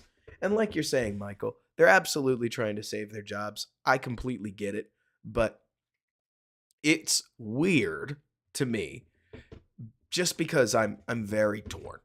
And so I'm glad that we added Sweat for the 2022 draft, assuming the Bears land one of the picks that they need to land. Having Sweat on the roster rules. If Sweat pushes the Bears into 7th place, say, for instance, and Carolina doesn't get the job done and they land the Bears the 4th overall pick, that is bad. That is not good, if you ask me. Drex, I think you're probably right. I really do. I hope the Bears get a deal done in Chicago because you can work with this. He is very, very, very good. Look at this. You give JJ the ability to press. He's got the feet. He's got the savvy. He ties his man up. Tyreek Stevenson gets flagged for PI here, which is hilarious. Like, there's no way he doesn't. We've seen this movie before. There's an element of respect that goes into playing cornerback.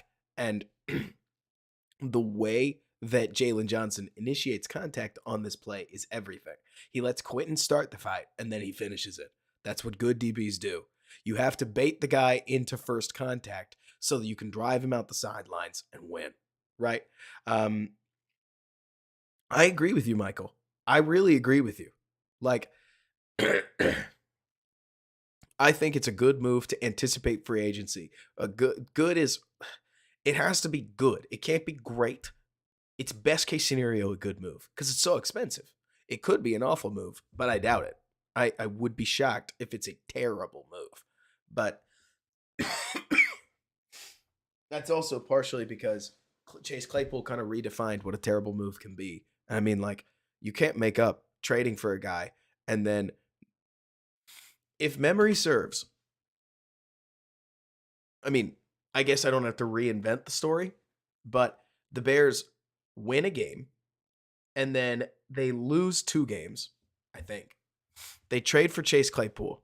They never win a game with Chase on the roster. And then the week after that, when they finally make him inactive, they finally win a game. It's ridiculous. Like, it's so storybook you'd think it's fake. You know what I mean? Good little zone counter here to try to get that rat player caught in a bind. Go make 37, make a play. This is as close as you get to actually trying to target a safety. Seriously, Jordan. Like, and it's crazy too.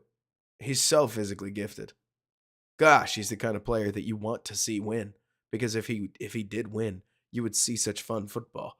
But it is almost so comical that you can't make it up. Just how crazy it is looking at this player in Chase Claypool that seems to be that much of a problem. I don't know. Good job by Tyreek. Good job by everybody. Just get the ball out. Hey, not just Fields, everybody. Hey, haters. Calm down. Justin Herbert headshots players too.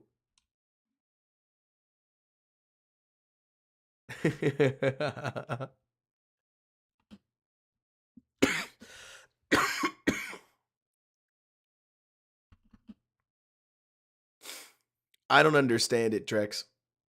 I don't understand it. I don't know if I will understand it. It was, Michael. Hopefully the Bears and Jalen can find some common ground. Or at the worst, the Bears can tag him and trade him or something. Just don't lose him for free. Honestly. Just don't lose him for free. Bad tackle. Two more bad tackles. I actually thought, call me insane. I am a little bit. I can be a bit of a stand for my guys. Tyreek needs to make this tackle. I don't think there's any question that Tyreek needs to make this tackle. I am a little surprised two Bears defenders couldn't at least direct the motion backwards. For crying out loud. Like, how did this not end up a stop at the 1 yard line? Every time I see this play, everybody goes, God, Tyreek, make a tackle. And I'm like, how did this happen? Like, Cole Kmet probably doesn't get in. Love you, Cole. But at least I haven't seen this kind of wrecking ball attitude that just drags two grown men like the critical final 2 yards on the end zone. Like, maybe y'all disagree, but like, it is hilarious seeing that this guy just smokes the safety, sends him straight up, walks into the end zone with 4 seconds on the clock, for goodness sakes. Like, let me see.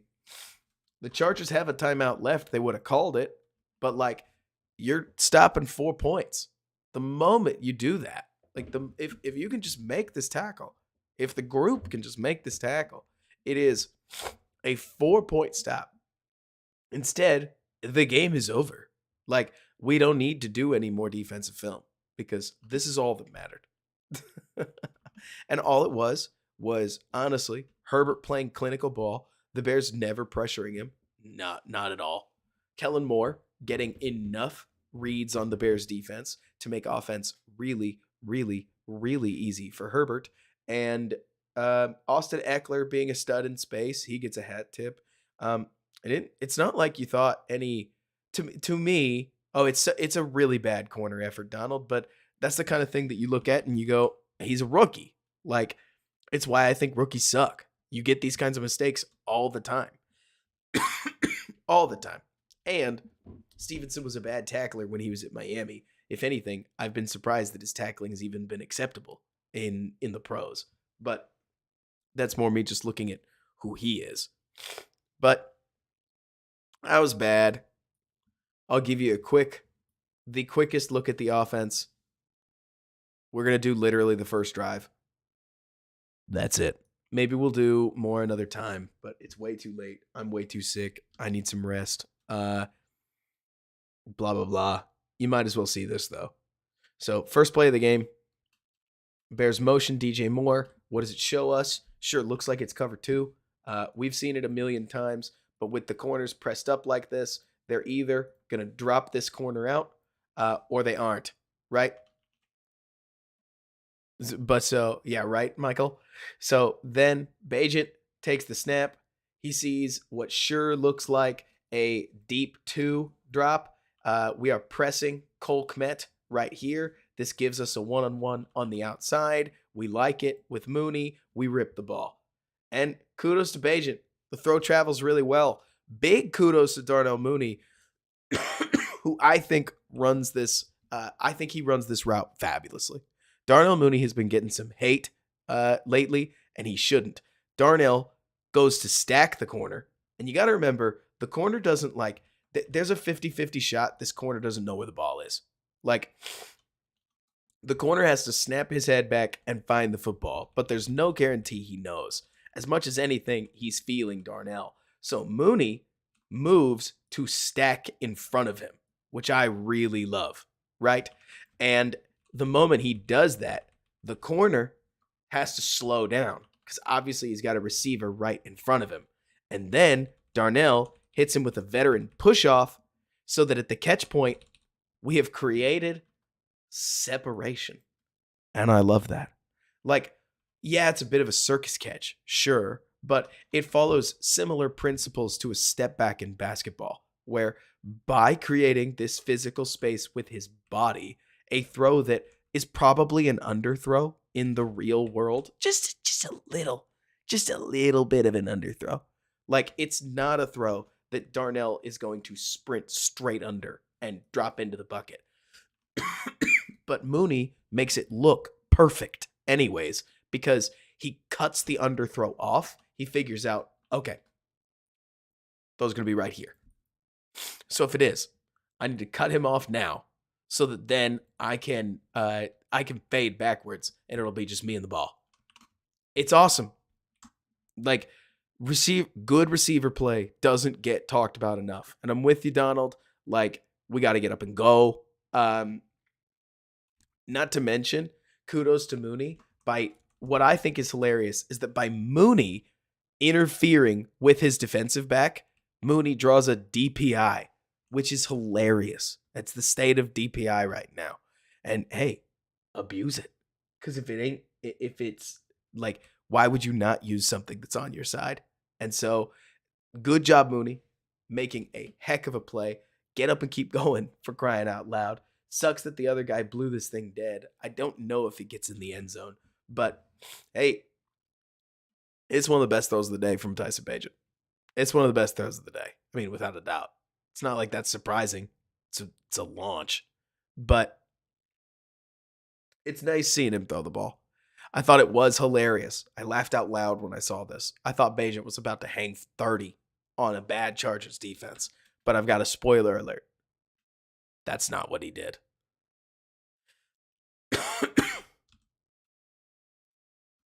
Boom.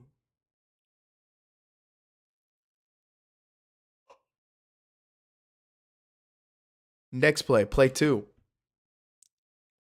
Chargers stick with a 2 high shell. Bears run a run play straight up the middle. Little bit of a countering action. They're going to get Darnell Mooney inserting right here. He's going to come out and then back up. But would you believe it? In a twist nobody saw coming. And I mean, you're going to be so blown away when I tell you Lucas Patrick stares at the linebacker that's coming to fill the gap, and he just lets him go. Good job by 9, I guess. Uh, he does a good job reading this and rocketing through the gap. But it sure looks to me like everybody else gets their job right, where you've got Jenkins hitting and peeling back. You've got Whitehair trying to stop this man with an extra hand despite being engaged over here. It seems like it's a Patrick problem. What do I know? Maybe they've overloaded them somehow. I guess I'm never going to. That's Borum, that's not Jenkins. I'm never going to pretend that I know everything, but it sure looks to me like Lucas Patrick just let your man go. Daggum. 2nd and 9. And then in a play call only a mother could love. And I wish that I was, being facetious. But on the broadcast tape, this is just so much worse to me. Like, the Bears get red. It's very obvious. I don't know what Khalil Mack picks up on.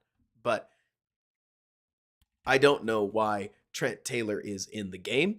I don't know why Trent Taylor is the one taking this wide receiver thing. Like, can't you do fundamentally the same thing and at least give DJ Moore the ball? Like, no, we're gonna give it to our kind of slow Mark Mariani-esque punt returner.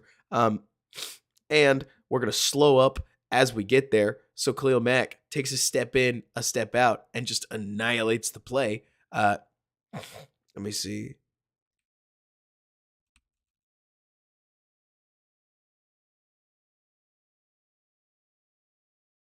Who knows?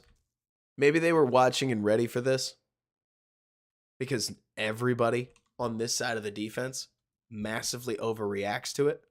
Like, they're all flowing this way.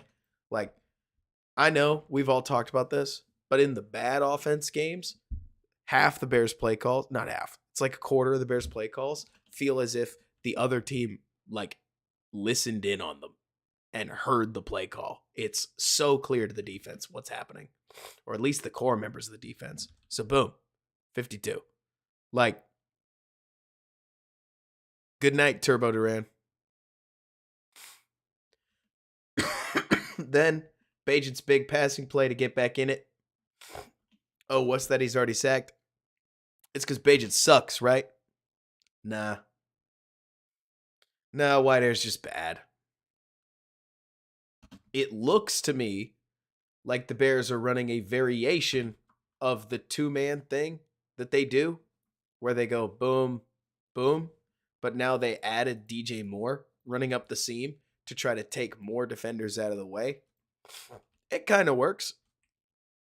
It's hard to tell because the moment Tyler turns around for the ball to run into space, his quarterback is already like well down.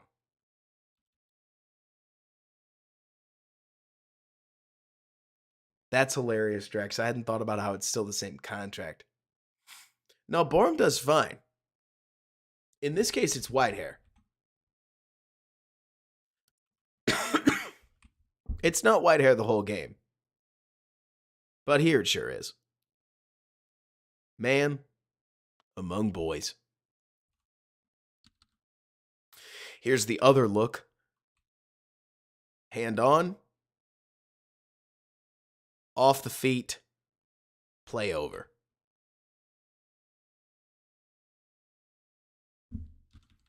Here. Just for you guys, we'll just live watch one more drive. Because Bears film is an addiction. And I have a problem.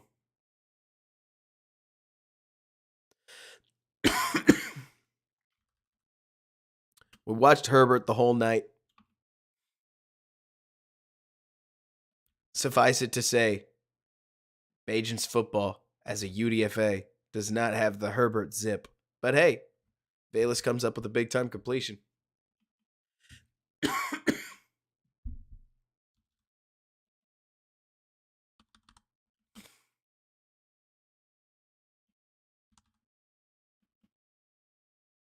Darnell's getting better.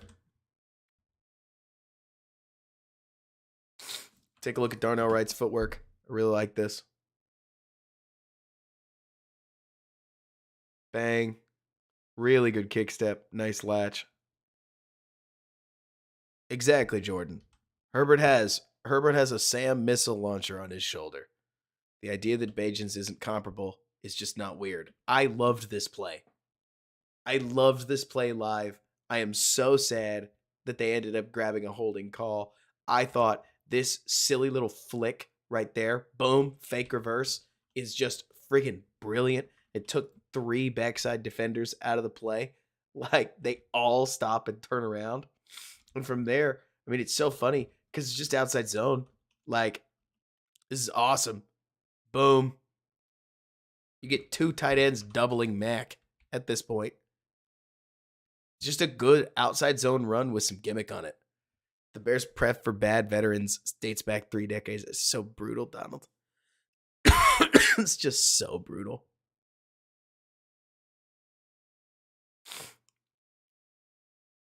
Snap. Boom. Hard run. Bang. 16 yards. Just kidding. It's a hold, actually.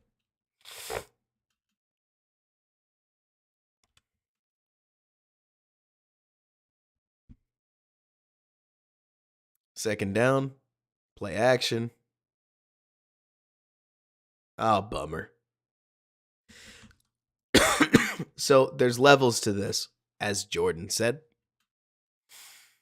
Because I can tell you what I think. I don't know. Looking at this is complicated.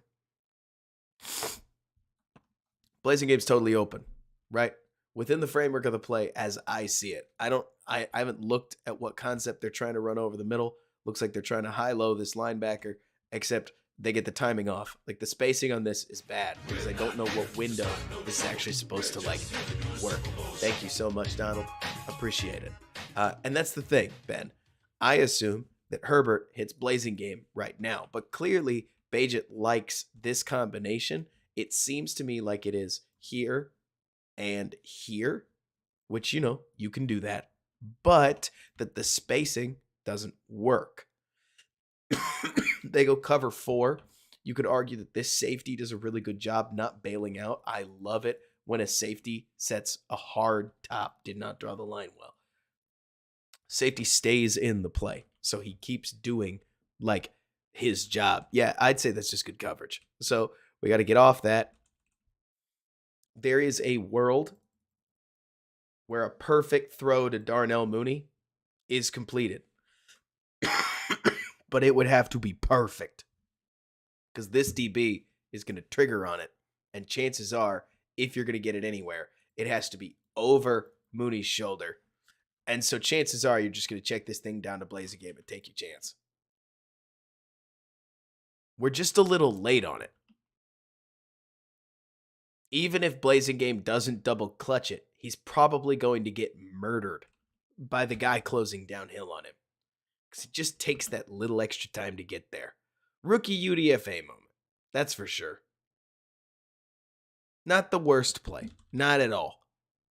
But everything just takes a little too long. Absolutely insane. Insane. I want to rewind it one more time. I am not hating on Tyson Bagent. He's a UDFA, massive overperformer on an incredibly short list of UDFA quarterbacks that have started and won a game in the NFL. That is such an accomplishment. Watch Tyson Bagent throw this ball and think back to what you just saw Herbert do. I mean, you actually have time to watch the ball fly.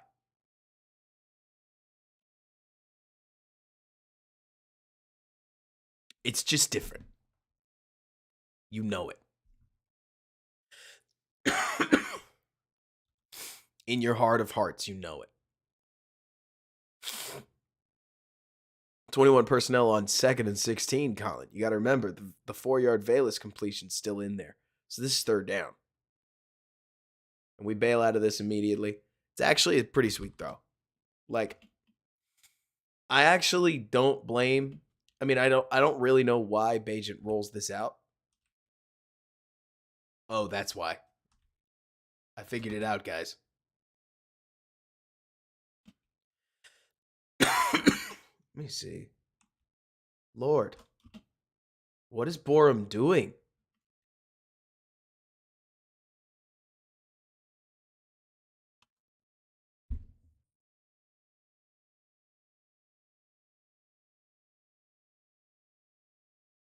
Lucas Patrick is acting like he's on screen duty. And then Cody Whitehair just gets like slew footed. That is so bad. Unless it's on purpose. It's so bad. It is so bad from both of these two that I almost wonder if it is a designed false pocket. I don't know if this exists. I've never seen it in a playbook. But his drop, like Bajit's drop actually accepts the rolling motion. And I mean, this is such a weird play because Patrick doesn't help. I have no idea. This is one of the stranger plays I've ever seen, purely because everybody looks like they're pretty deliberate. And I mean that sincerely. Even Larry Borum completely freezes. Like this totally looks, you say makes it, this totally looks planned. This looks like a move the launch point, like basically it's like the same principle of a screen, but it's designed to help, and Kmet's timing lines up with the drop back. Look at this. Look at this. Like Tyson Bagent and Cole Kmet turn to each other at the same time. Like, you want to talk about actually something pretty decently timed? Boom. We're looking. Like, we're looking for the ball.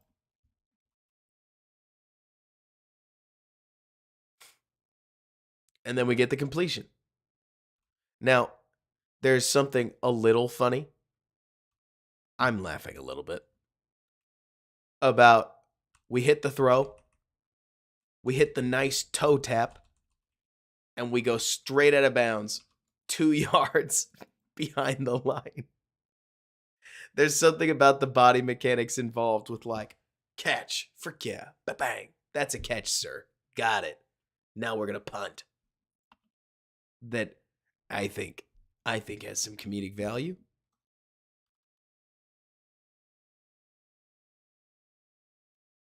Of course it is.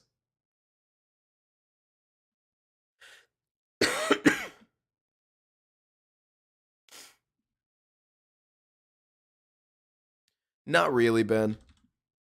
But it honestly has a nice little design element on it. Boom. The problem is,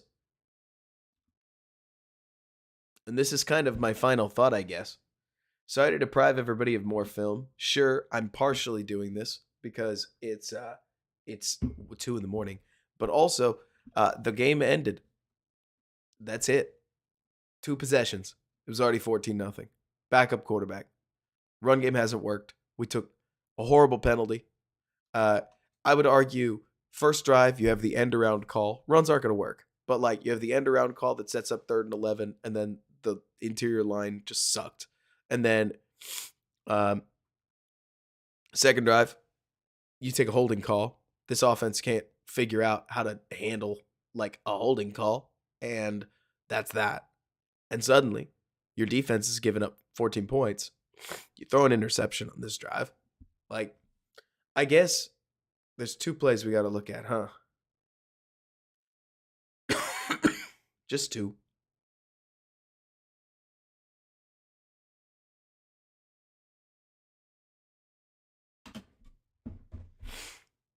Short motion.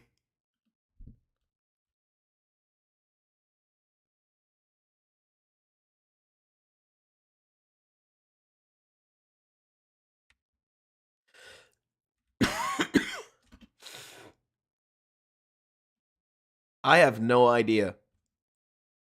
I've looked at this play. I'm not about to say I'm an expert. But slot fade with an out route makes a lot of sense. The ball mechanics that's what I was about to say, Ben. The mechanics are bad. if you told me this is just an overthrow, I'd believe you.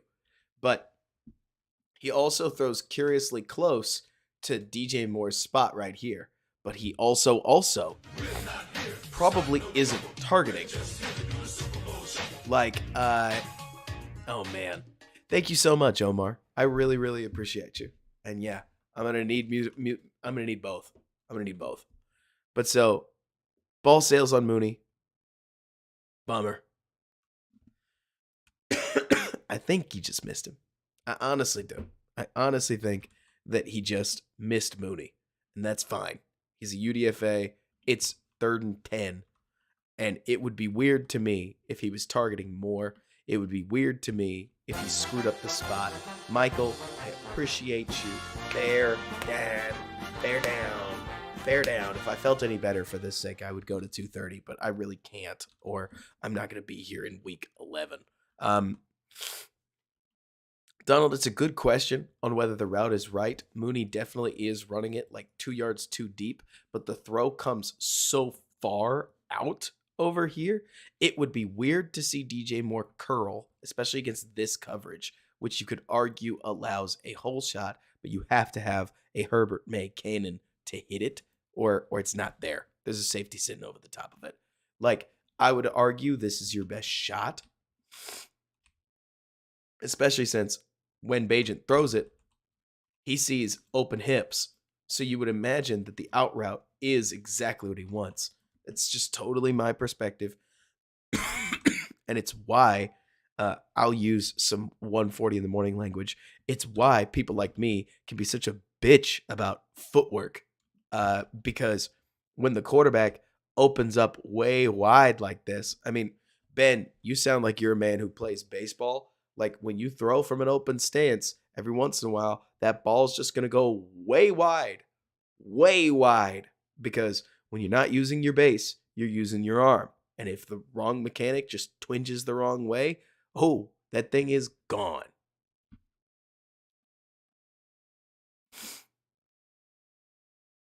Look at Mooney run in. If he runs straight and then breaks, I don't think the DB has a chance.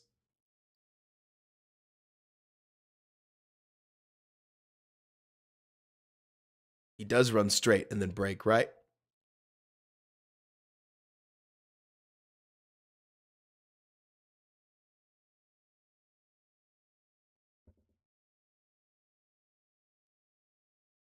I think it's relatively well run out by Mooney, honestly. I don't know if they have this side adjust.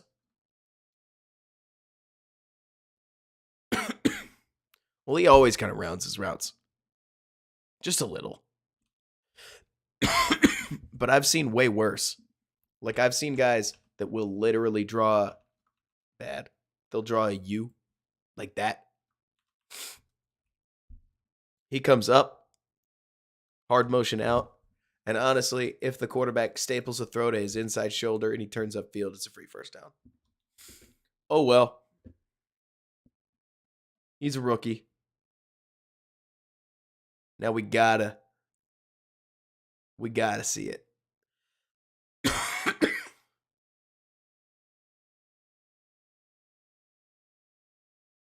Here it is. Here it is, baby. V, J, J. So open. Oh my goodness. Oh my goodness.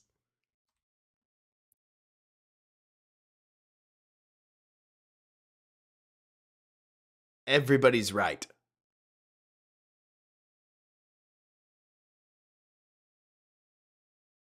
Everybody is correct.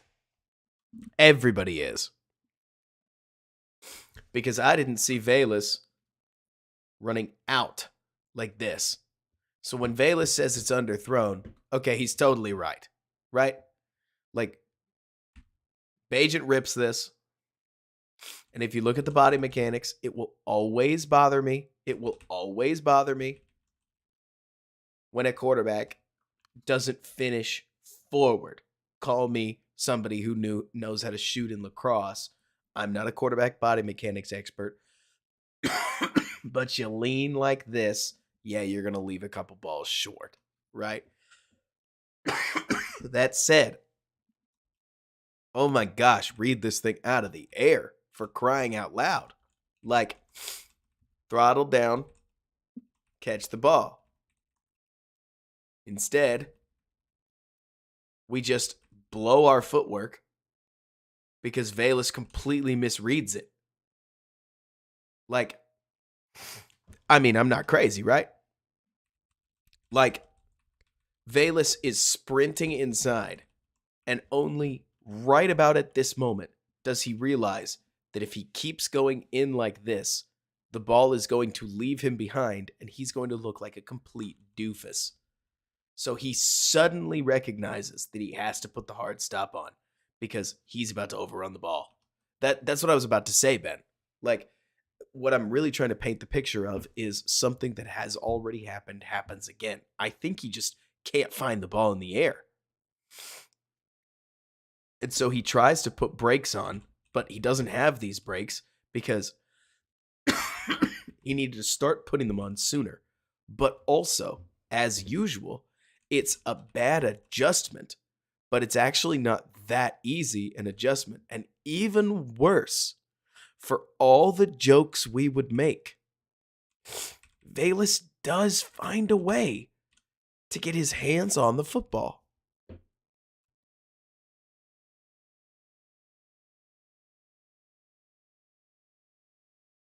He just doesn't catch it.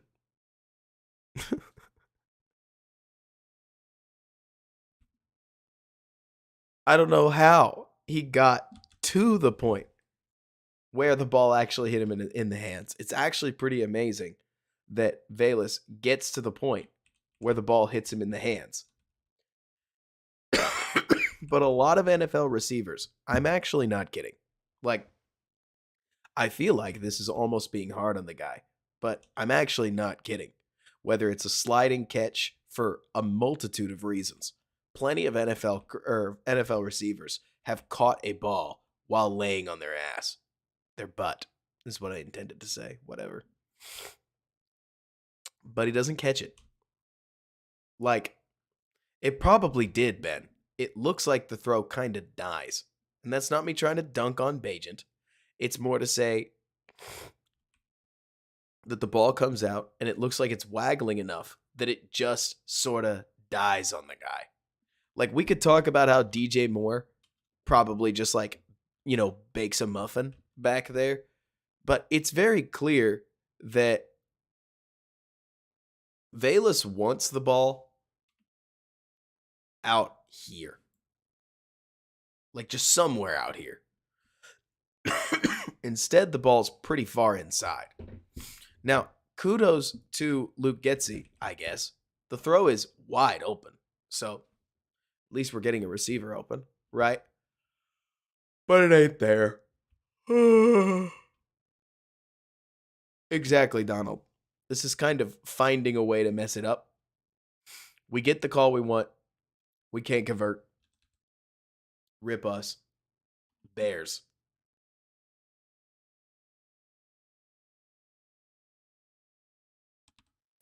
On the good news, I like number 58. Drex.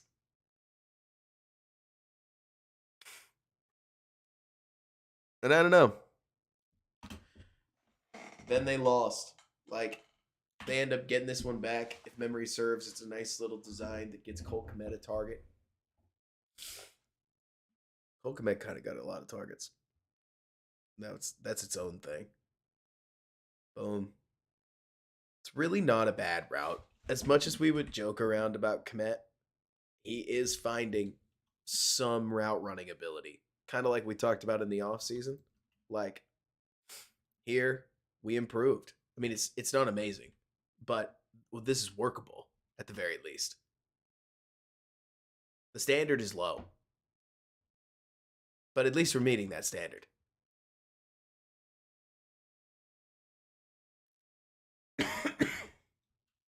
Boom. Out. Bomb. First down. Yay. And that's it. The Bears won. And nobody cried.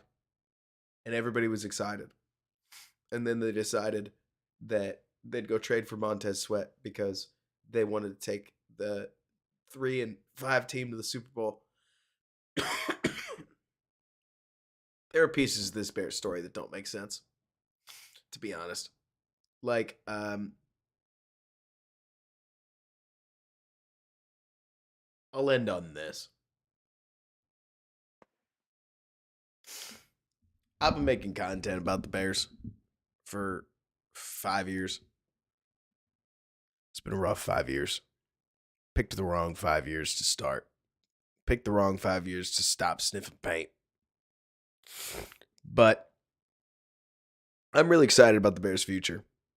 Really excited. I think a lot can get better. I think things are pretty bad. But I don't know how to emotionally handle the next 10 weeks. I got to be honest with you. Because cheering against the Bears cuts deep in my soul. Wouldn't be surprised if part of the reason I'm sick is because I've had to cheer for the Bears or cheer against the Bears so often in the last 2 years. But I don't know what else to do, to be honest with you. Like, the moment the Bears finally rope me back in and I go, oh, shoot, does this Bears team have a surprise in store for the Chargers? No, they don't. No, they don't. They did not have a surprise in store for the Chargers. The surprise was there's no surprise. Like, I got you, Donald. I don't see how, as Bears fans, we can root for wins right now. I don't know how the losses come. I just want them to come in some way where I can blame it on somebody that's not going to be on the team anymore. Let me blame it on Justin Jones. Let me blame it on Elijah Hicks. Let me blame it on number 37, whose name I just do not care enough to go look up. The other safety. Let me blame it on Khalid Kareem. Let me blame it on Cody Whitehair. Like you're saying, Ben. It's like everybody's getting at. It's like, let me blame it on, Tyson Bagent being a rookie UDFA. Like, Drex, I can't say that on live television, or I won't make it to tomorrow. But the point being, the Bears are bad. But even worse, there are real teams around the league that are quickly realizing it does not benefit them to be good. We need the Raiders to win a game on accident. And then that's it. They'll have 4. They're done. I could care less. I could care less if the Bears. So here's my 2 cents, right? I could care less if the Bears make the playoffs. I really could. They won't. But I could care less if the Bears win 5 games out of nowhere. Total.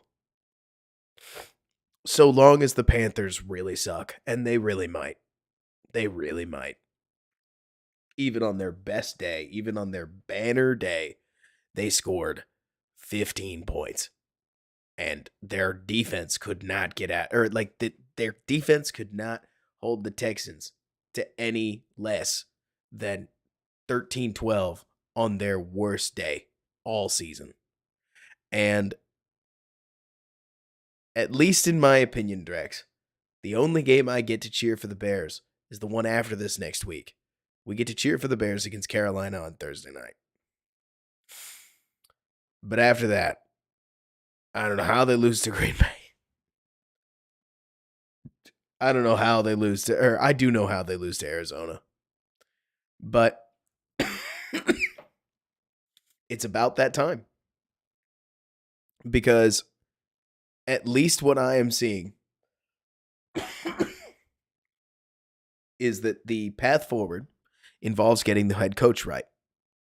Donald, I actually think you hit the directly on the head. Directly on the head. That acquiring a certain premium head coach requires having that ability to reset really clean at quarterback. So I think the Bears need one of those top 2 picks. I think we all kind of know that, though. Jordan will get what he wants if J.J. McCarthy is the guy. The good news is there are an awful lot of these teams that have not yet figured out it behooves them to be bad. And so I think the Giants, the Pats, and some of these other 2-win teams will go get a 3rd win. And then we don't have to worry about that. And then the Chargers, because honestly, so right now the Cardinals have pick number 1, and the Bears have 2 and 3, if memory serves. The good news is I could care less whether the Bears get 1 or 2. 1 would be that much nicer. But if they end up with 2, it's fine. It's not perfect, but it's fine. Still good. But so, within that, it's just...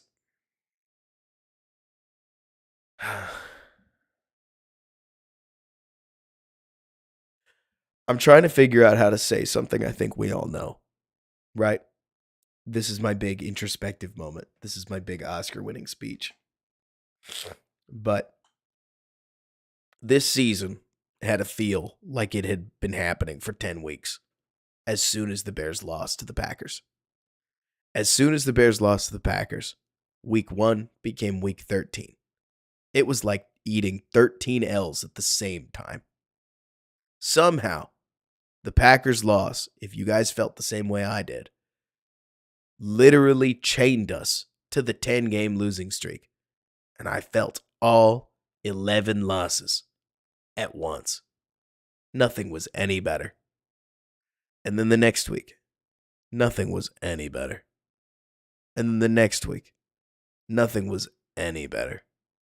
Any better. And then the week after that, things were much better. Until they weren't.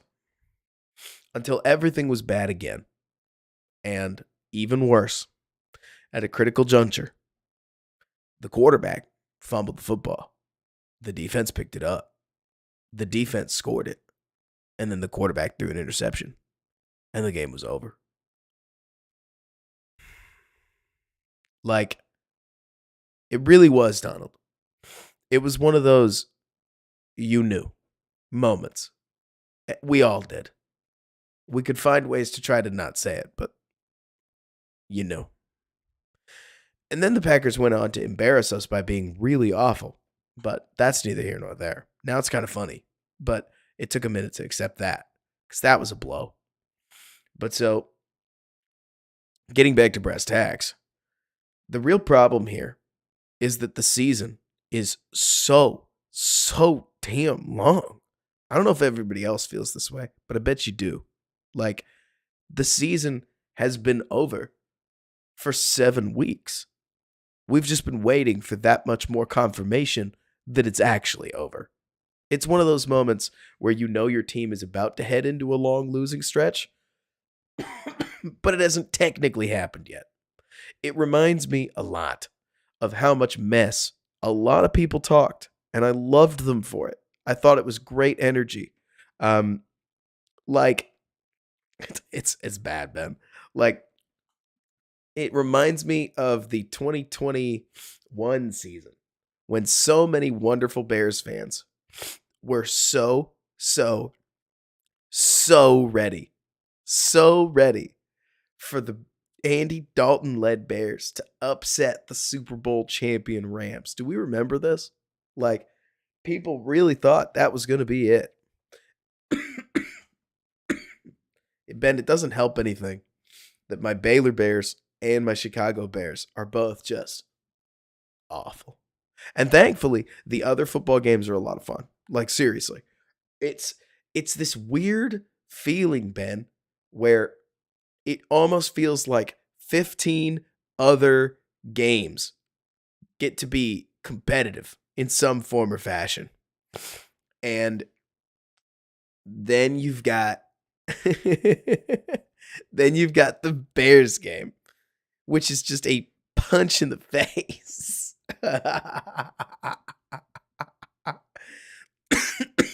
But jokes aside, like, to me, the hard part about this, truly, truly hard part, is that the results matter a lot.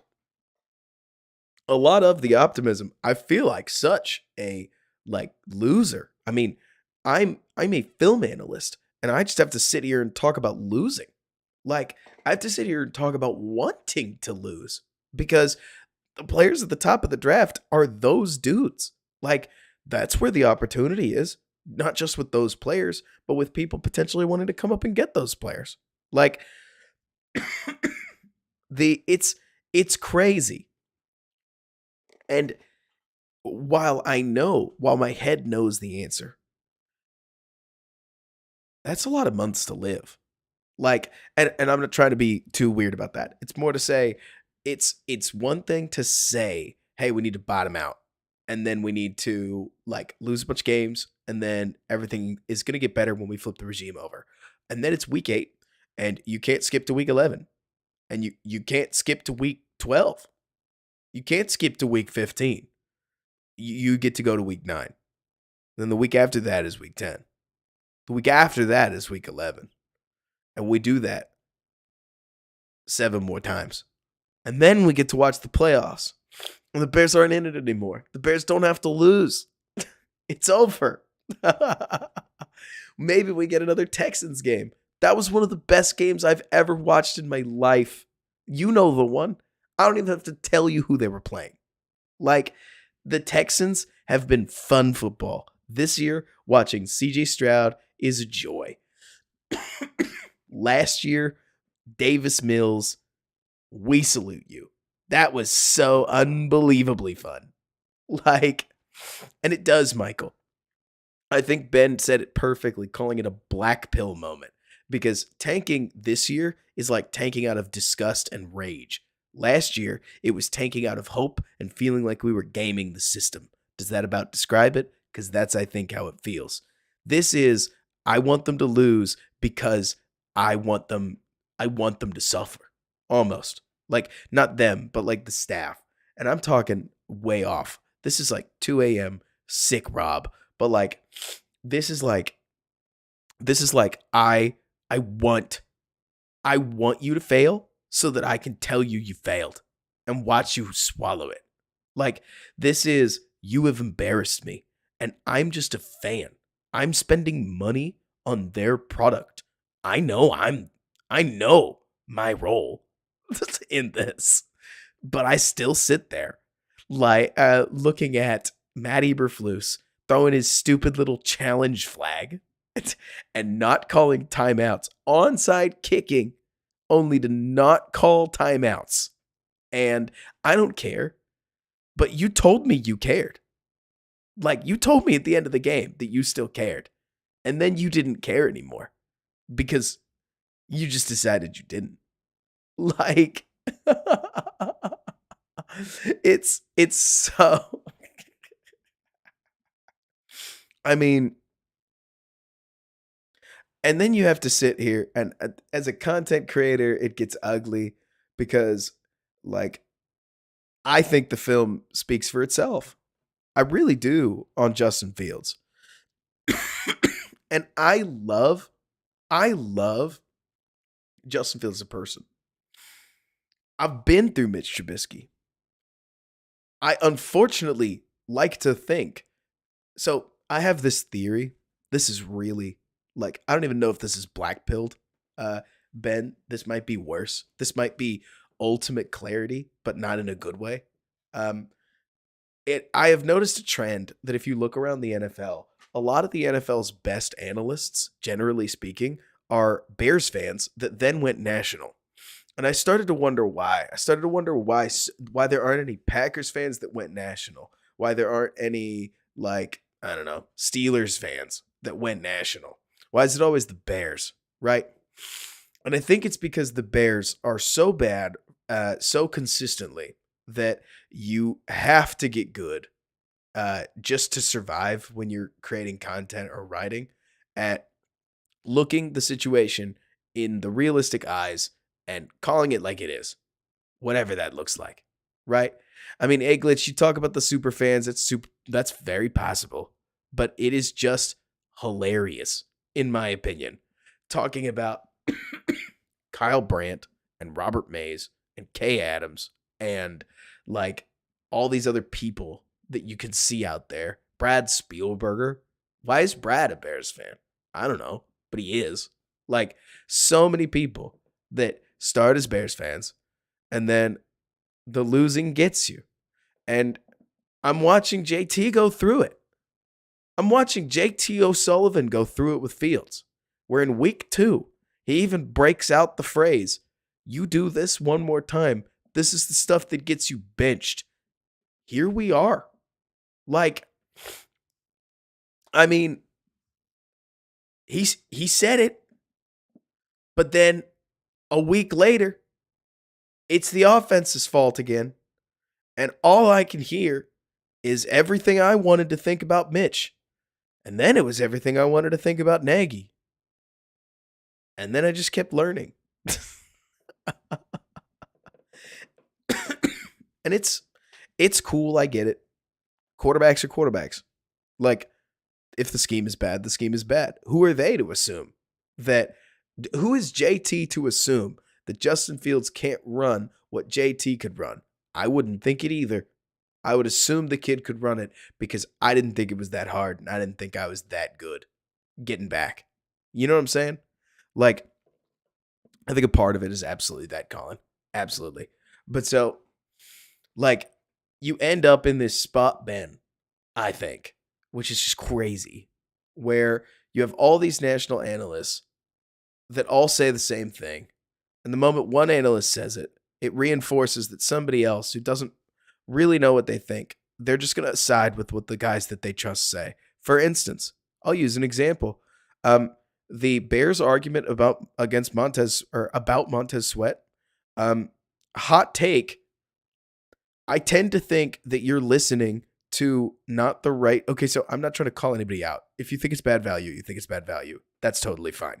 I personally think the Bears trading for Montez Sweat is a move that makes an awful lot of football sense. It's definitely an overpay. It's kind of in the Les Snead F them picks era or like direction, but the player they're trading for is so milquetoast and lacks risk in such a heavy degree that I can't say it's bad because it's a lot of money, but you're paying a lot of money for basically a utility. Like nobody's going to, you may have paid too much for your cell phone bill, but at least it's your cell phone bill. It's completely different when you pay way too much for an embroidery machine that you don't use. Like, but then Seth Walder comes out and says the Bears don't learn their lesson. And Bill Barnwell comes out because Seth Walder said the Bears don't learn their lesson. He chains it into, well, the Bears totally could have gotten Sweat in free agency, which they couldn't have. And it's obvious. Like if you put 3 seconds of thought into the move, it's very obvious Montez Sweat wasn't going to get to free agency. So the take is ridiculous. And then because those two said it, well, they're ESPN. And Jeremy Layton is just mad. And so he's going to dump on it. And Tom Cavanaugh, he's mad too. And then people who like Tom Cavanaugh, like they're going to chain to it. And then if you like Seth Walder, because he's an analytics guy, then daggum, Bill, what is his name? Ben Baldwin, he's going to jump on it. And suddenly you got a bunch of people calling what I think is an objectively okay to good move that makes an awful lot of football guy sense. Suddenly they're all calling it this garbage move. And I'm sitting here like, watch the games. You know what I mean? Second round pick. Everybody chill out. What do you think that player is? Like, I get it. I know what that player is. I'm still mad that the Bears picked Jaquan Brisker over Alec Pierce because I'm just giving them the benefit of the doubt that they wouldn't have taken George Pickens. and we don't have to bring his name up. I'm still mad about this. I know what second rounders are. I really try to be as analytics focused and value minded as possible on this show, and I like to think you guys know that. But then people just run wild because it's fun to dunk on the Bears, to be honest. People seem to get a real rise out of it. Like picking a stupid team and being like, the stupid team is bad is fun. People have fun with it. I'm happy for them. It's been the Bears for an awfully long time. And I guess to wrap this whole thing up, it's like I've watched it be the Bears for so long. And I really want this org to turn it around. And I really think they can. What did Hogue say?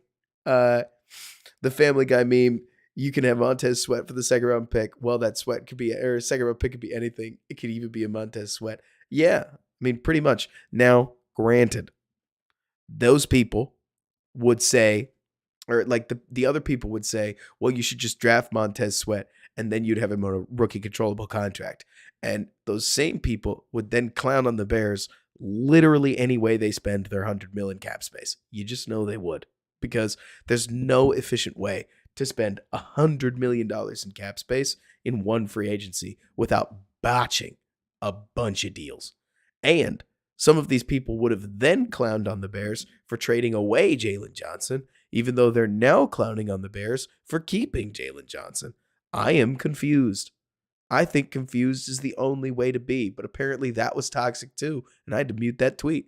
Like, all I'm thinking is that the Bears defense, while stacking pieces, is a kind of a little too good to tank. Like, at least in my opinion. This Bears defense actually has decent talent on it. They aren't that bad.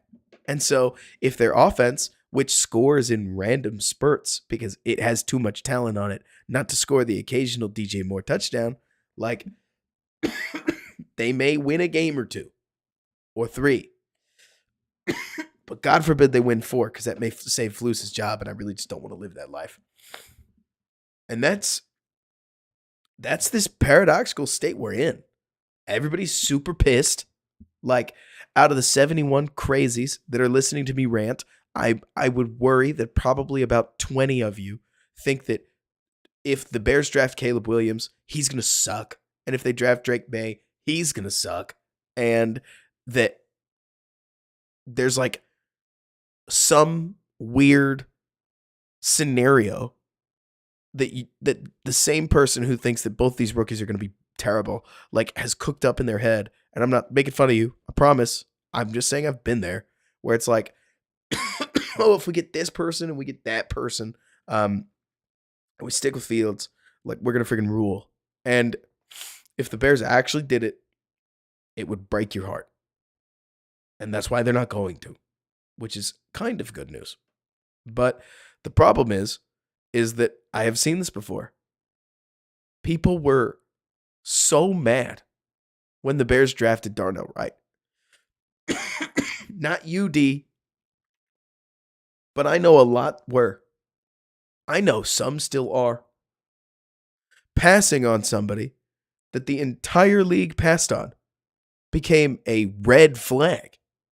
People wanted to fire Ryan Poles for drafting an objectively good player that is one of the best picks in the top 10.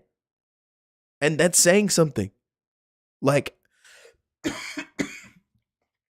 it is so weird. It is so weird. Fans hate this team. For as much as, I don't think it's a debate, Ben, but I'm also, sometimes I show my homer card. I don't watch enough Arizona to have an opinion. But like, for as much as fans whine about how the media hates the team, Bears fans right now hate this team. You say a good word about Tyreek Stevenson, people think you're a dingus.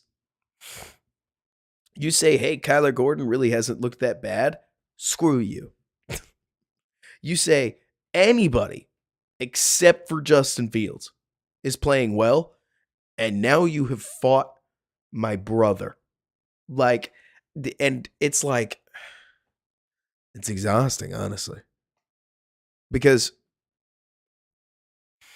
I don't know that there was a tangible difference, like, between when Bajent was in the game and when Fields is in the game. They look completely different. One's a not great salami sandwich, and the other's a not great veggie sandwich, a pescatarian sandwich. And I sit here just looking at it, and it's like everybody wants to compare them, and they all want to cite the stats. Well, yes, Ben. The problem being that X is kind of my resume. Like, for better or for worse, when I'm pitching myself to people, they go, "Hey, what's your handle?" And then they look at my handle and they see the stupid little follower number, and I will literally watch their expressions change. I have seen it before. It is a weird feeling, and I don't know. I'm trying, but I don't know how to get a job in this game. But it sure seems like that helps. You're right that I need to moderate my time on there. And I probably would if I didn't think it kind of mattered. But who knows? Maybe I'm totally wrong there. More than anything, man, because you're absolutely right. But at the end of the day, I just find myself looking at this Bears situation, and it's like a lot of the friends I have in the industry are really mad.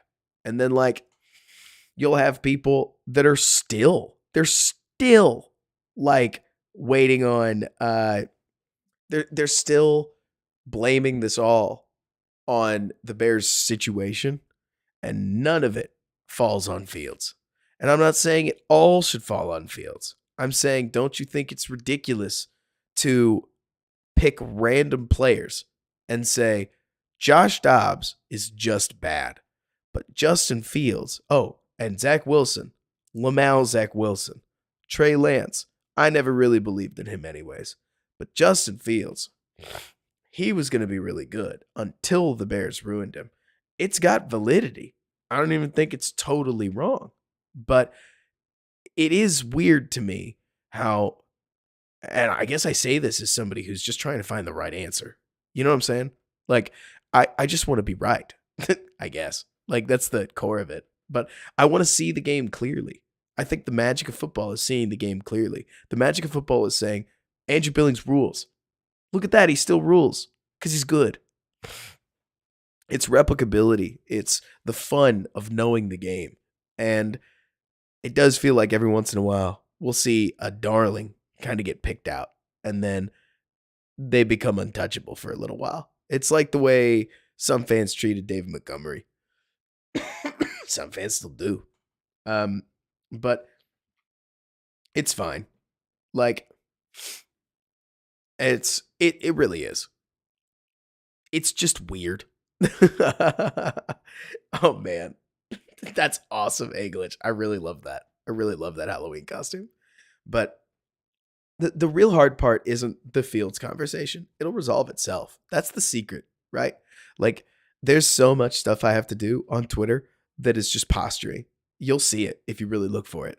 Like, I have to say, we'll see, or can Fields do this? Even though if you come on any of my streams, it's very clear what I think. Because if I don't, I get jumped. And I think that's hilarious. But so the games will resolve themselves. The problem is that when this weekend the Saints are up 17-10 or something like that, and the Bears have the ball, what do you root for? Because individual performances is one thing, but like when you root for good individual performances, if everybody plays well, they're going to score. And if they beat the Saints, well, they might win 6 games. And right now, Donald, to use an example, the Bears just reset their record. Now they got Sweat. So if they go 500 from here, I doubt it. But if they go 500 from here, they're going to sell that to George as improvement. They're going to say, well, come on, George. Come on. We finally got an edge rusher. Then the defense. Then the defense figured it out. And now the plan works. Because we're good at what we do. Is George gonna watch the film? George, are you hanging out on stream? I don't think George has an argument against that. I don't think George wants to fire people. I think George likes people. Danny, I'm so glad you appreciate it. I think George is a really nice guy by literally all accounts, and that he doesn't want accountability. He just wants his guys to work out. I think George is cheering for his employees, and there's nothing wrong with that. Hey Ryan, how you doing? All of this to say that if you, like me, don't know what you want out of the rest of the Bears season, neither do I. They've put us in a bit of a weird spot. We'll figure it out together. We'll keep doing a group therapy session every single. Yeah, they did, Ryan. That was crazy. Let's